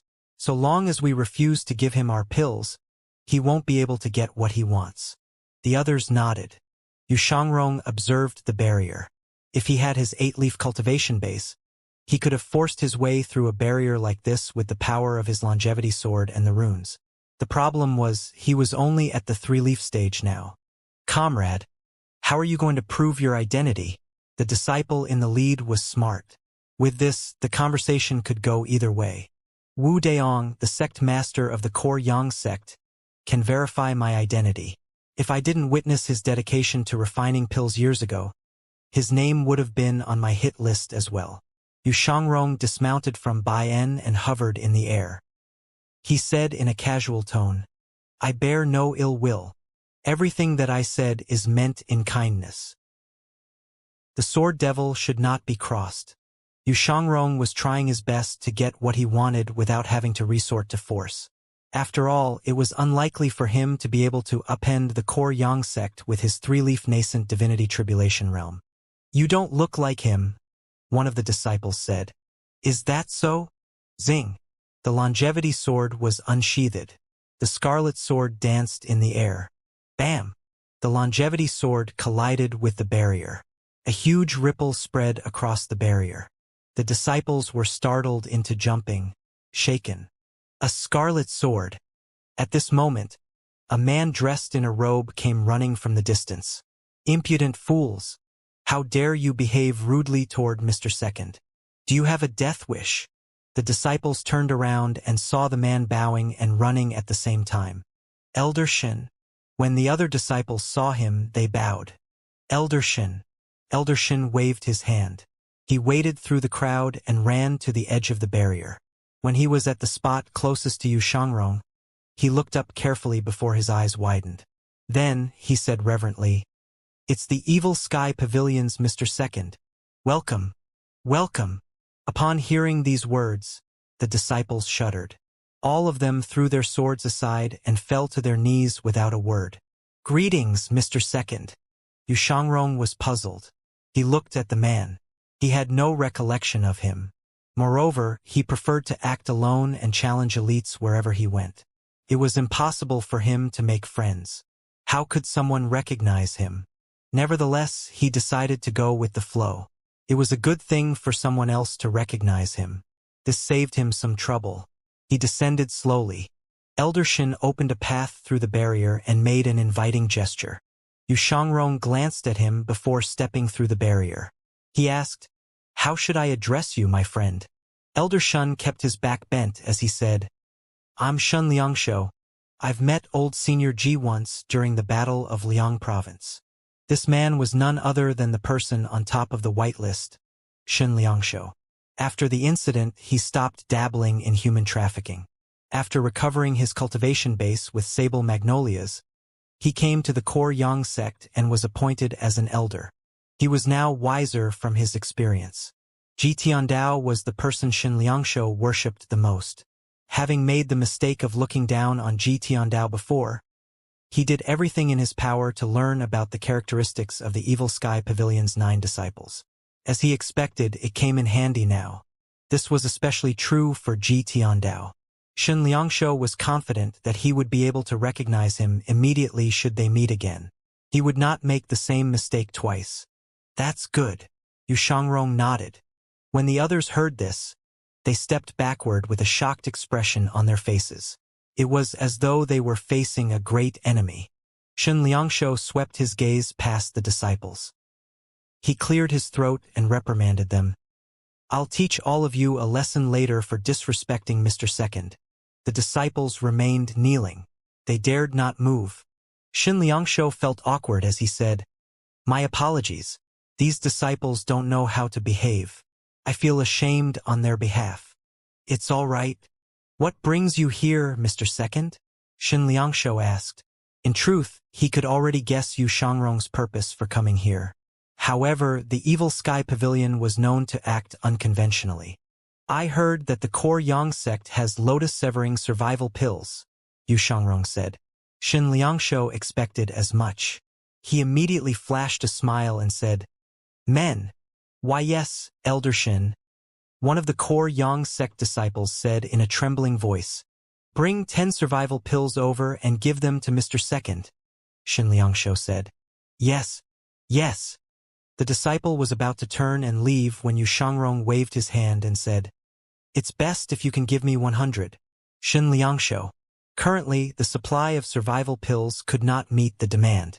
100 pills were not a small number. He winced as he said, "Mr. Second, why don't we have a cup of tea and talk about this?" "I decline. I'm in a hurry." Yu Shangrong's expression remained calm. "In that case, kindly wait here as I fetch the survival pills for you." Shin Liangshou did not dare to dally. He turned around and went to the pill refining room. Yu Shangrong looked up at Bai and who was hovering nearby. He nodded. Baian landed beside him. The disciples had never seen a mount like it before. They retreated further out of fright. Shortly after, Shang Liangshou hurried back with 100 survival pills. He presented them reverently with both hands to Yu Shangrong. "Mr. Second, 100 survival pills, as requested." "I heard that the core Yang sect has leaf-sprouting pills as well," Yu Shangrong said with a straight face. Shin Liangshou was already feeling the pinch from the previous request. When he heard Yu Shangrong mentioning the leaf-sprouting pills, he pulled a long face and said, "Mr. Second, the survival pill is all we have. The leaf-sprouting pills are more precious and are extremely difficult to refine. Only the Big Dipper Academy is capable of refining them." Yu Shangrong nodded when he heard this. He received the 100 survival pills and brought them to his nose before he took a whiff. A unique medicinal scent wafted into his nose. "Mr. Second, are you going to sever your lotus?" Shin Liangshou asked in a hushed voice after making sure the others were out of earshot. Shin Liangshou said furtively, "Mr. Second, take the pill before severing your lotus, and when you do so, you must be quick, decisive, and precise." Yu Shangrong glanced at Shin Liangshou and asked, "What else?" Shin Liangshou glanced at the disciples behind him again, and he pointed at the edge of the barrier. Yu Shangrong understood Shin Liangshou's meaning and followed Shin Liangshou. Shin Liangshou lowered his voice as though he was a thief and said, "If you have the leaf-sprouting pills, You may consume them during the earlier stages and improve your strength as soon as possible. The leaf-sprouting pills aren't much use in the later stages. The effects will also be diminished when the user's cultivation base has improved. Also, if the improvement is too quick, the foundation will be unstable. Yu Shangrong nodded. That sounds logical. Mr. Second, when you return, can you put in a good word or two for me in front of old Senior G? I'll be eternally grateful. Shen Liangshou bowed. That can be arranged. Yu Shangrong put the survival pills away. Then he tapped the ground with the tips of his feet and flew toward Baiyan. Safe journey, Mr. Second. Yu Shangrong sat atop Baiyan and flew down Kor Yang Mountain. Shen Liangshou turned around at once and ran toward Kor Yang Sect's meeting hall. He reached his destination soon enough. He opened the doors and entered the hall. Sect Master Wu, he has left. From a corner, Wu Deong walked out with a slight tremble. He wiped the sweat from his face and stole a glance at the skies. After making sure that Yu Shangrong was not there, he finally spoke. Thank the heavens that you showed up just in time. I was scared out of my wits. Don't fret, Sect Master. Mr. Second wasn't hostile, Shen Liangshou replied. In any case, the Kor Yang sect can't afford to cross the Sword Devil, let alone the Evil Sky Pavilion, Wu Deong said. Meanwhile, Lu Zhou opened his eyes after meditating on the heavenly writing scrolls for a night. He gauged his extraordinary power. He had 1/5 of his full capacity. As expected, if he proceeded at this pace, all he needed was 5 days to completely replenish his extraordinary power. Indeed, his meditating speed had increased. What would the 5th heavenly writing power be like? Lu Zhou muttered to himself. He stood up and looked at the old parchment drawing. Apart from Great Yan's lands, the other parts of the drawing were still a blur. There was nothing there. Lu Zhou decided to attempt the lucky draws to change the pace of things. He sat down. Lucky draw. Ding! Spent 50 merit points. Spent 54 luck points. Obtained Appearance Alteration Card X5. Appearance Alteration Card. Enables you to change your appearance. Lasts for 5 days per use. Appearance Alteration Card? Lu Zhou was puzzled when he saw the new item card. Was the system on a mission to troll him right now? Why would it give out a useless card such as this one? What use would he have for the Appearance Alteration Card? Lu Zhou's current appearance was much different compared to when he just recently transmigrated here. This latest card was more useless than the last. At this moment, Zhao Yu's voice rang from outside the pavilion. Master, Si Wuya requests an audience. What is it? He says that he remembers something about the memory crystal. Bring him here. Yes, Master. Soon after, Zhao Yu brought Si Wuya to the eastern pavilion. Si Wuya's mental state was visibly better than it was a few days ago. He opened the doors carefully and walked in while Zhao Yu waited outside. When he entered the study, he saw Lu Zhou sitting on a rush cushion with his eyes closed. He called out softly, Master. Lu Zhou slowly opened his eyes before he looked at Si Wuya and said, Sit. I dare not, Master. Speak then, Lu Zhou said. Si Wuya nodded and said, I've been reflecting inside the cave of reflection over the past few days. I've been thinking about the memory crystals as well. I have a feeling the crystal is in Rongxi instead of Rongbei. Why would you say that? Lu Zhou asked. After you sealed your memories, Master, you went to Rongxi. There are 5 nations in Rongxi. Qigong Nation, Wuxia Nation, Sushen Nation, Changgu Nation, and Lulan. Many other tribesmen dwelled in the 5 nations. They believe and worship evil monsters. After you returned from sealing your memories, we were attacked by the elites from the 10 great sects. For them to plan the siege, they must know about your movements in detail.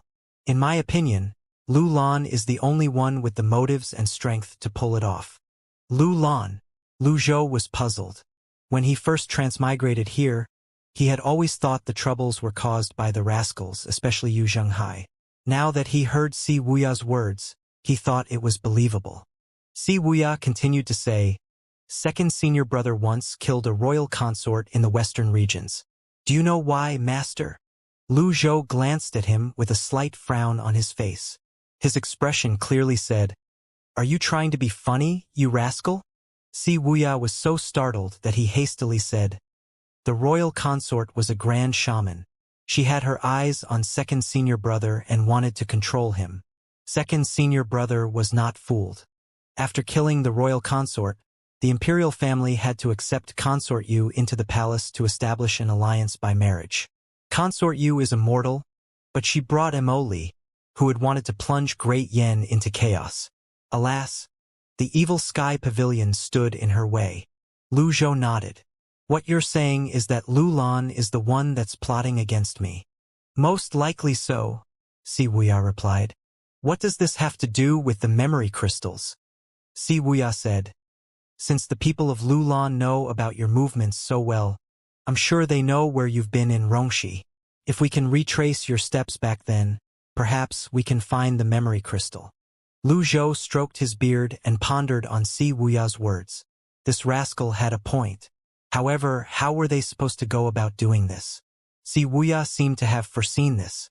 He said, "Master, I've also planted some of my own men in the other tribes, especially in Lu Lan."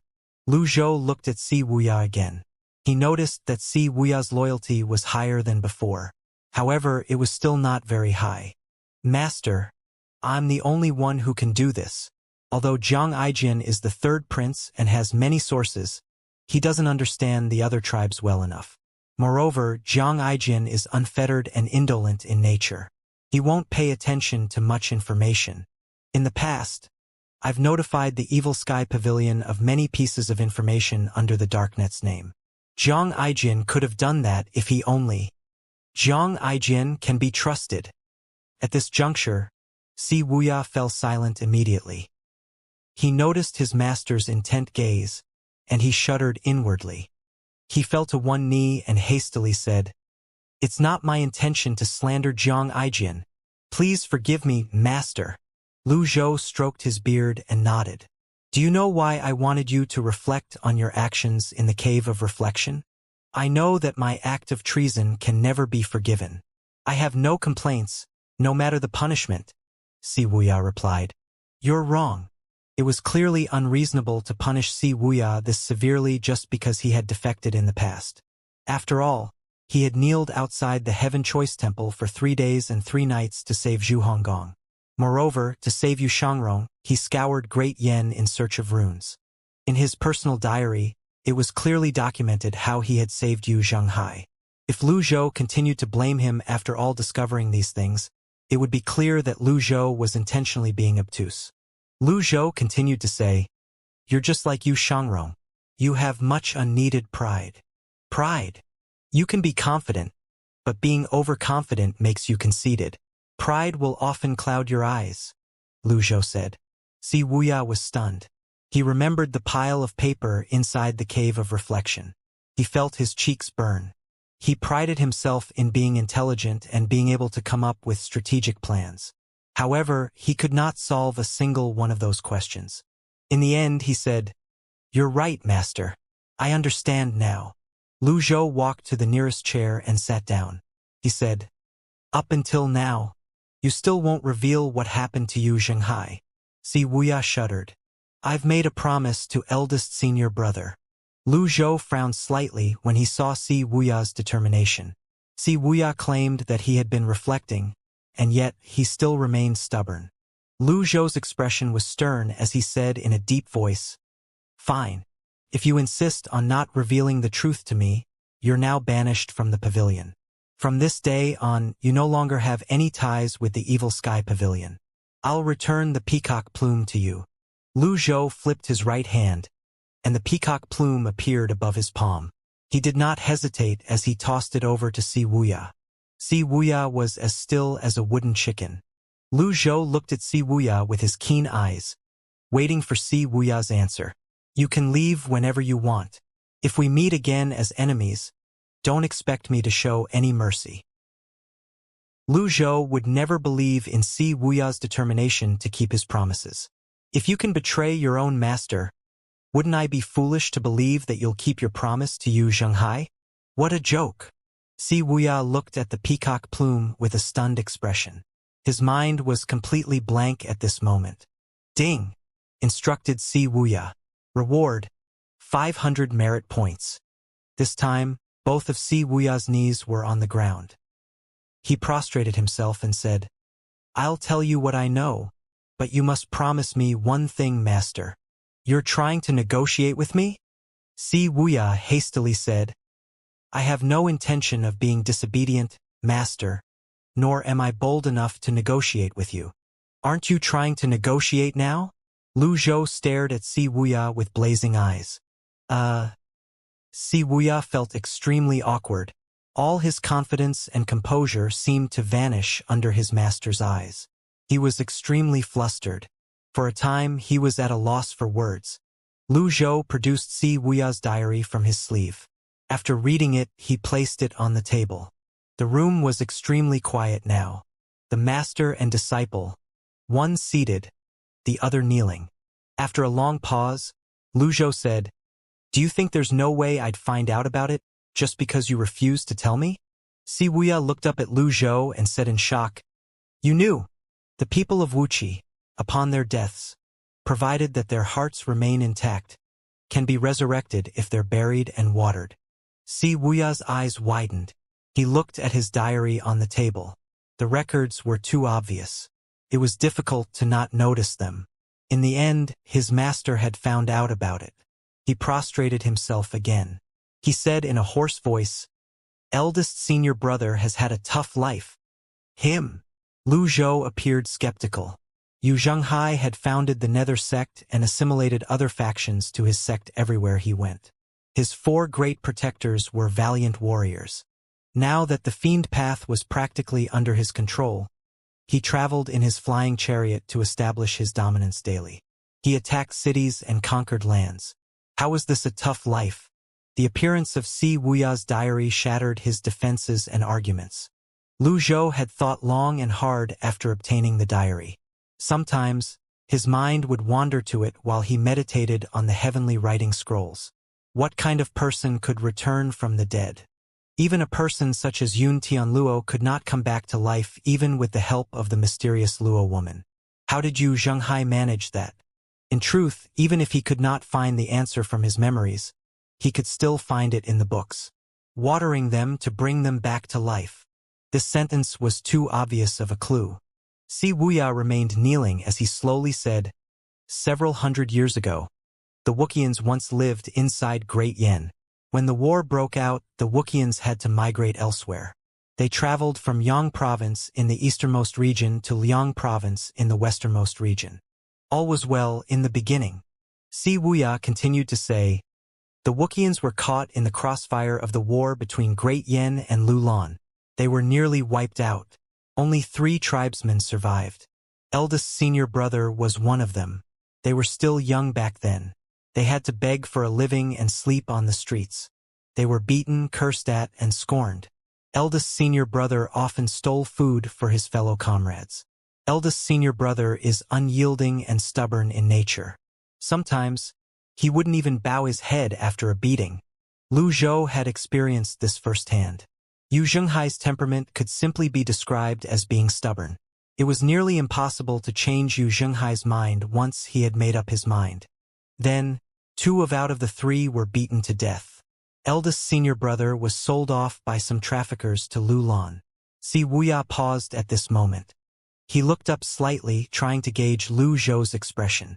He discovered Lu Zhou's expression was the usual. He could not figure out what Lu Zhou was thinking. When Si Wuya paused, Lu Zhou asked, "Why didn't the Wuxians come back to life after their deaths?" "It's difficult for ordinary Wuxians to achieve that. The conditions for it to happen are strict. Wuxians who started cultivating would also need to be looked after by someone else. Besides, Wuxians can only be resurrected thrice. Every time they die, they would lose 300 years of their lives. Now that eldest senior brother is a peak 8-leaf cultivator, he's supposed to have 1,000 years of life." Unfortunately, Si Wuya trailed off. Lu Zhou was deep in thought. He understood the situation. If the Wuxians could be resurrected without limits, they would be immortal. Was there not a single person in the vast cultivation world who broke free from these shackles? Continue, Lu Zhou said.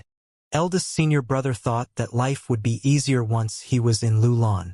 However, not only did it become worse, but he did not even get a good night's rest. An aristocrat in Lulan loathed great yen. In search of pleasure, he bound eldest senior brother, gouged, and cut him with a knife every day. Every cut caused eldest senior brother excruciating pain. This went on for 7 days before he eventually bled to death. At this point, Wuxia clenched his fists, and his knuckles whitened. His emotions were clearly agitated as he continued to say, "Perhaps, the heavens pitted eldest senior brother and didn't think his time was up. Coincidentally, he was dumped into a muddy pool and remained there for 49 days. After he came back to life, he followed a caravan from Lulan and headed east, back to Lulan. Then, he officially became your disciple, master." When Wuxia finished speaking, he remained on his knees. However, his back was ramrod straight. Then, he said, "I'm willing to help eldest senior brother conquer the world. I've never regretted this, nor will I ever regret it." After hearing what Wuxia had to say, Lu Zhou's thoughts were complicated. His mind was filled with thoughts about Yu Zhenghai and Yu Shangrong's past. Whether it was the fair folk, the nobleman nation, or the Wuxians, they were all related to the longevity of life. According to what his disciples had said, if Ji Tiandao truly wanted to use his disciples to attain the 9-leaf stage or obtain longevity, why did he not do it? His 9 disciples should have ended up becoming sacrifices, after all. What happened in between? Lu Zhou glanced at the diary.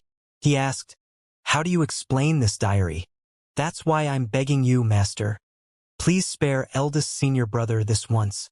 What's recorded in the diary happened when eldest senior brother had just entered the 8-leaf stage. It was his second death, Wuxia said. Second death. Since Yu Zhenghai had joined the Evil Sky Pavilion, he had begun cultivating. With his cultivation base and strength, how could he have died so easily? "I'm afraid you're the only one who knows the reason for that, master," Wuxia said. Lu Zhou frowned. He stood up, placed his hands behind his back, and began pacing. If he knew the reason, there would not be so much trouble now. After carefully searching through his memories, he found nothing. "Oh, Ji Tiandao, did you really seal your memories of you killing your disciples?" Although Lu Zhou was only a transmigrator, and these things had nothing to do with him, he was now playing the role of Ji Tiandao. He was destined to be unable to break free from this. "You suspect that I killed Yu Zhenghai?" Lu Zhou asked. If this had been brought up when he had just transmigrated here, Lu Zhou would have suspected that Ji Tiandao had killed Yu Zhenghai as well. However, it seemed to him now that there was more than meets the eye. Ji Tiandao's fiery temper aside, from the fragments of memories he did not think Ji Tiandao was a cruel and heartless person. The term fiend path was nothing more than an umbrella term given by individuals from the opposing faction. "I dare not," Wuxia continued. "I'm willing to look for the memory crystal." Previously, Wuxia would never agree to search for the memory crystal. Now that his master was at the 9-leaf stage, those worries no longer existed. "Listen here, Wuxia." Lu Zhou raised his voice. "Yes, master. I'm giving you 2 missions. The first one is to search for the memory crystal. The second one is to persuade Yu Zhenghai to return," Lu Zhou said imposingly. Wuxia kowtowed and said, "Yes, master. However." "However what?" "I have no questions about the first mission, but eldest senior brother can be stubborn. I'm afraid." Wuxia wore a helpless expression on his face. Wuxia had expected Lu Zhou to insist on him completing the mission, but Lu Zhou only said, "I'll leave it to you. That will be all." "You'll leave it to me?" Wuxia was stunned. However, when he saw his master walking toward the rush cushion, he no longer dared to stay any longer. He rose to his feet and said, "I'll take my leave now, master. Look for Panzhong to restore your cultivation base. Take the peacock plume with you." "Thank you, master." Wuxia was overjoyed. He picked up his peacock plume and retreated reverently from the room. Lu Zhou turned around and was about to meditate on the heavenly writing scrolls when he looked up and saw the words on his wall. Is there such a coincidence under the heavens? If it's true, does this mean I have another disciple? Someone with the name Sure. Meanwhile, in a certain restaurant in Runan City, Jiang Aijin scratched his head and wondered, a woman with the surname Luo? This must be a joke. Old villain Ji really thinks that I can do anything. Jiang Aijin stroked his chin. Although there's nothing I can't do, this isn't how I'm supposed to be treated. He grabbed a waiter who was passing by and asked, Excuse me, do you know where I can find a woman with the surname Luo? The waiter was taken aback by this treatment. Dear customer, why you should look for her yourself. Inwardly, he muttered to himself, This man has a few screws loose. Jiang Aijin pushed him away and said, The surname Luo, a person who helped Yun Tianluo reach the highest level with a single step. Why doesn't any of this feel real to me? Forget it. I'll just start searching randomly then. Jiang Aijin leaped out of the restaurant and vanished with a flurry of movements. Dozens of miles north from the core Yang sect, Yu Shangrong rode on Bayan. It was flying slowly. He was enjoying the scenery. It put him in a good mood. Bayan suddenly cried out. Yu Shangrong was puzzled. Up ahead. Yu Shangrong saw a forest. Black smoke was rising as though something had caught fire. Let's avoid it.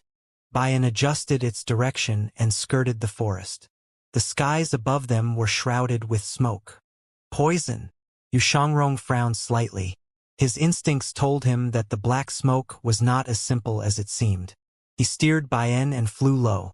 At this moment, a peculiar voice rang from the forest. Why don't you come down and have a talk, my friend? Yu Shangrong appeared calm. He had expected that someone would stand in his way. The black cloud of smoke was clearly meant to stop him. Just as well. Yu Shangrong brought Bayan to a slow descent. 3 people walked out of the forest. One of them was lavishly dressed with a sparse mustache. He stood in the lead as he said, My friend, I'd like to buy something off you. What is it? The lotus-severing survival pills. At this moment, the lavishly dressed man waved his hand. The other 2 brought out their riches and packed them before they handed the bundle of riches to him. Cultivators were never attracted by materialistic items.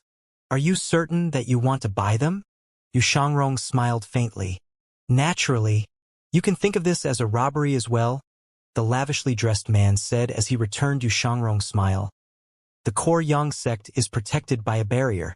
We've caught quite a number of their customers. However, this is our first time seeing one on a mount. Yu Shangrong nodded. You can use witchcraft. Are you from Lulan or Roli? The lavishly dressed man was slightly taken aback by Yu Shangrong's words. He said, You have a keen eye, my friend. Since Great Yen has entered the lotus-severing era, we, Rolians, naturally can't lag behind. So, they're from Roli. After thinking about it, Yu Shangrong found this normal. Great Yan's cultivators were now severing their lotuses. When there were enough 9-leaf cultivators, that would be the day where the other tribes were going to be exterminated. Rongxi and Rongbei would not let this opportunity slip through their fingers. It was only natural for them to send scouts here. Rolians. Yu Shangrong maintained his smile. My sword never kills those without a name. You're proud, alas, it's ill-placed. The lavishly dressed man waved his hand. The 2 others removed their clothes, revealing their sculpted bodies. Their skin was covered in densely packed runes. They seemed strange and ostentatious. Well, they were other tribesmen, after all. Whiz! 2 Wolf King avatars appeared. Yu Shangrong glanced at them. They were both 2-leaf golden lotus avatars.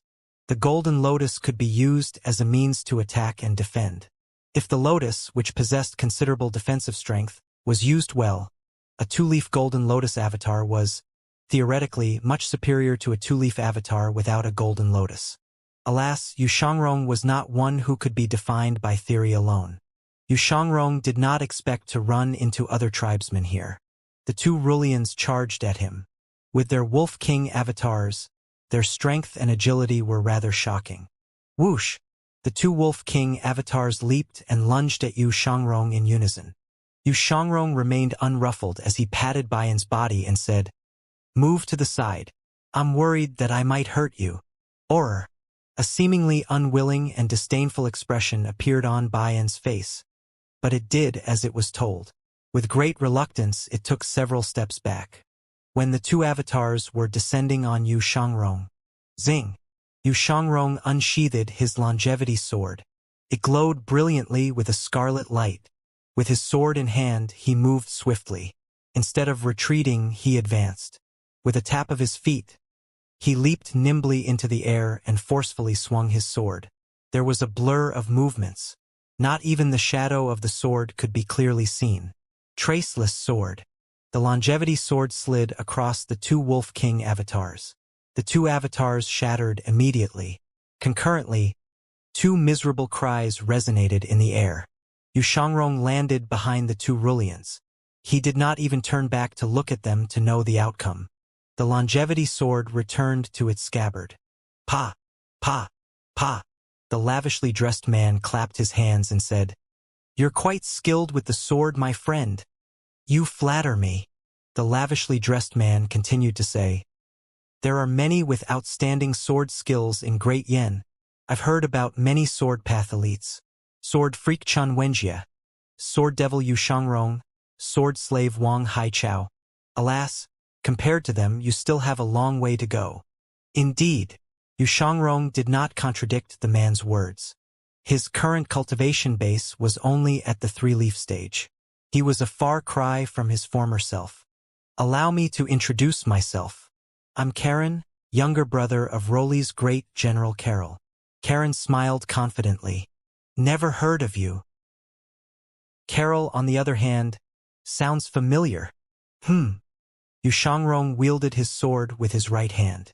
He held it at an angle as he stepped forward. He was smiling. He clearly did not think much about Karen. A slight breeze ruffled his robes. Karen was filled with a sense of foreboding when he sensed Yu Shangrong's aura. Whiz! Karen spread his arms, and a huge Wolf King avatar appeared behind him. It was a 6-leaf Wolf King avatar. "A witchcraft formation has been laid here. Inside this formation, my strength can be temporarily boosted to the 7-leaf stage," Karen said. Yu Shangrong continued advancing with a smile on his face. Thud! Thud! Thud! Whiz! When Yu Shangrong was 10 meters away from the Wolf King avatar, his 30-foot avatar appeared next to him. The avatar was in a horizontal position as though it was flying. 3-leaf. When Karen saw Yu Shangrong's avatar, he frowned slightly. Soon after, a sneer appeared on his face. "I've overestimated you." The black smoke from the forest gathered around the Wolf King avatar. At this moment, Yu Shangrong ran toward Karen. In just a blink of an eye, he vanished from sight. Karen was stunned. The world before his eyes seemed to distort and turn blurry. 3 shadows appeared to the left, right, and center. At the same time, Karen saw the leaves of the 3-leaf avatar spinning around a sword in a clockwise direction. Karen was shocked. There was no golden lotus. This was an avatar with only leaves. He wasted no time in releasing a burst of primal chi. Erupt! The primal chi from Karen's avatar spilled into the surroundings. "I'm sorry, but you're too slow." A sharp sword struck. The 3 souls were gathered. The sword seemed to have penetrated Karen's soul as it pierced his avatar before it pierced his chest. The battle was over. The entire place was silent. Yu Shangrong stood behind Karen, his back was straight, and his posture was poised. He was unbelievably graceful. His sword was still pointed ahead. Yu Shangrong did not care about Karen's life or death. Instead, he looked at the scarlet longevity sword. The 3 shining golden leaves spun around the longevity sword and vanished.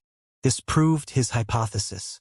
Although the golden lotus's defense was formidable, the sharpness of the leaves was also remarkable. Karen pressed a hand to his chest as he fell to one knee, coughing violently. An incredulous expression could be seen on his face. Before the witchcraft had even completely boosted him, he was already killed. How did this happen? Why was this random great Yen cultivator so powerful? "You," You? Karen said with great difficulty. Can you tell me why your name? So that I can rest in peace. Blood trickled out of the edges of his lips when he spoke, dyeing his robes red. Yu Shangrong turned around slowly. He did not even spare Karen a glance. He looked at the bundle lying between the two corpses as he raised his hand. The bundle flew up, its scent reminding him of a certain medicine. Survival pills? He smiled as he finally replied to Karen. Yu Shangrong. After revealing his name, Yu Shangrong flew up, mounted by N, and shot toward the horizons. Karen sat on the ground and chuckled to himself. Sword devil. No wonder. No wonder. All right. Curse my rotten luck. Then, he spat out another mouthful of blood. There was almost no chance that he could survive that sword strike. Nevertheless, his strong survival instinct kept him upright. I can't die. I can't die. Sword devil, there's too much that you don't understand about Roly.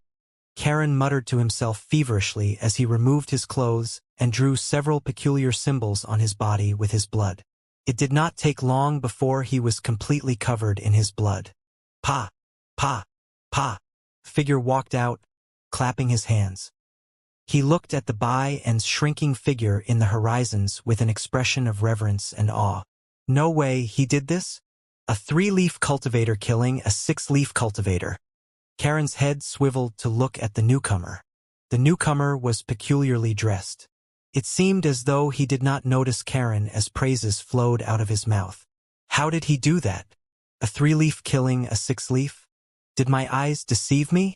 Or is your 6-leaf cultivation base fake? No way, that's impossible. It can't be. Karen was puzzled. Hey, I'm talking to you. The peculiarly dressed man kicked Karen. Ah! Karen was already on the brink of death. When he was kicked, he felt as though his internal organs had split apart.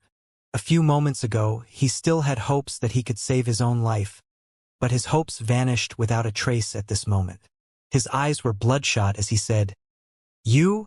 Who are you? You vermin who strikes a man when he's down. The peculiarly dressed man scratched his head. Yu Shangrong's image surfaced in his mind. He cleared his throat and said nonchalantly, My apologies. Ha! I'm Yu Shangrong. Karen's mind turned blank. Was he hallucinating after being stabbed by a sword? The person he had fought earlier had said he was Yu Shangrong. How could there be another Yu Shangrong? He coughed violently as he thought to himself, Illusion. This is an illusion. Karen closed his eyes to stabilize his breathing. He rubbed his eyes and opened them again. Sword. Sword devil. The peculiarly dressed man nodded lightly and said, It's only a title. It's too insignificant to mention. Fight me fairly if you dare, Karen said, seething with anger. I'm sorry. I'm the kind of person who likes to seize the opportunity when my opponent is down. The strange man raised his hand. A hook-like weapon appeared in his hand. You shameless. Ah! The separation hook slashed across Karen's neck. Then, a few energy seals landed on his chest. A moment later, Mingshir-in raised his palms, raining down a barrage of blows on Karen before he finally nodded in satisfaction. Second senior brother, you truly know too little about the other tribes. I'm better suited to deal with these other tribesmen. He stretched his limbs and looked at the sun in the sky. How nice. It's still early. I'll go to the Big Dipper Academy and get myself some leaf-sprouting pills. Inside the eastern pavilion of the Evil Sky Pavilion. Ding! Killed a target. Reward: 1,000 merit points. Ding! Killed a target. Reward: 1,000 merit points. Ding! Killed a target. Reward: 1,500 merit points. When Lu Zhou heard these notifications, he opened his eyes, temporarily pulled out of his meditative state. Yu Shangrong? With Yu Shangrong's current 3-leaf cultivation base, it should be slightly difficult for him to kill a grand cultivator. Mingshir-in must have helped him. It's good that they're helping each other out. Lu Zhou closed his eyes and continued to meditate. The next morning, Yu Shangrong had already returned to the Evil Sky Pavilion. He did not delay and made his way to the eastern pavilion. He said with a bow, "I am honored that I didn't let you down, Master. I've brought back 223 survival pills." "Good," Lu Zhou asked. "Did everything go smoothly?" "Everything went smoothly. There were no troubles," Yu Shangrong replied. There was a moment of silence before Lu Zhou said, "You never used to lie." Yu Shangrong was taken aback. Then he bowed and said, "I've made a mistake. I did run into 3 individuals on my way back. They're petty thieves and aren't worthy of mentioning." "It's good to see that you've returned. Rest well," Lu Zhou said. Yu Shangrong was about to turn around and leave when he recalled Si Wuya's words. "I have a request, Master." "Let's hear it." "I'd like to read 7th Junior Brother's diary." "Diary?" Lu Zhou opened his eyes and looked at the table next to him. He waved his hand. An energy picked the diary up and brought it out of the room. Bam! The door closed. Yu Shangrong caught the diary. He bowed and said, "I'll take my leave." Ding! Yu Shangrong accomplished the survival pill mission. Reward: 10,000 merit points. Lu Zhou closed his eyes and continued to meditate on the heavenly writing scrolls. He did not leave the Eastern Pavilion over the next 4 days. On the 5th morning, Lu Zhou sensed that his extraordinary power was completely replenished. His mental state and bodily functions were much better than before. "My cultivation base seems to have improved as well," Lu Zhou mumbled to himself. "It seems like making breakthroughs at quite a rapid pace. In that case, he should save his merit points to purchase the golden lotus leaf. If he could save his merit points and use them when things get difficult in the later stages, he should be able to rank up quicker." Lu Zhou stretched his body before he opened the door and went out. Little Yuaner was hopping about as she practiced with her nirvana sash. When she saw Lu Zhou, she said, "Master, 7th senior brother left for Qing province yesterday. He saw that you were resting and told me to convey the message to you." "I see." Lu Zhou descended the steps with his hands on his back. With Si Wuya's cultivation base, it would be difficult for him to drag Yu Zhenghai back here. The reason Lu Zhou had sent him on the mission was partly due to him being able to easily meet Yu Zhenghai.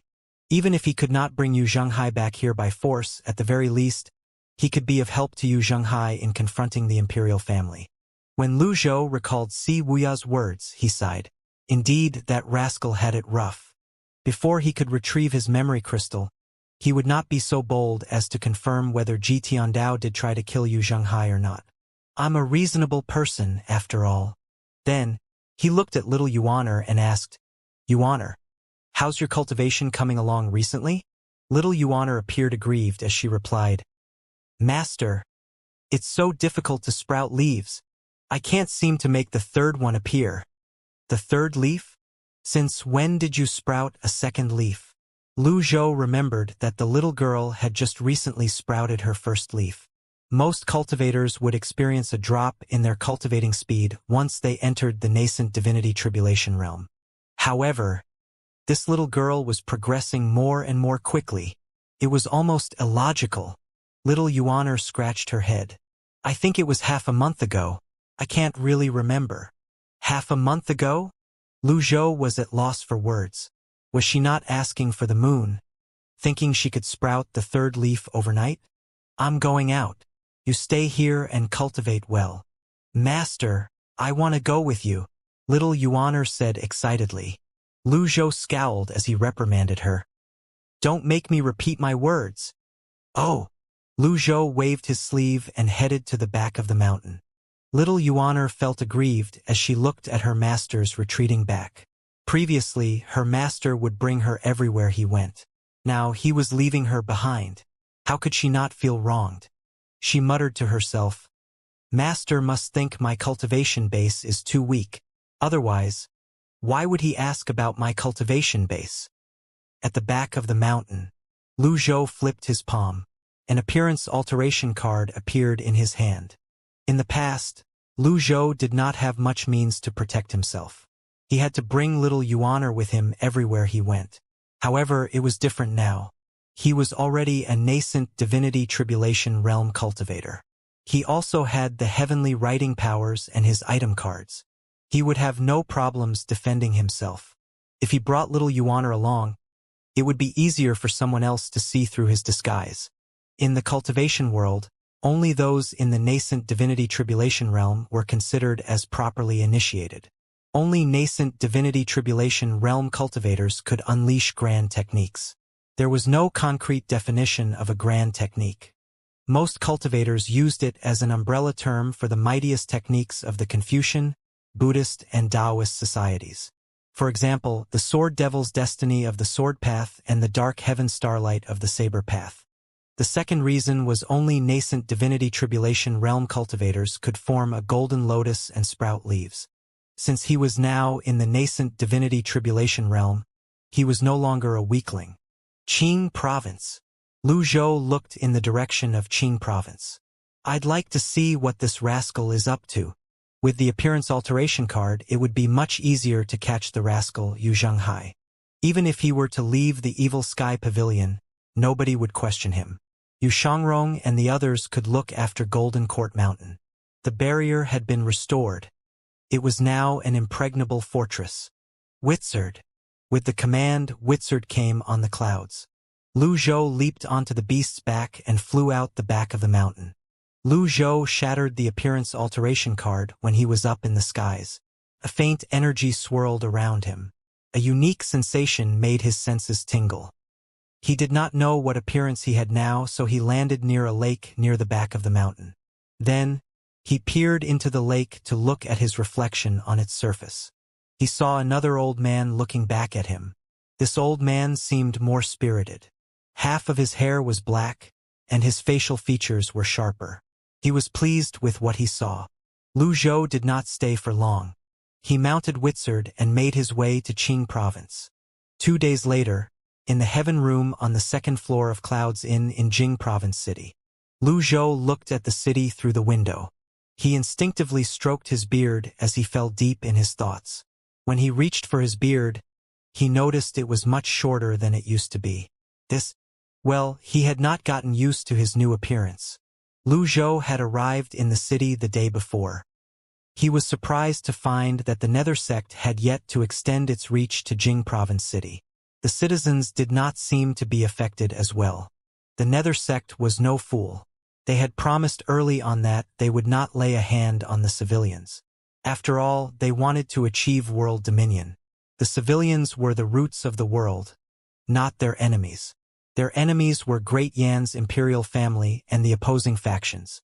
Jing Province was located in the area innermost of Great Yan. It was not a place that remote places like Liang Province could compare to. Alas, Lu Zhou had not seen Yu Zhenghai. Thud, thud, thud. As he entertained his thoughts, a knock rang from outside. Who's there? Lu Zhou turned around slowly as he sighed. Perhaps he had gotten accustomed to the character of an eccentric old man in this world. He was not Ji Tiandao and not the original Lu Zhou, but a new character. Without waiting for a reply, he said, "Come in." A waiter entered the room after closing the door. He said tentatively, "Dear customer, I have information regarding the matter you asked me about. The great general guarding Jing Province City is one of the divine capital's 8 great generals. He's General Wen Shu, commander of the Southwest and a Confucian Society elite. The formation of Jing Province City was laid by the Confucian Society." "What's the Nether sect up to now?" Lu Zhou asked. "You don't have to worry about that. It's said that even the sect master of the Nether sect can only look at the city even if he were here. Jing Province City is as secure as a city protected by a wall of metal and a moat of boiling water," the waiter replied. "You're very confident with Jing Province City's security?" "I'm not the only one. Everyone feels the same way. The people of Jing Province City aren't affected at all," the waiter said with a smile. "Dear customer, since you're asking about this, you can't be—" He wanted to say the word spy, but he quickly swallowed the word when he saw the killing intent brewing in the depths of Lu Zhou's eyes. "Please rest well." He shuddered and quickly retreated from the room in fright. Lu Zhou turned around to face the window. As he expected, the Nether sect was much weaker without Si Wuya. Could not even conquer Jing Province City. At dusk, in a certain nethersex branch, a flag that was raised in the center of the campground danced in the wind. Yu Zhenghai was cultivating with his eyes closed as he sat on his throne. A cloud of mist was swirling before him.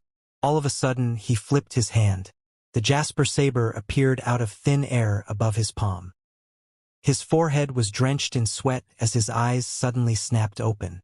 He raised his sleeve to wipe the sweat off his forehead as he murmured, "Master, please don't make me.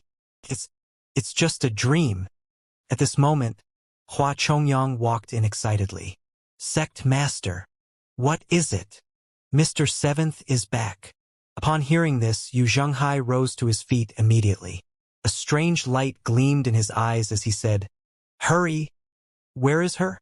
Yu Zhenghai's voice had barely faded when Si Wuya sauntered into the hall. He wore a long Confucian scholar robe and held the peacock plume in his hand. His expression was calm, but his eyes were lively. After he walked to the center of the hall, he cupped his fists and said, "We meet again, eldest senior brother." Yu Zhenghai hastened down the steps, visibly excited. He walked up to Si Wuya, at a loss for words. The exhaustion that had plagued him lately seemed to have vanished at this moment. Finally, he raised his hands and placed them on Si Wuya's shoulders as he said excitedly, "My dear brother, how I miss you so." Si Wuya. Hua Chongyang. Yu Zhenghai's expression was rather telling, even though they could understand his feelings. Hua Chongyang had spent a fair portion of his time listening to Yu Zhenghai's ramblings. The phrases he often heard were, "This would have turned out much better if Junior Brother did it. If only Junior Brother were here," and the likes. The four great protectors had a headache from all the ramblings. How could Hua Chongyang not be delighted about Si Wuya's return as well? Si Wuya endured the pain on his shoulders and said, "Eldest senior brother, let's not celebrate just yet." Master sent me here." Upon hearing this, Yu Zhenghai instinctively took a step back. He frowned. "Master," Si Wuya said. "Master is already at the 9-leaf stage." Yu Zhenghai waved his hand and said, "If you're trying to persuade me, you can save your breath." "That's not what I mean." "Then what do you mean?" Yu Zhenghai's tone grew stern and grim. "Master's growing senile. Have you grown senile as well? The one I'm opposing has always been Great Yan's imperial family, and never the evil Sky Pavilion." "I know," Si Wuya responded calmly. "Then, why are you helping Master?" Yu Zhenghai questioned. The entire Great Hall was as silent as a graveyard. Si Wuya only stared at Yu Zhenghai silently, waiting for Yu Zhenghai's anger to abate. It was just as Si Wuya had expected. After a while, Yu Zhenghai gradually calmed down. Finally, Si Wuya said, "Master isn't senile." An expression of confusion appeared on Yu Zhenghai's face.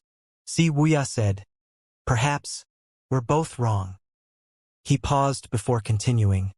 "Master has ordered me to come here and bring you back to the Evil Sky Pavilion. However, Master knows that, with my cultivation base, it's impossible for me to make you do anything you refuse to. Knowing that, why did he still send me here? Master wants to go against Great Yan as well?" Yu Zhenghai asked. Si Wuya did not respond directly. Instead, he said, "Master left the choice to me, and think that I've made up my mind a long time ago." Yu Zhenghai appeared stunned, unable to understand Si Wuya's words. Si Wuya shook his head and changed the topic. "Why aren't you severing your golden lotus and attempting to attain the 9-leaf stage, eldest senior brother?" Yu Zhenghai said disapprovingly, "Severing my lotus means that I'll have to cultivate from the beginning again. What I aim to do is to take over the world while everyone severs their lotuses." Si Wuya nodded. "In that case, the sooner the better." Upon hearing this, something stirred in Yu Zhenghai's heart. He appeared overjoyed as he waved his hand and said, "Hua Chongyang, quickly bring the map over." "Yes, Sect Master." Shortly after, Hua Chongyang placed the map of Jing Province City on the big table. He briefed Si Wuya in detail about the current situation in Jing Province City as well. Yu Zhenghai pointed at the area around Jing Province City and said, "The person guarding Jing Province City is Wen Shu. one of the 8 commanders of the divine capital. This man is from the Confucian societies. He's skilled in formations, and that's giving me a headache. At the side, Hua Chongyang cupped his fists and said, if it weren't for this formation, Sect Master could have taken down Wenshu on his own. Jing province would have fallen a long time ago. My wise brother, do you have any good plans? Do you have any of your men planted around Wenshu? Yu Zhenghai looked at Si Wuya expectantly, as though he was looking at a beautiful lady. Goosebumps rose on Si Wuya's skin from being stared at so intently. He felt helpless about the change in the way his eldest senior brother addressed him as well. He shook his head and said, the 8 commanders aren't your run-of-the-mill officials. The people around them can't be taken down that easily. Besides, we've used this tactic in Liang province before. We can't use it again. Yu Zhenghai sighed in disappointment. Si Wuya said, but I do have another idea. My wise brother, tell me, quick. Yu Zhenghai kept addressing him as his wise brother. It felt like he no longer cared about appearing imposing.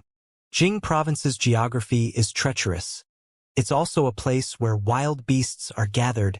There are many mountains and forests around it. We can use the beasts to whittle away at the formation, Si Wuya said.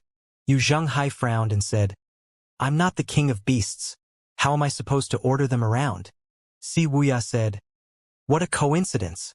In the 3 days' time, north of Jing province, there will be a live sacrifice on the heaven worship platform.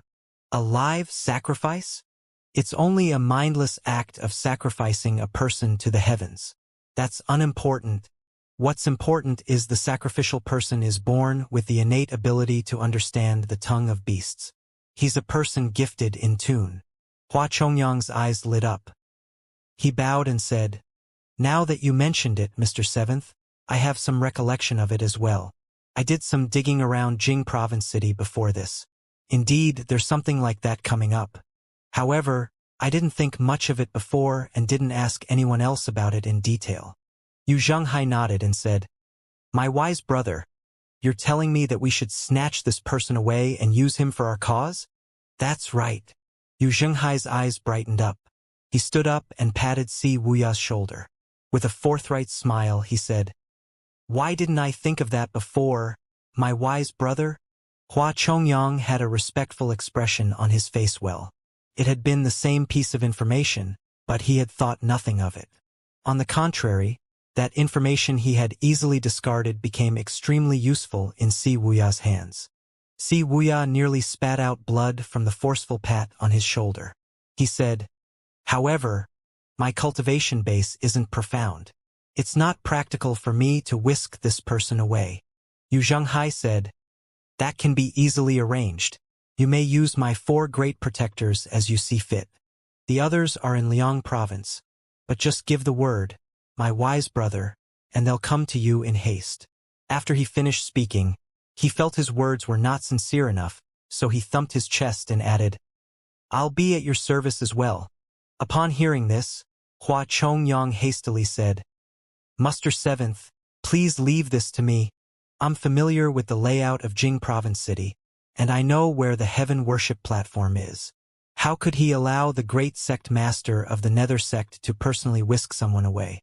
Such an act was beneath his sect master. Yu Zhenghai looked at Hua Chongyang disapprovingly. Si Wuya nodded and said, in that case, I'll have to trouble you, Brother Chongyang. It's my duty, Hua Chongyang replied. Si Wuya said meaningfully, although the people from the powerful factions won't be on heaven worship platform, you should still keep a low profile just to be safe.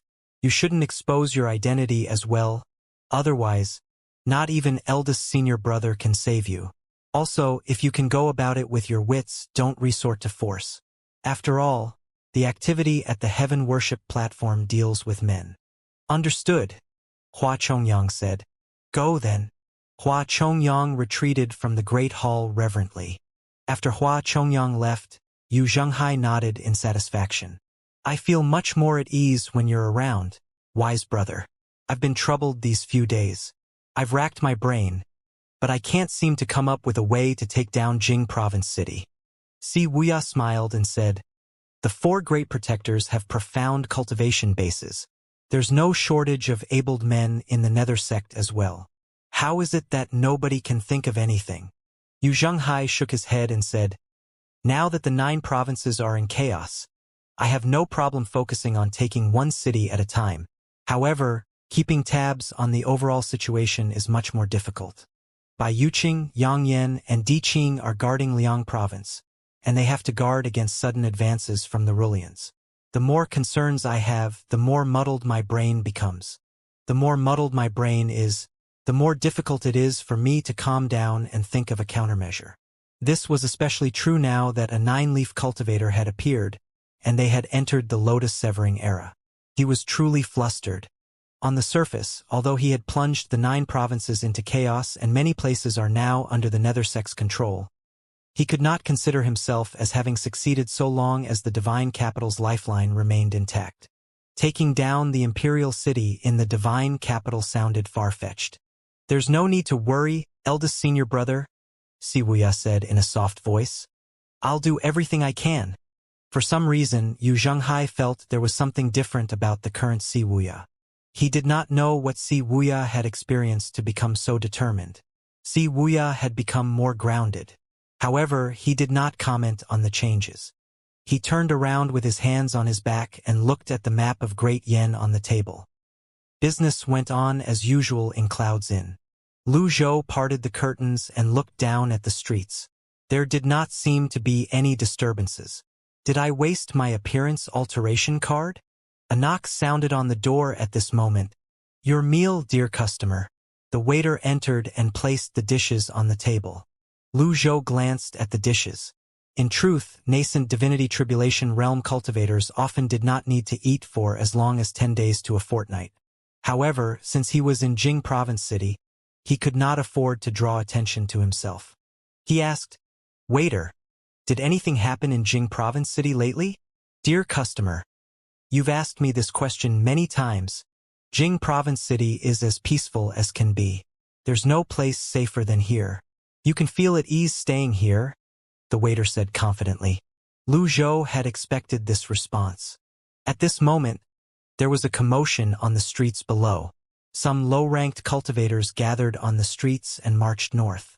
There were also many who were dressed in outlandish and ostentatious clothes. Lu Zhou pointed at them. Waiter, what's this about? The waiter tiptoed to the window and looked out before he shook his head and said, A live sacrifice. That's what it is. It's boring. A live sacrifice? In the past, they sacrificed pigs, oxen, lambs, or other livestock. I heard they're going to sacrifice a living person this time. Who knows if it's true? As the waiter talked, he prepared the table. Enjoy your meal. Regardless of the era, there would always be things like this. Lu Zhou shook his head. He did not want to stick his nose into where it did not belong. The streets were getting livelier by the minute. Just when he was about to close the windows, he saw a man speeding through the crowd. He was dressed plainly, but his appearance seemed familiar to Lu Zhou. This person is... Lu Zhou could not recall his name. What's his name again? He looks familiar. Curse my memory. The more he looked at the man, the more curious he became. He tapped his feet lightly on the ground before he leaped out into the alley next to the inn. He walked onto the street and followed the man. At the end of the street, the man suddenly stopped and turned around. Why are you following me, old mister? The man had intentionally walked on this stretch of road when he discovered he was being followed. My little friend, have we met? Lu Zhou asked calmly. This was a genuine question. He still could recall where he had met this man. My name's Huayang. I think you've mistaken me for someone else, old mister. Stop tailing me. If the man did not mention this name, Lu Zhou would not have instantly recalled who this man was. It was none other than Hua Chongyang, the leader of the Nether Sect's 4 great protectors and the first seat of the Azure Dragon Hall. Why would the great leader of the 4 great protectors, a 7-leaf golden lotus elite, enter Jing Province City on his own?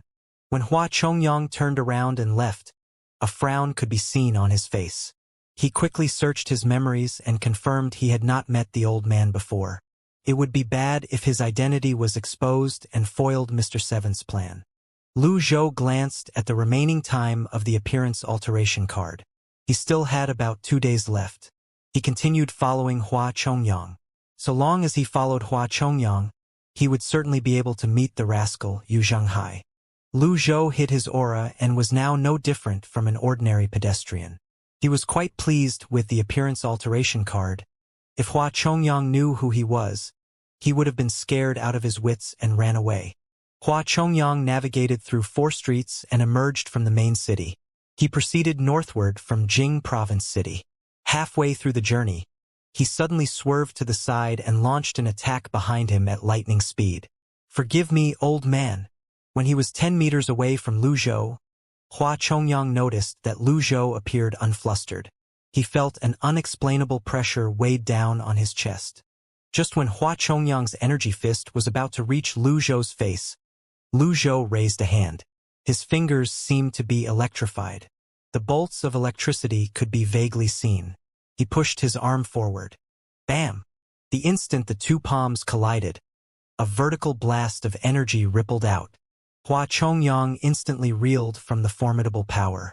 He flipped as he flew backward. After flipping thrice, he landed and staggered 3 steps back. His eyes were brimming with shock. Penglai energy palm? 6 leaf? 7 leaf? 8 leaf? He was not sure. This was because he merely used 30% of his power. However, since the old man faced him in such a calm manner, he was certain the old man had to be at the 6-leaf stage at least. Hua Chongyang no longer underestimated his opponent. He cupped his fists and said, "Old mister, I have no quarrel with you. Why are you following me?" Hua Chongyang had been mulling over this the entire time when he was traveling earlier. He did not have any friends with such a huge age gap between them. Moreover, he had disguised himself for this mission. He spent most of his time in the Nether sect where he held a high rank. When they went about their various missions, he rarely had the chance to personally take action. Therefore, he was certain he had not met this old man before. Throughout his time with the Nether sect, he had taken out quite a number of elites at the 6-leaf stage and above. He was worried that perhaps the old man had recognized him and had come to seek revenge from him. Lu Zhou did not answer Hua Chongyang immediately. Instead, he gauged his extraordinary power. The palm strike he launched was not powerful. It roughly contained 1/10 of his extraordinary power. Finally, he said half seriously as he threw out a random story. "My surname's Lu. I'm from Penglai. You resemble a friend of mine, young friend. It seems like I was mistaken." So what if he was mistaken? The person he wanted to find was Yu Zhenghai. Lu Zhou's answer caused an expression of delight on Hua Chongyang's face. "Oh, a senior from Penglai. Forgive my rudeness. You know about Penglai? I don't only know about it." Hua Chongyang stopped talking abruptly, swallowing the rest of his words. He had almost ruined his mission. Lu Zhou, on the other hand, was intrigued. If he had known, he would not have said that he was from the Penglai sect, nor would he choose to mimic a Penglai sect technique when he attacked. Hua Chongyang changed the topic. "What brings you here to Jing Province, old mister?" "I'm looking for someone," Lu Zhou answered honestly. "What brings you here to Jing Province, young friend?" A question for a question. There were no losses. "I'm looking for someone," Hua Chongyang replied. Their conversation was tense and stilted, fraught with distrust. This was common in the cultivation world. Lu Zhou was not surprised by Hua Chongyang's response. At this moment, several cultivators flew on their swords in the air. They were heading north. All of them wore white robes and were moving swiftly. Hua Chongyang looked up at them with a slight frown and said, "The Henku branch?" He cupped his fists at Lu Zhou at once. "Old mister, I'd best get going. Until we meet again." He leaped into the air and tailed the Henku branch cultivators. Lu Zhou was puzzled. The Henku branch was one of the major branches from the Confucian societies. They had always kept a low profile over the past years. Why were they out and about now? Were these branches starting to make their moves after the fall of the 10 great sects? Perhaps they were thinking of ways to improve their sect's strength after the dawn of the Lotus Severing era? Lu Zhou did not dwell on this any longer. He stepped into the air and followed them, flying at full speed. As Hua Chongyang flew, he looked behind him. As he had expected, he saw Lu Zhou following him. He looked at the others from the Henku branch in front of him. Then something stirred in him. The older, the wiser. It was too easy for something unexpected to happen if he was too close to his target. Hence, he slowed down. Senior Lu, are you going to the Heaven Worship Platform to see what the fuss is all about as well? Heaven Worship Platform? Then, Lu Zhou remembered what the clouds and waiter told him and said, yes. Hua Chongyang felt uneasy when he heard this. Things were much more complicated than he had imagined them to be. He had assumed this was an ordinary live sacrifice and that a seven-leaf elite such as himself could easily accomplish his mission alone. Now that he discovered the elites from the Henku branch elites and the Penglai sect senior, he realized this was not a simple matter. Hua Chongyang had a better impression of the Penglai sect. The Confucian societies had governed the world for a long time. When the Nether sect began to walk on the road to world dominion, it was only natural for them to offend many Confucian cultivators who were also officials in the divine capital. In the end, Hua Chongyang slowed down even more. He blocked the wind with his energy as he asked, do you know about the person being sacrificed this time, Senior Lu? Not really. Lu Zhou was relieved Hua Chongyang had slowed down. How could he continue to tail Hua Chongyang otherwise? His target was moving at the speed of a seven-leaf nascent divinity realm elite while he was only at the one-leaf stage. He could use Wizard to catch up, but that would just be exposing his identity. Hua Chongyang thought about it for a moment before he said, I heard the woman is of unknown origins, and she's an evil person. Some say she's from Lulan, and some say that she's from the Endless Ocean.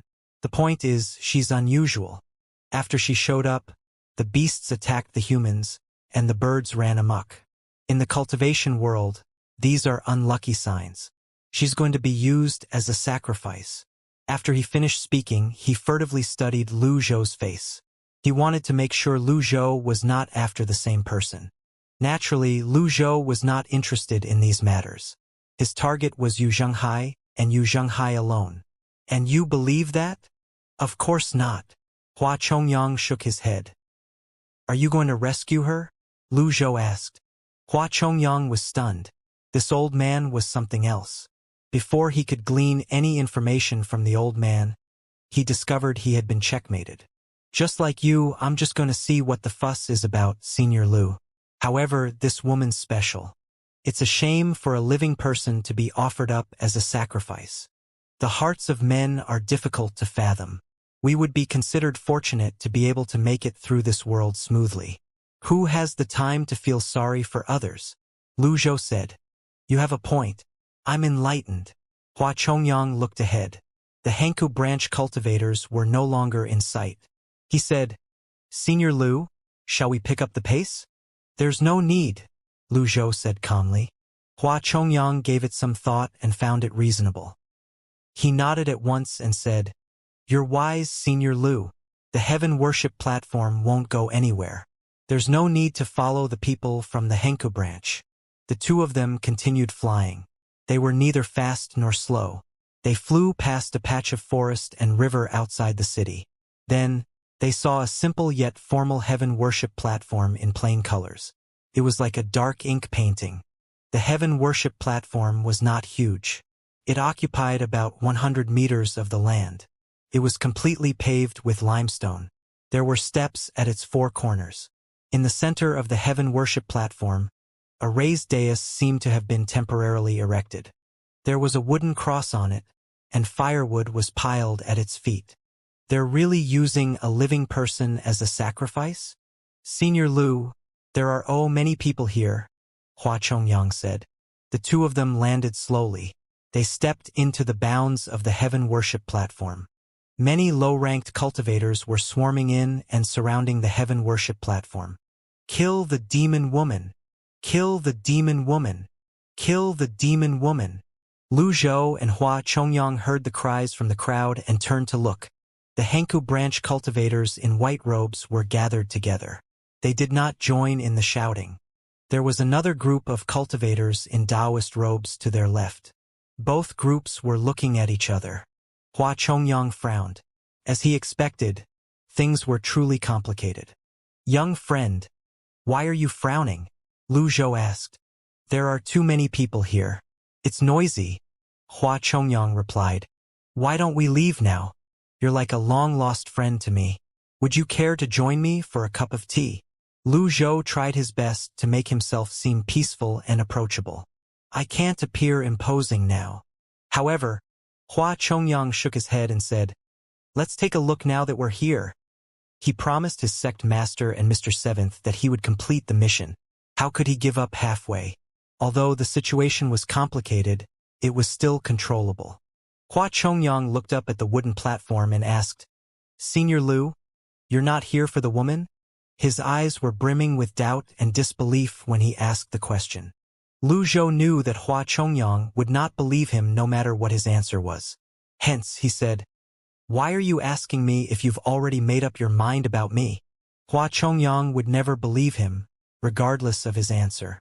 Even if he said he was not from the Penglai sect, and the Nether sect did not have any quarrel with the Penglai sect, he did not think Hua Chongyang would trust his words since they were merely strangers who had come together. It was only natural that they guarded against each other. For these reasons, he felt it was enough to just give a vague answer. Hua Chongyang pointed in the opposite direction of the white swordsman and said, The people from the Taishu Academy are here as well. It's quite the lineup. Are you afraid? Why would I be afraid? If we fight, there's no telling who's going to emerge victorious. Hua Chongyang replied. It's good to be confident, but overconfidence can make you conceited. Lu Zhou saw this kind of excessive self-confidence in Yu Shangrong and Si Wuya as well. Sometimes their confidence would help them, but it would pull them down as well. Among his disciples, if he had to choose one who was the best at carrying out missions, he would certainly pick his fourth disciple, Ming Shirin. Up until now, Ming Shirin had never let him down. Hua Chongyang replied with a smile. It's not overconfidence, it's self-confidence. Self-confidence stems from strength. Aren't you confident as well, Senior Lu? Lu Zhou did not reply to him, even though he wanted to say he was brimming with confidence. He looked at the still empty wooden platform and knew the main characters had yet to arrive. Feeling bored, he said, Let's talk about the person who's going to be sacrificed. I don't know much about her. Aside from her ability to speak the tongue of beasts, and that she's musically gifted, it's said that she was seen blowing on a conch as she sat on the shoreline. The sound attracted many vicious beasts from the sea who attacked the fishermen. Naturally, all this is hearsay. I can't verify them, Hua Chongyang replied. Initially, Lu Zhou did not pay much attention to the woman. However, it was hard for him not to notice someone with such a special ability. Her ability was so special that she was being used as a sacrifice. Does no one know where she came from? Lu Zhou asked. Nobody knows if she's an other tribesman or if she's from Great Yen. There are those who can talk to beasts among the other tribesmen. That's nothing special. However, it's indeed rare that she's able to incite ferocious beasts into action, Lu Zhou said. While Lu Zhou and Hua Chongyang conversed, the crowd was growing impatient. Some of them even began to shout due to their impatience. What's taking so long? Bring the demon woman here. Hey, everyone's been waiting for ages. The citizens of Jing Province City are watching. The people won't be able to eat and sleep in peace as long as the demon woman is alive.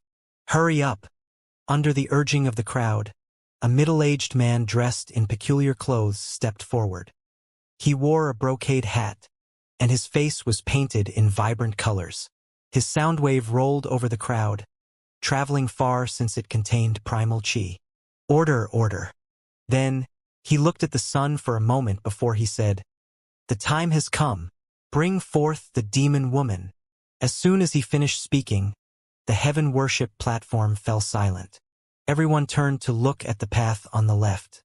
A slender figure could be seen walking on the path accompanied by two figures. The moment light hit the slender body, the crowd gasped in shock. If they were unaware, they would not have associated the girl they were seeing with the demon woman. Although her clothes were tattered, her black hair was messy. She had patches of dirt on her face.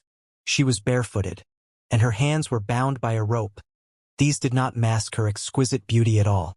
Her most eye-catching feature was her pair of big, shiny, ink-black eyes. They seemed almost lost under her long eyelashes. The words Miss Conk appeared in many of their minds. Many among the crowd thought of the same term, Miss Conk. The woman had successfully attracted everyone's attention. Everyone was looking at her at this moment. Thud, thud, thud. The sound of her walking on the wooden platform rang crisply in the air. For a time, this was the only sound that could be heard on the heaven worship platform. When she finally walked to the center of the platform, the crowd broke into an uproar. Hua Chongyang and Lu Zhou turned to look. Lu Zhou had been curious since earlier. He was shocked when he discovered the Eye of Truth did not provide him with any information. What's the meaning of this? Lu Zhou wondered if the system was deliberately making his undercover mission more difficult for him. Based on what he could tell at this moment, the woman had no primal chi fluctuation, nor did she possess the aura of a cultivator. If that were the case, how did she incite the beasts to attack people? At the same time, the crowd looked at each other before they shifted their eyes to the girl. Then they began to shout, "Demon woman!" The girl seemed even more confused. It was as though she did not understand what was going on. Strangely, as confused as she did not seem surprised, afraid, or nervous. It was clear she was just perplexed, more lost than before. At this moment, the old male priest on the heaven worship platform looked down and said, "Bring her here." Understood.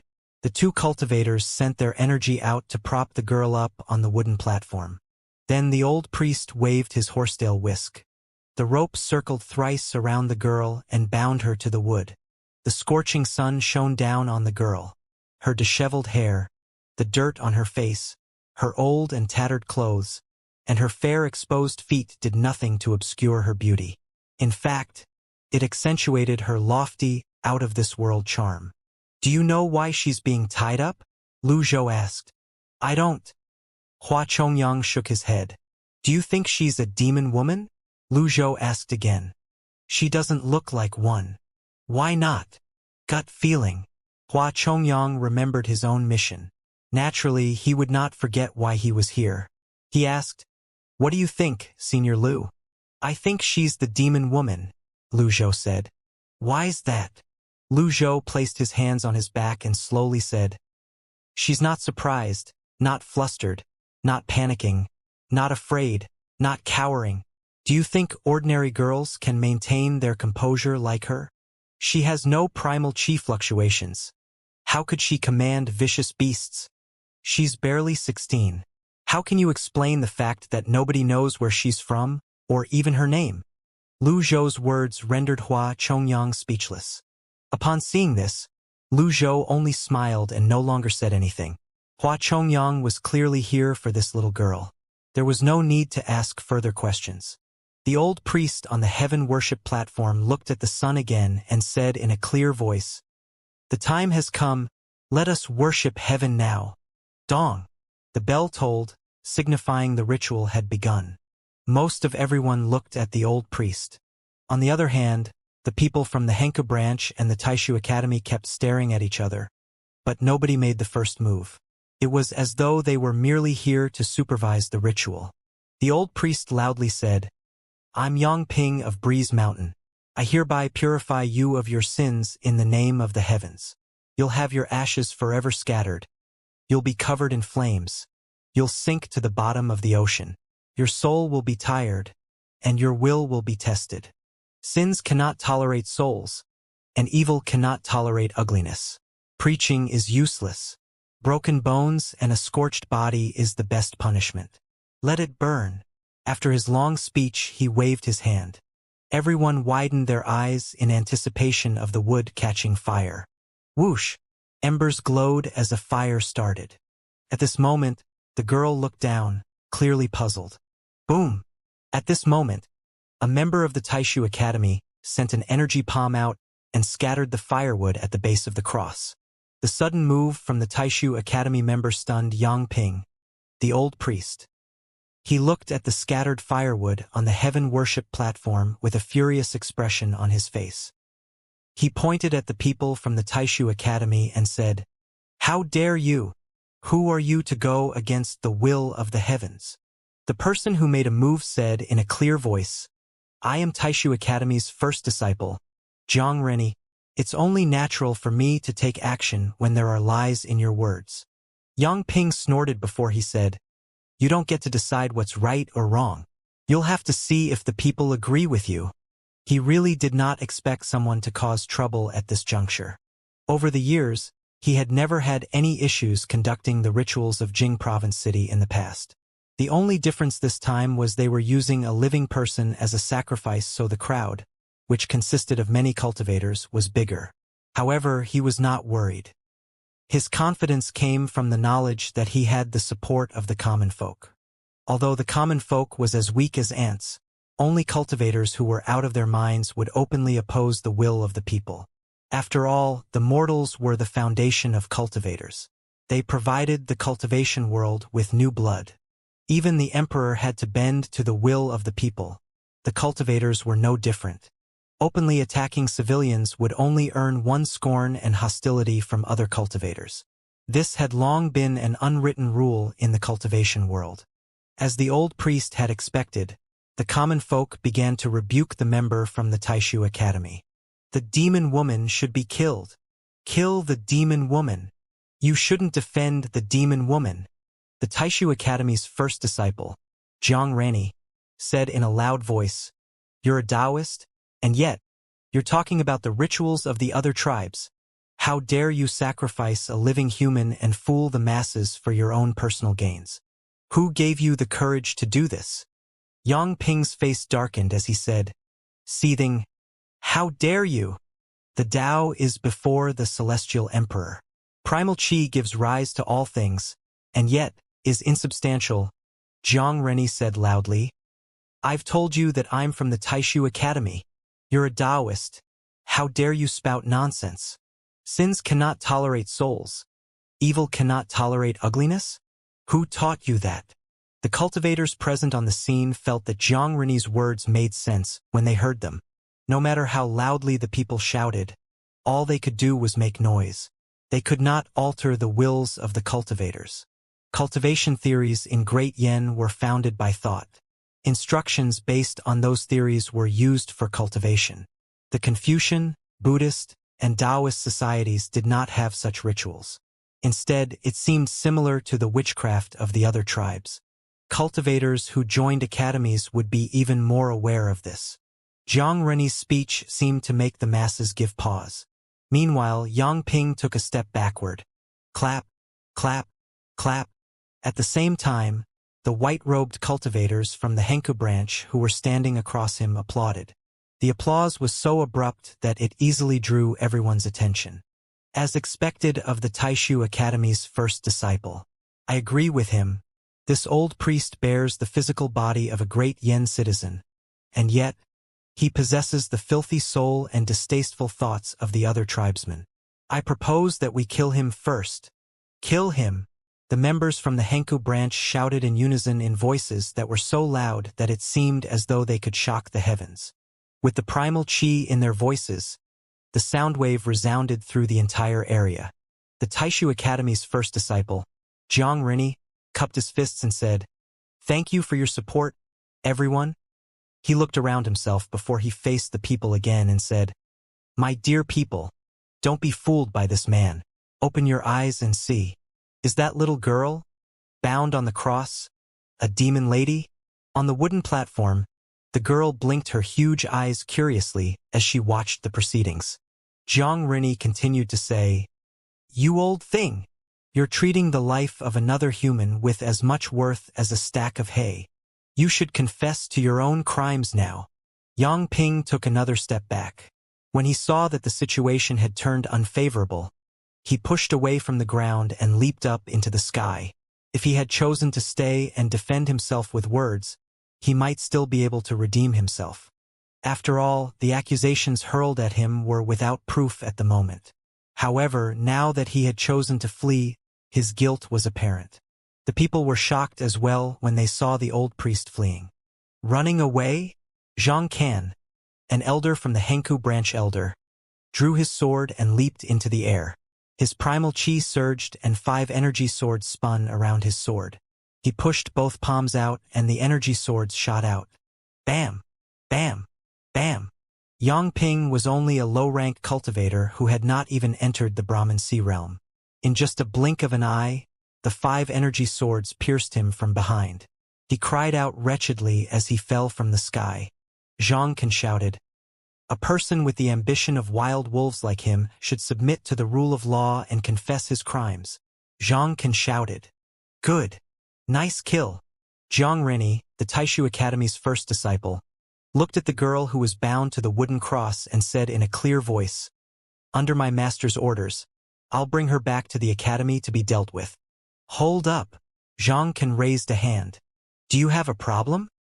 Who gives the Taishu Academy the right to take her away? What do you treat the Henku branch as?" Xianxia coldly said. It was quite clear the reason for their presence here. Something stirred within Jiang Rini. His gaze was fierce as he said, "Is the Henku branch trying to meddle in this matter as well?"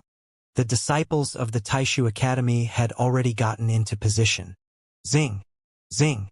Zing! The Henku branch cultivators unsheathed their swords. "Those who have no business here should stand back." The common folk could tell something was amiss, and they retreated like the receding tide until they were out of the heaven worship platform's bounds. At this moment, Lu Zhou and Hua Chongyang were the only ones who stood unmoving from their spot. For this reason, they stood out. How could they not draw attention to themselves at this time? The members of the Henku branch and Taishu Academy looked at the duo. "Unrelated people should scram," Xianxia shouted. Hua Chongyang shook his head. "I have a better suggestion." Zhang Can and Jiang Rini exchanged a look. "Why don't we ask her for her opinion?" Hua Chongyang pointed at the girl on the wooden cross. Everyone was fighting over her, and yet nobody paid any heed to her opinion.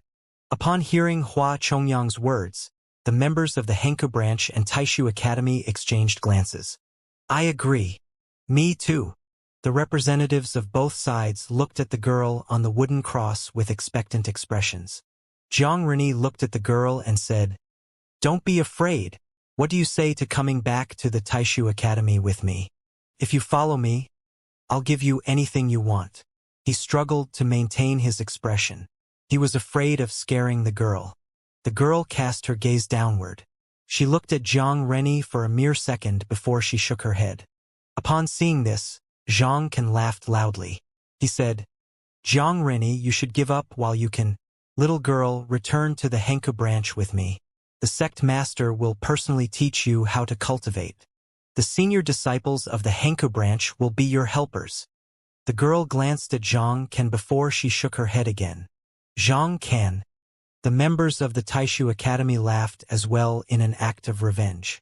At this moment, Hua Chongyang asked in a clear voice as he looked at the girl, "Miss, what's your name?"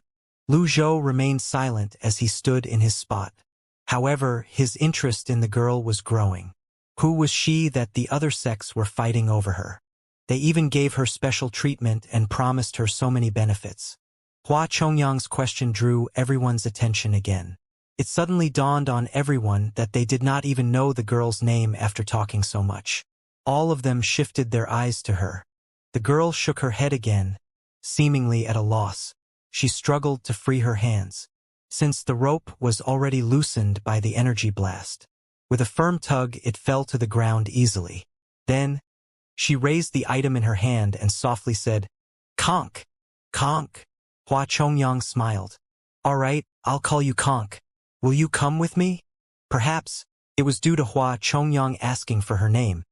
The girl smiled warmly against the sunlight. However, she did not respond to him. Instead, she raised the conch in her hand and lightly placed them against her lips. She pursed her thin lips slightly before a deep sobbing noise resonated in the air.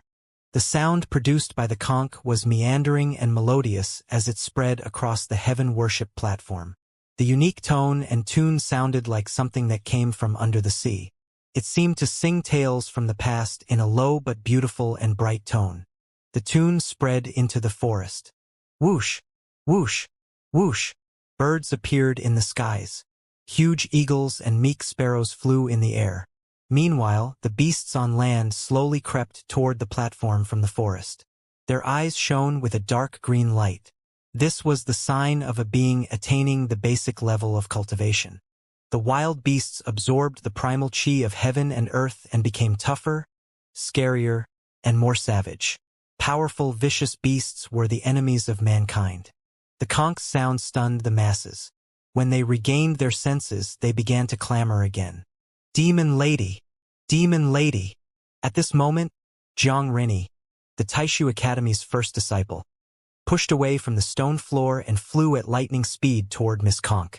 Bam! The Hanku branch's Zhang Can followed suit. He was not inferior to Zhang Rini in terms of speed.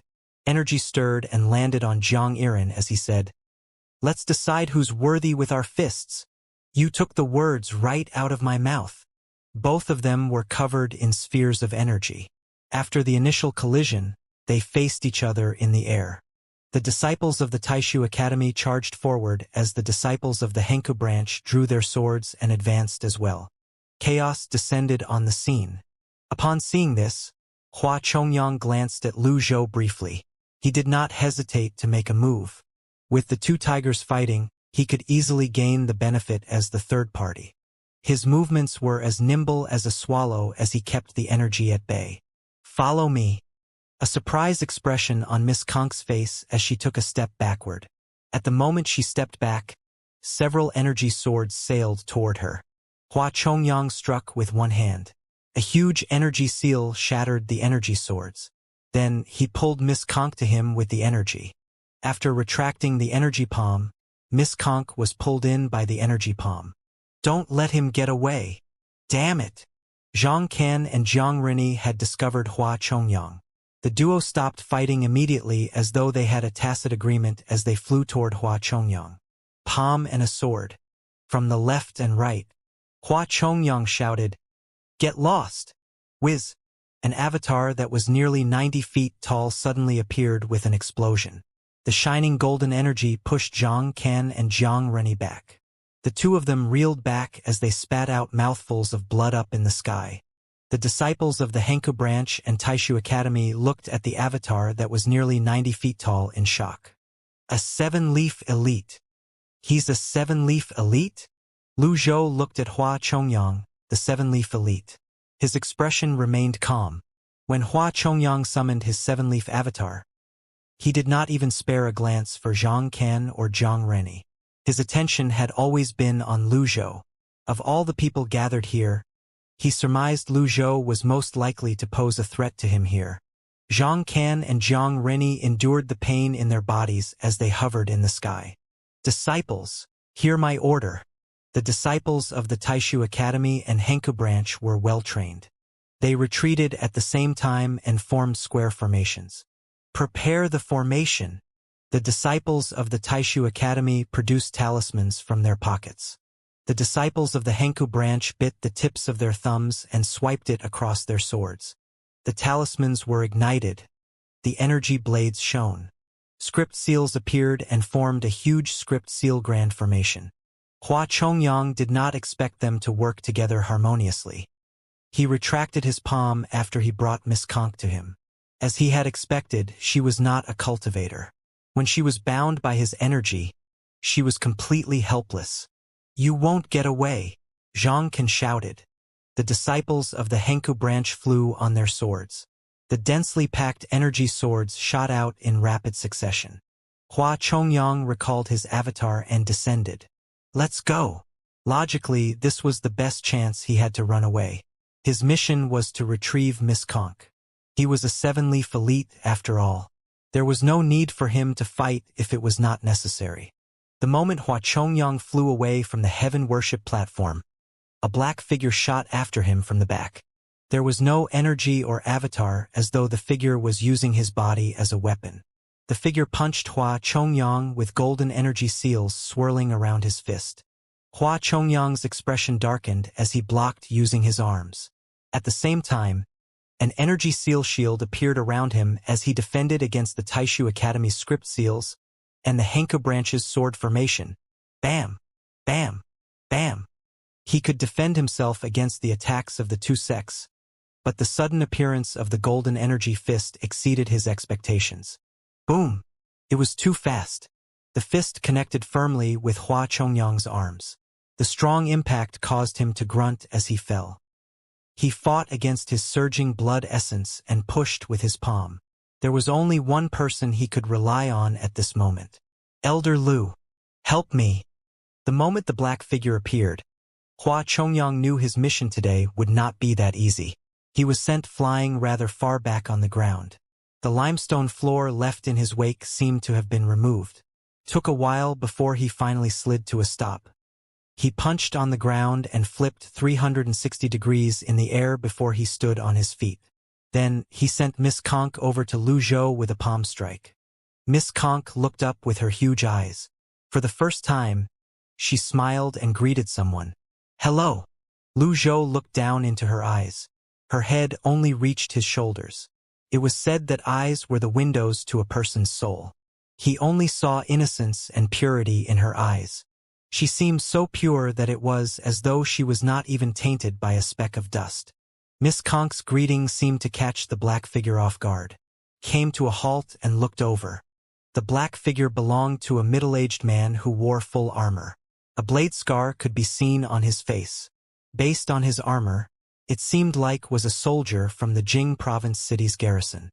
Hello, Lu Zhou replied to Miss Conk. What's your name? I'm Lu Zhou. What about you? Lu Zhou asked with a smile. I. Miss Conk could not seem to remember her name. Her brows were furrowed as she struggled to remember her name. Luo. Luo? Lu Zhou looked at the conch in her hand. Come here. Oh. Miss Conk moved to Lu Zhou's side. She was as obedient as a granddaughter. The others were greatly surprised at this. The garrison soldier spoke in a deep voice. Under the orders of the Lord, no one's allowed to use a living person as a sacrifice on the heaven worship platform. I'll be taking this girl with me. In these unique times, those who disobey military orders will be persecuted. Hua Chongyang looked beyond the heaven worship platform. The space 100 meters behind the civilians was already occupied by 1,000 soldiers. They exuded a majestic aura as they looked at the heaven worship platform. Lu Zhou looked at the garrison soldier. This little girl is somehow tied to me by fate. I don't think I can let you take her away. The garrison general's gaze darkened. At this moment, Zhang Rani, the Taishu Academy's first disciple, descended on the heaven worship platform. Then, he cupped his fists and said, I didn't notice General Ning, the strongest elite under General Wenshu. Greetings, General Ning. I'm Zhang Ken of the Henku branch. Hua Chongyang's heart turned slightly cold. Why is Ning Han here? If they were to fight one-on-one in a righteous manner, Hua Chongyang would be evenly matched with Ning Han. However, the sneak attack from before had caught him off guard and injured him. Ning Han is skilled in melee combat. He was a killing machine on the battlefield. Before they advanced on Jing province, the Nether sect had investigated Wenshu and his subordinates. Ning Han was one of the noteworthy people who came up in the investigation. He did not expect to meet Ning Han here. An ominous feeling rose in his heart. He could not let his guard down. He shuddered when he thought about what would happen if his real identity was revealed. If a deputy general was this powerful, General Wenshu, one of the 8 great commanders, definitely would not be a weakling. Back then, the commander of the 3 armies, Wei Zhuoyan, rose through the ranks under Li Jingyi's support. He was in control of heavy forces and had a high authority. Even then, he could not even compare to the 8 great commanders. The divine capital was full of crouching tigers and hidden dragons. It was not a lie.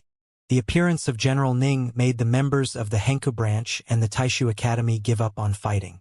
If the divine capital wanted this person, they could only step aside. Miss Conk stood at the side as she watched the happenings in her surroundings. Even at this moment, her eyes showed no fear or nervousness. Only curiosity could be seen. General Ning looked at Lu Zhou and asked, What did you say? I never repeat myself. Lu Zhou no longer bothered with General Ning. Instead, he looked at Hua Chongyang, who was injured, and simply said, Let's go. He grabbed Miss Konk's hand, which seemed small in his, as he walked away from the heaven worship platform. Miss Konk asked in confusion, "Where to?" "Wherever you want," Lu Zhou answered in a low voice. The two sects and General Ning looked as the old man and the young girl conversed as they walked away.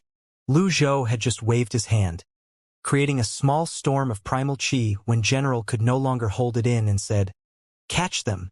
With this order, dozens of mounted soldiers at the front lines charged. The warhorse's eyes shone with a dark green light at this moment. It was clear these were not ordinary warhorses. More than 10 warhorses galloped across the land, stirring up clouds of dust. The mounted soldiers were at least in the Brahman Sea realm. The spears in their hands buzzed as they moved forward. Lu Zhou shook his head. He stopped and looked at the warhorses charging at him before he raised his right hand. Miss Konk stopped walking as well. She raised her conch and blew into it softly. A deep and sobbing sound resonated in the air. The sound seemed ordinary. There were no primal chi or offensive sound waves. However, the warhorses seemed to understand her. They came to a halt immediately and raised their front hooves as they neighed. The cultivators' expressions changed immediately.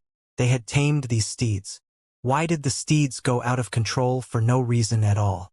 Meanwhile, the warhorses moved in a frenzy, bucking around to shake the cultivators off their backs. Lu Zhou looked at the warhorses curiously before he shifted his eyes to Miss Konk, who was standing next to him. "What did you say to them?" "Freedom." Miss Konk looked up slightly. Meanwhile, Hua Chongyang and General Ninghan were filled with awe. What a terrifying ability! She was capable of swaying the warhorse's loyalty with just a tune.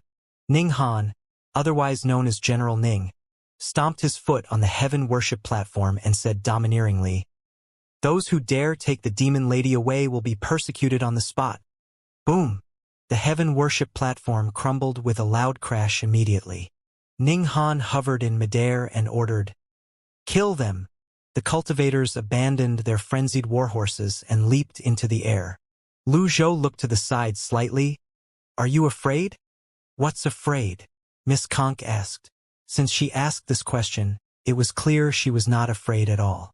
Lu Zhou was already a one-leaf nascent divinity tribulation realm cultivator. These small fries were not even worthy of him using his trump cards. "Don't move." "Oh!" Lu Zhou flipped his palm. The primal chi around him surged. Dozens of horizontal energy swords materialized around him. Whoosh! Whoosh! Whoosh! They shot forward. Boom! Boom! Boom! The mounted soldiers could not even withstand a single hit before they fell. Only 2 mounted soldiers were left. They carried their comrades' corpses with their 10 worlds avatars and charged toward Lu Zhou. Lu Zhou raised his hand and pushed it forward casually. The 2 soldiers seemed to freeze. Lu Zhou pushed his palm out and a shining golden energy palm shot out. Boom! A small seal of fearlessness. The 2 divine court soldiers reeled back and died. Hua Chongyang's gaze was complicated. Isn't Senior Lu from the Penglai sect? Why is he able to use a Buddhist attack?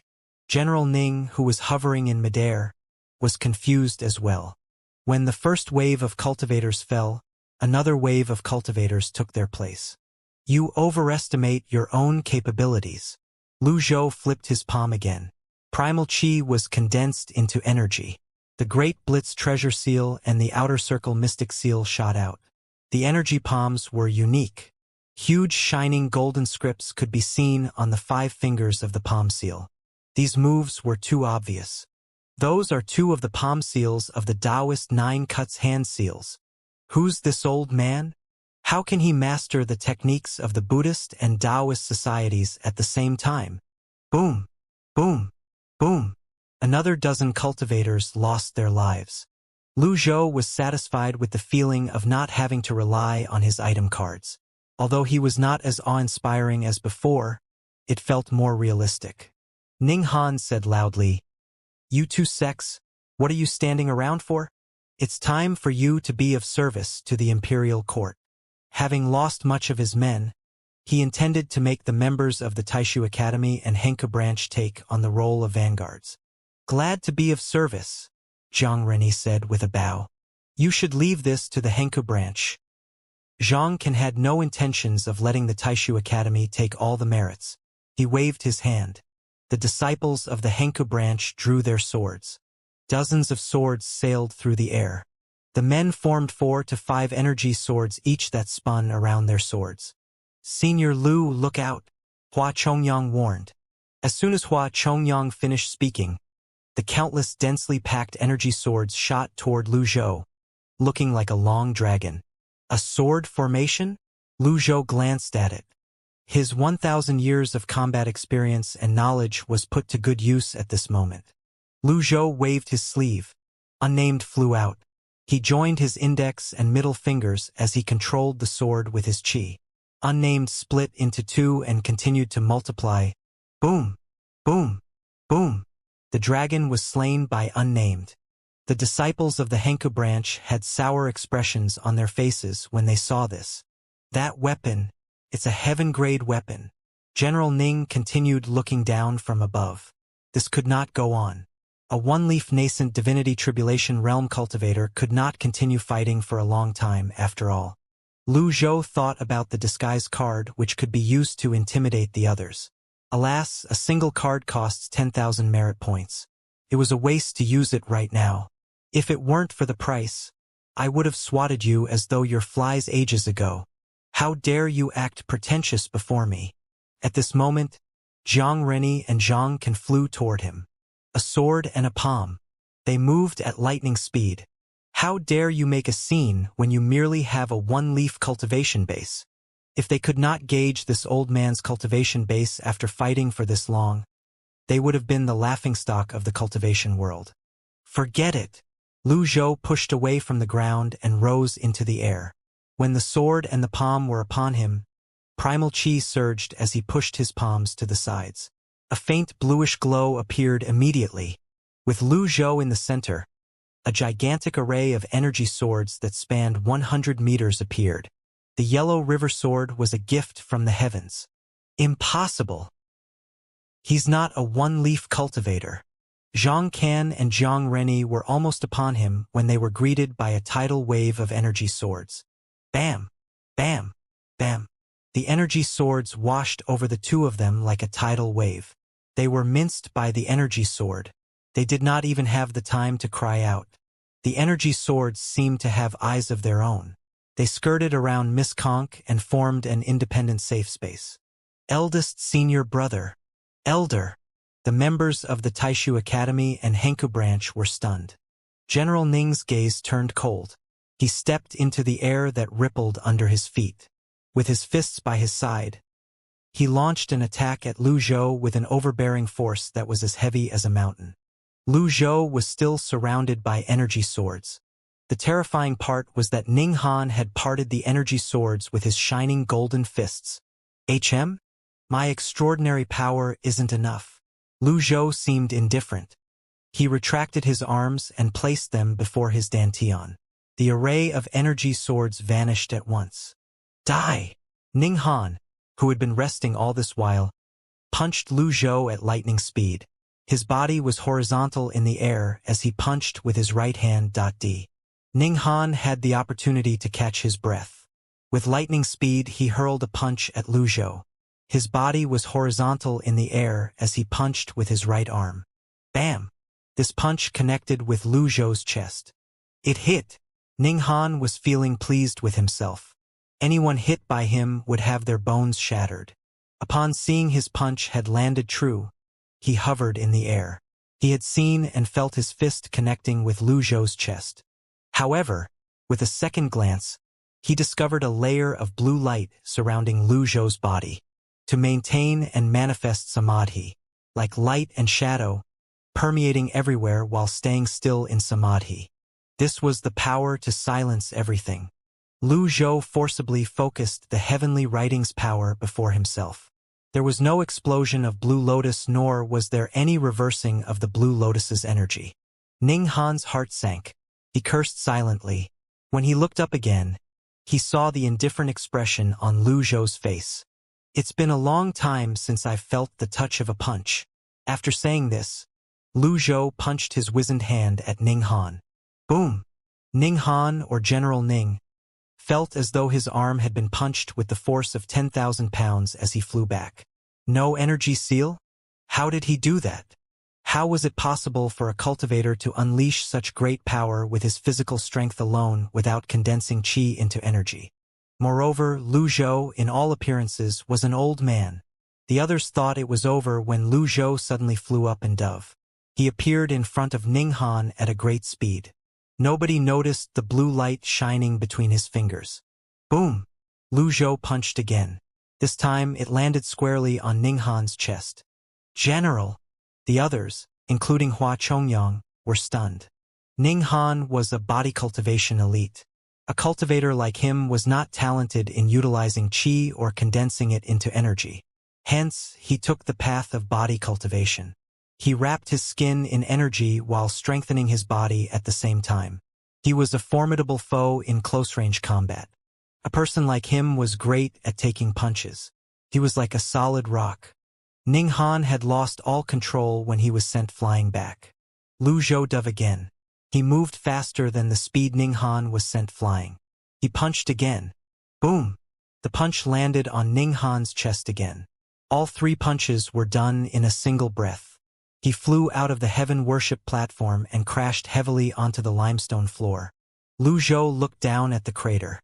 Based on this battle, he discovered his control over the extraordinary power had improved. He no longer needed to take down his target with a single hit. He was now more than capable of subduing his target using much less extraordinary power. On top of that, his cultivation base was now in the nascent divinity realm.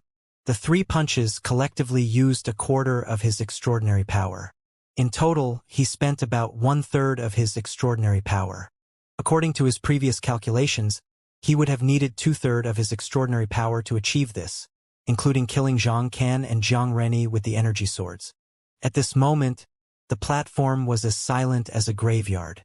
The members of the Henku branch and Taishu Academy stood riveted to the ground in stunned silence. All of them gulped as they watched on. It was as though no one cared about Jiang Renyi and Zhang Can's deaths. The tidal waves of energy swords had long since minced the two of them to shreds. Hua Chongyang felt his heart race. Cold sweat trickled down his back.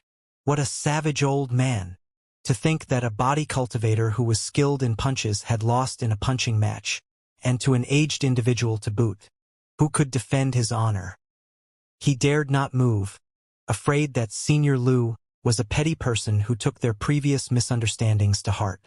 He had no choice. It was not as though this situation was rare in the cultivation world. Let alone the fact that he had actually fought with the old man. In Great Yen, people had warred over offhanded remarks such as, "What are you looking at?" Inside the crater. Crash! Ning Han swiped the debris on him away. He stared at Lu Zhou, who was hovering in the air. His dust-covered face and his dented chest clearly indicated that he was seriously wounded. He's still alive after 3 punches? Everyone else was surprised by Ning Han as well. He was too powerful. Ning Han raised a calloused hand and pointed at Lu Zhou, who was looking down at him in the air. What a tough punch. He fought back the pain and spoke through gritted teeth. How did you do it? Lu Zhou stared at Ning Han for 3 seconds before speaking with a powerful voice. When you clench your hand into a fist, you'll notice that fate is in your hands. Ning Han spat out a mouthful of blood. His head lolled to the side. He was no longer breathing.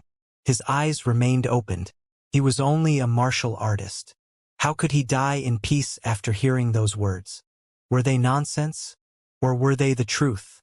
As the saying went, the speaker had no particular intention when speaking, but the listener inferred his own meaning. Ding! Killed a target. Reward: 1,500 merit points. Hua Chongyang placed a hand on his chest and bowed at Lu Zhou. I'm enlightened seeing you win a fight with just 3 punches, Senior Lu. Despite his words, he was shuddering inwardly. Please don't be mad, old man. He lowered his head so that he would seem sincere, humble, and polite. This old man must be an 8-leaf cultivator. Lu Zhou ignored Hua Chongyang. Instead, He looked at the remaining mounted soldiers and the members of the Henku branch and Taishu Academy. The three forces retreated. Lu Zhou had no intention of killing these people, but they were prepared to kill him just moments ago. Their cultivation bases were not profound. He would not earn many merit points by killing them. He would not gain much by killing them. As the three forces retreated, a huge flying chariot appeared in the horizons. Hundreds of cultivators could be seen flanking the flying chariot as it sailed. Cultivators incoming. Which sect? Hua Chongyang looked up. He frowned. The Penglai sect? There were umbrella patterns on the flying chariot's body. They were of varying sizes and bright colors. Groups of men and women were gathered at the helm. A huge flying chariot with such characteristics could only belong to the umbrella cultivators of the Penglai Islands Penglai sect. Hua Chongyang cursed inwardly. Senior Lu was a member of the Penglai sect. These were his people. It was practically impossible for him to take Miss Conk away now. The flying chariot was soon upon them. A voice rang from the helm. Brother Chongyang, why are you here? Hua Chongyang was shocked. I'm exposed? What incarnation? Hua Chongyang looked in the direction of the voice. Xianxia? Hello. I. Hua Chongyang felt like crying. There was no need to fear a godly opponent, but one should be afraid of a pig-like teammate. He felt as though he was having the worst of luck of 8 lifetimes combined. He was a great 7-leaf elite. He could have gone wherever he liked. Alas, at this moment he was like a stray dog. Senior Lu. Who's this old man? Xianxia pointed at Lu Zhou. Hua Chongyang cursed at Xianxia inwardly. You're a fucking elder of the core Yang sect. Although you're on good terms with the Penglai sect, you shouldn't be spouting whatever nonsense that comes to your mind. Lu Zhou looked up. Penglai sect. At this moment, an ancient voice rang from the flying chariot. The Penglai sect is merely passing by. We have no intentions of meddling. That will be best. Lu Zhou felt that it was time to wrap things up. He turned around and flew toward Miss Conk. He landed beside her, as light as a feather. Are you afraid? I'm not. At this moment, Xianxia said, the people from the Henku and Taishu branch? You're here. Please help us resolve this, senior. That demon lady will plunge the world into chaos. She can't be allowed to live. The people of the Henku branch kneeled in unison. If they could not have her, it was better to have her killed. That demon lady knows the tongue and tune of beasts. The civilians here can attest to that. The heaven worship platform is objective evidence of that. I speak the truth, senior. Please help us resolve this. Their voices reached the flying chariot. A puzzled voice rang from inside the flying chariot. The tongue and tune of beats? Lu Zhou ignored them, preparing to leave. The voice rang from the flying chariot again. What's the hurry, my friend? Lu Zhou stopped his movements and replied, What is it? How can you leave when the matter isn't settled yet? Are you trying to stop me? What if I am? Whiz! With the flying chariot in the center, a bright golden light expanded. Everyone looked up. The flying chariot was now enveloped by a huge avatar. It was 100 feet tall. Under the flying chariot there was a golden lotus. 8 bright and dazzling leaves were spinning around it. An 8-leaf elite. Good heavens! Hua Chongyang cursed inwardly. Fuck. He was certain that they were done for now. Just when everyone was focused on the flying chariot, whiz, a more intense sound resonated in the air. An avatar rose from Lu Zhou. 10 feet, 20 feet, 30 feet, 80 feet, 90 feet, 100 feet. Everyone's attention was, naturally, attracted by this sight. Another 8-leaf cultivator. No, that's not an 8-leaf. The avatar continued to grow.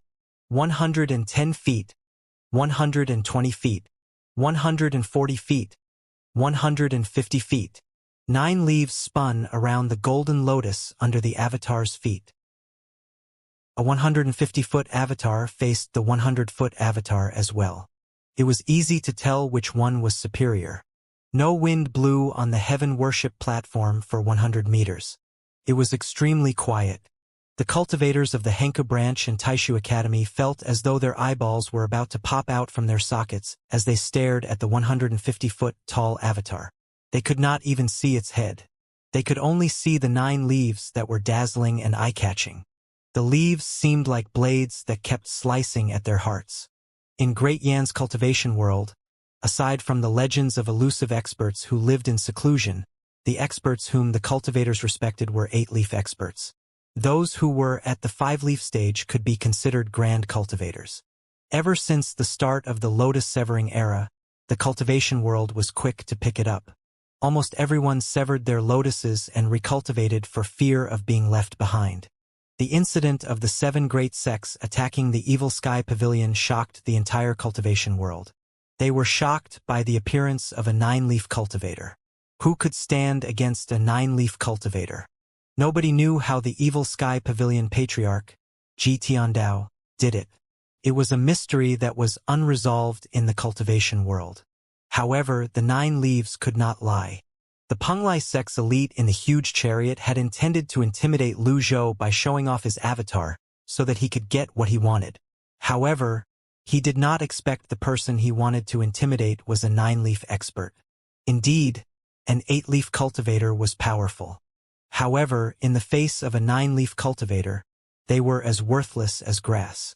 Hua Chongyang pressed a hand to his chest. He found it difficult to breathe. When he recalled he had exchanged blows with Senior Lu, cold sweat began to bead on his back. If the old senior had been merciless, what would happen to him? 10 seconds were not long, but it was enough to intimidate everyone, including the elite in the huge chariot. After 10 seconds, Lu Zhou's 9-leaf avatar vanished before everyone's eyes. The entire heaven worship platform was deathly silent. The elite inside the flying chariot suddenly realized how rude and stupid he had been. The old senior had withdrawn his avatar, and yet, he was still shamelessly maintaining his laughable 8-leaf avatar. He quickly withdrew his avatar. Who was this old man? Everyone had this thought in mind. They could not help thinking he might be the evil sky pavilion's Ji Tiando. Some of them were already convinced the old man was the evil sky pavilion's patriarch. Land the chariot! A voice sounded from the flying chariot.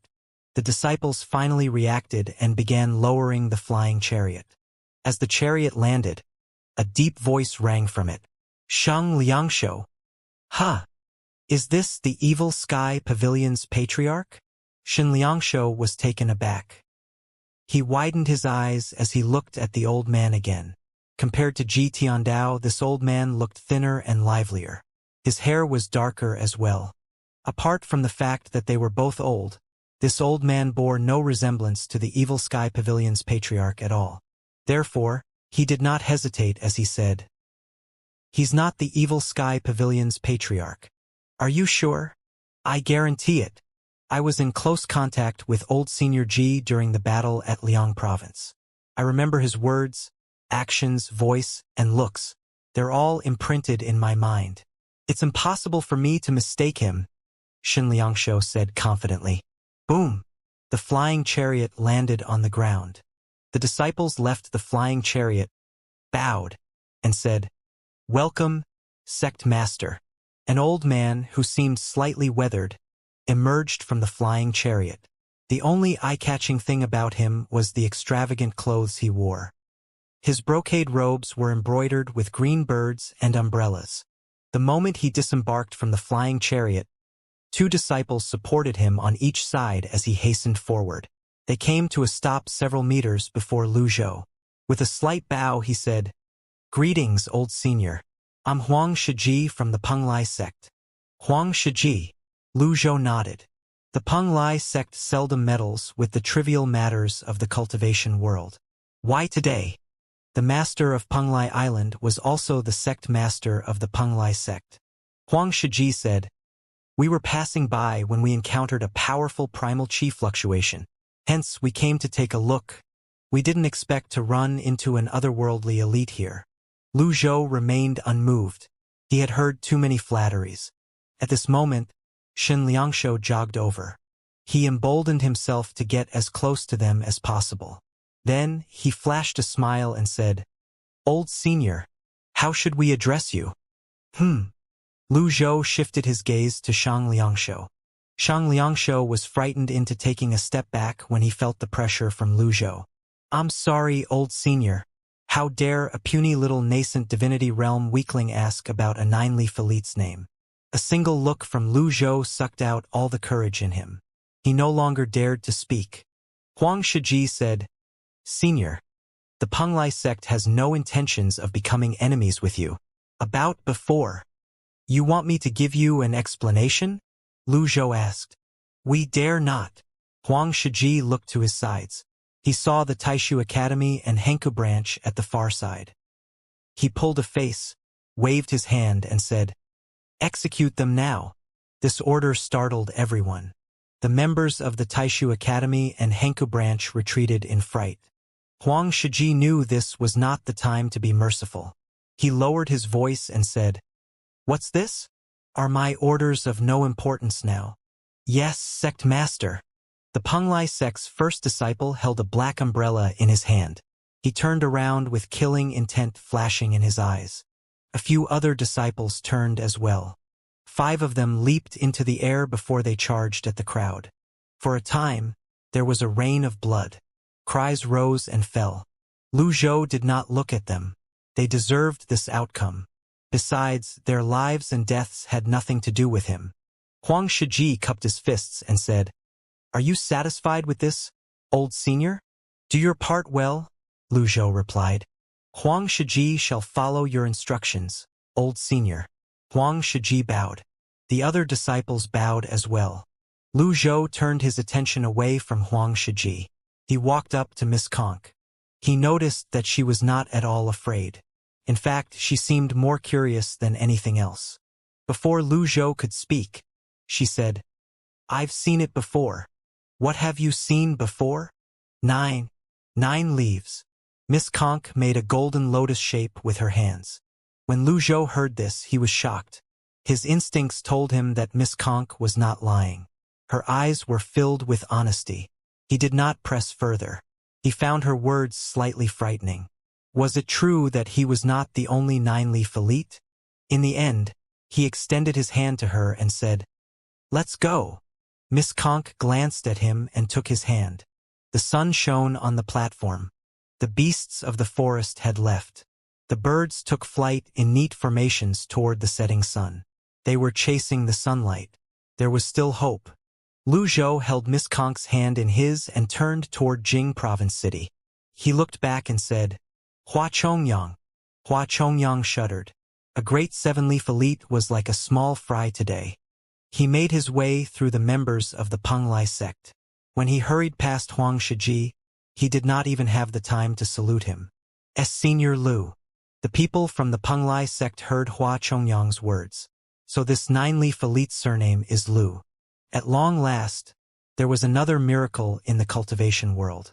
9-leaf Lu's name will certainly shock the cultivation world. It wasn't my intention to hide my identity," Hua Chongyang stammered. Lu Zhou brushed him off. He walked toward Jing Province City. When he left, Huang Shiji and the others sighed in relief. That was close. However, as the sect master of the Penglai sect master, it was only natural he could not show he was frightened like the others were. Instead, he tried to appear calm as he looked at Lu Zhou's retreating back. Then, he spared the members of the Henku branch and the Taishu Academy a glance before he said, "Get rid of the roots while cutting the weed. Don't leave anyone alive." Understood. He was too afraid of offending a 9-leaf cultivator, but he could not offend the Taishu Academy and the Henku branch as well. In that case, the best course of action was to cut the weeds and eliminate the roots. As to what would happen after this, he would leave it to their investigations. Xianxia did not even dare to breathe loudly. He wiped the sweat off his face. That old man Lu. His aura seems even more powerful than old Senior Ji. Xianxia. Here. Xianxia raised his hand. He was at the top of the whitelist, and yet he was living like a servant. He called the person behind him Hua Chongyang. Isn't he the leader of the Nether Sect's 4 great protectors? Huang Shiji asked in confusion. That's right. He has a profound cultivation base, but I don't know why he's here. Huang Shiji nodded. Since he's close to Nine-Leaf Lu, Penang Lai won't let this opportunity pass us by. Don't you forget why we're here. Understood. Lu Zhou did not travel through air. Instead, he deliberately traveled on foot for the first leg of the journey to see how Miss Conk would react. Hua Chongyang followed behind him quietly. Lu Zhou stopped when they were inside a forest. He looked at Miss Conk's feet before he said, "Where's your house? I'll send you back." House? She shook her head. She's homeless. Lu Zhou studied her again. She was truly mysterious. Apart from being gifted in the tongue and tune of beats, she survived under such harsh conditions. Children from ordinary families would find it difficult to survive being homeless. After muttering to himself for a while, he said, "Then, I'll take you with me." Hua Chongyang called out, "Senior Lu." I have something to say, but I don't know if it's appropriate," Hua Chongyang said. "You've already hidden your identity, and I haven't cleared that debt with you yet," Lu Zhou said in a deep voice. Hua Chongyang jolted. Lu Zhou glanced at him. "Well, aren't I in disguise as well? What an awkward double standard." He shook his head. "This is not important. I'm Hua Chongyang, one of the Nether Sect's 4 great protectors and the first seat of Azure Dragon Hall." Hua Chongyang said, "The Nether Sect is currently the greatest fiend sect under the heavens. I'm sure you've heard of it, Senior Lu." Lu Zhou looked at Hua Chongyang and asked, "What's your point?" "Miss Conk is pure and naive. It's difficult for her to survive in the dangerous cultivation world. I can look after her. I'll treat her like my biological little sister," Hua Chongyang replied. I don't dare compare myself against you, Senior Lu. You're a 9-leaf elite, after all." Hua Chongyang lowered his head. Cultivation base had nothing to do with looking after another person, after all. If a great 9-leaf elite with a family of his own brought a child back with him, how was the elite going to explain himself? If he was a lone cultivator, he would not have the time to raise a child as well. Was one thing. At this moment, before Lu Zhou could reply, Miss Conk said, "I won't go with you." Hua Chongyang. Hua Chongyang, why did you come for her? Lu Zhou's gaze was stern. "I won't allow you to lie to me about this." Hua Chongyang's chest tightened from Lu Zhou's pressure. He had no choice but to honestly reply. When the empire is ruled by an incompetent monarch, it's our duty to take him down. The Nether Sect is only acting as the situation calls for and has the support of the civilians and cultivators of the 9 provinces. However, we're having trouble conquering Jing province. "So, you plan to use this little girl?" Lu Zhou asked. Well, Lu Zhou was not wrong when he used the word use. It was the truth. Hua Chongyang appeared awkward. He looked at the young girl sheepishly. At this moment he recalled Lu Zhou was not a member of the Penglai sect. Lu Zhou had merely said that to fob him off. He mustered his courage and said, "I have a presumptuous request.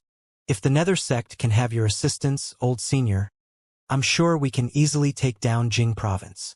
If they had the help of a 9-leaf elite, they would no longer need Miss Conk or the vicious beasts at all." After he had spoken, he no longer had the courage to look Lu Zhou in the eye. After a moment's silence, Lu Zhou said, "I have no intentions of meddling in this trivial matter. However, I'm quite interested in the sect master of the Nether Sect." Hua Chongyang asked in shock, "You've heard about my sect master, Senior Lu?" "A little. To tell you the truth, my sect master's master is also a 9-leaf elite like you. I wonder if you've heard of the evil sky pavilion that has taken the cultivation world by storm, Senior Lu." Hua Chongyang was invigorated. He immediately spoke about the evil sky pavilion. He was now convinced Lu Zhou was a lone elite. 9-leaf? The evil sky pavilion? Lu Zhou could not give himself away. After all, his objective was to meet Yu Zhenghai and see what the rascal Si Wuya was up to. The evil sky pavilion master single-handedly defeated the 7 great sects not long ago. His blooming 9-leaf lotus is peerless.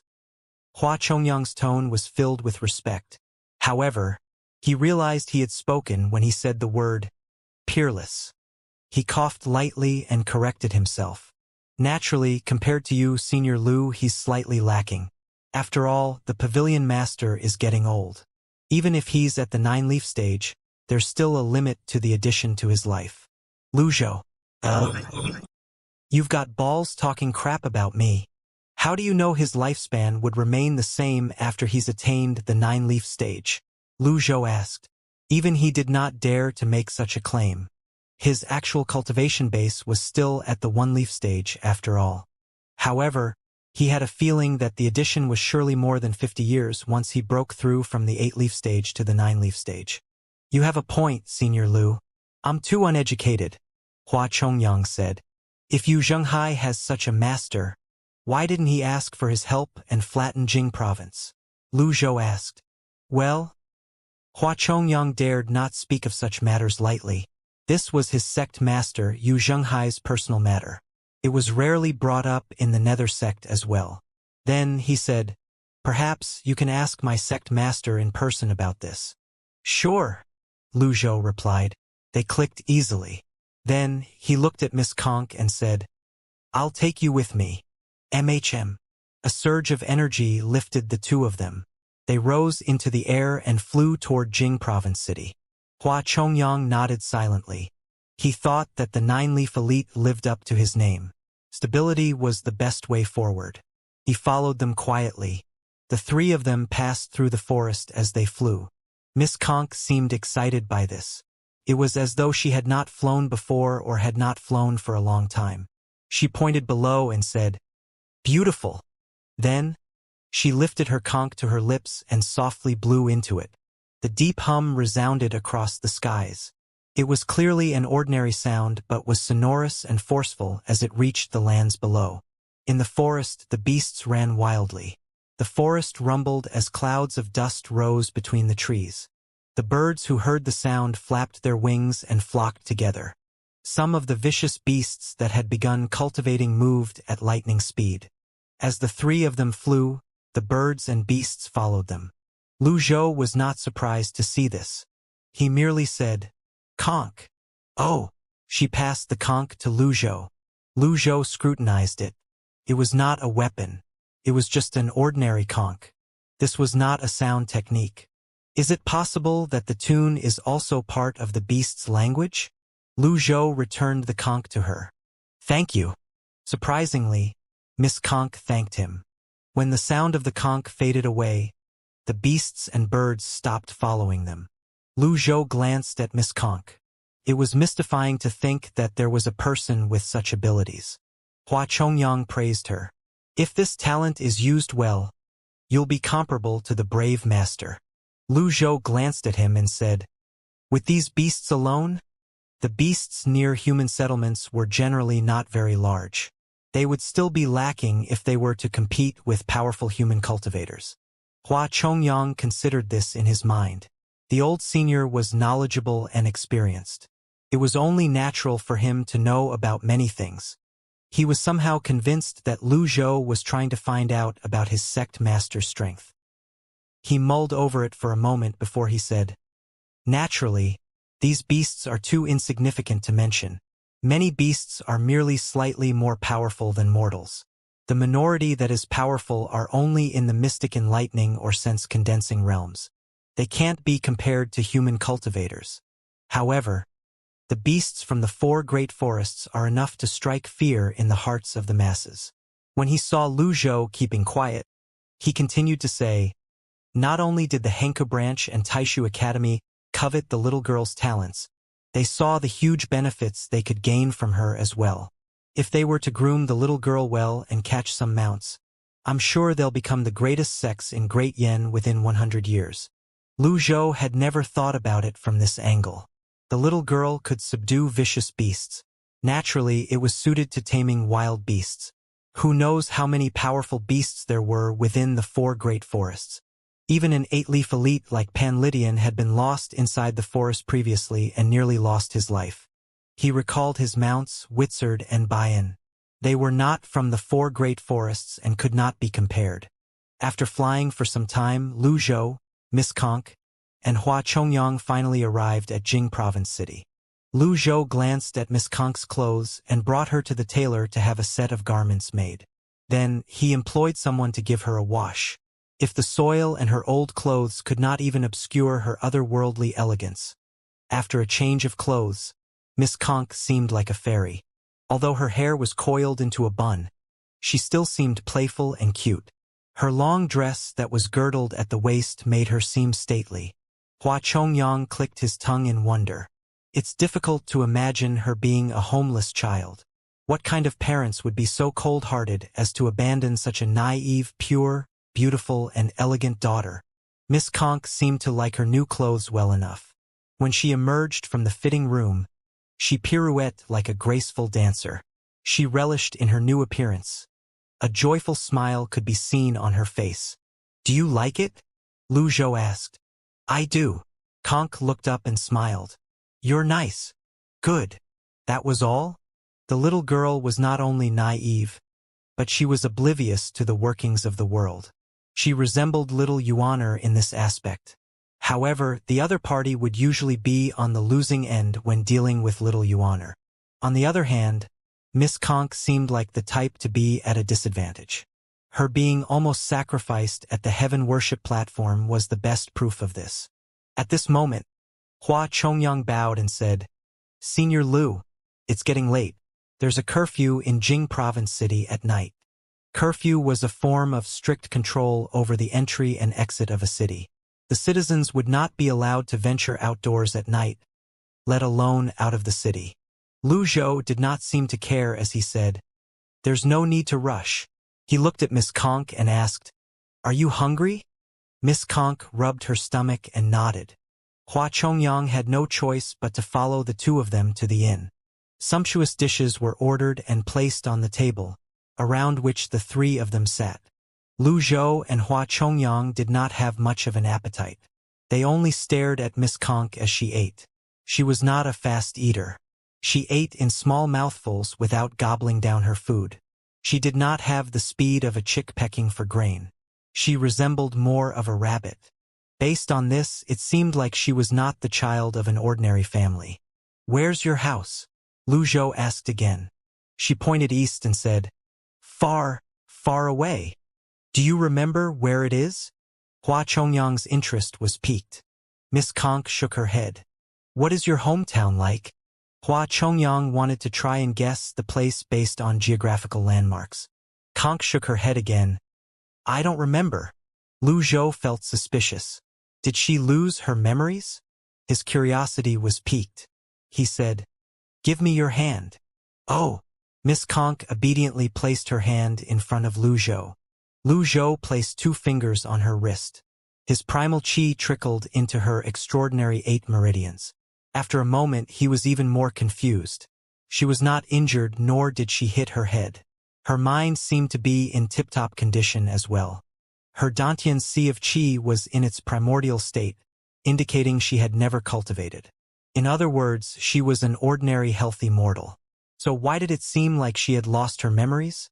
What puzzled him even most was her ability to command wild beasts and her ability to evade the prying eye of truth. Would a mortal be like this?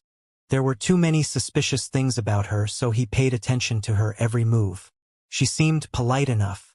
She did not have the finicky air of a child, but she did not show the maturity and composure of an adult. It was difficult to find adjectives to accurately describe her. "Senior, the sun is setting. We should get going," Hua Chongyang said urgently. "Are you full?" Lu Zhou looked at Miss Conk. "MHM. Thank you." Miss Conk nodded. "Let's go, then." Then the 3 of them left the inn. Meanwhile, in one of the certain nether sex branches, Xianxia was pacing up and down. Wuxia looked at him nonchalantly and said, "Eldest senior brother, there's no need to worry. Hua Chongyang's performance has always been consistent." Xianxia stopped pacing and said, "We can't be sure. I'm worried about what we would do if he fails. We'll think of something else, then. You have another wonderful plan, wise brother? Yu Zhenghai asked.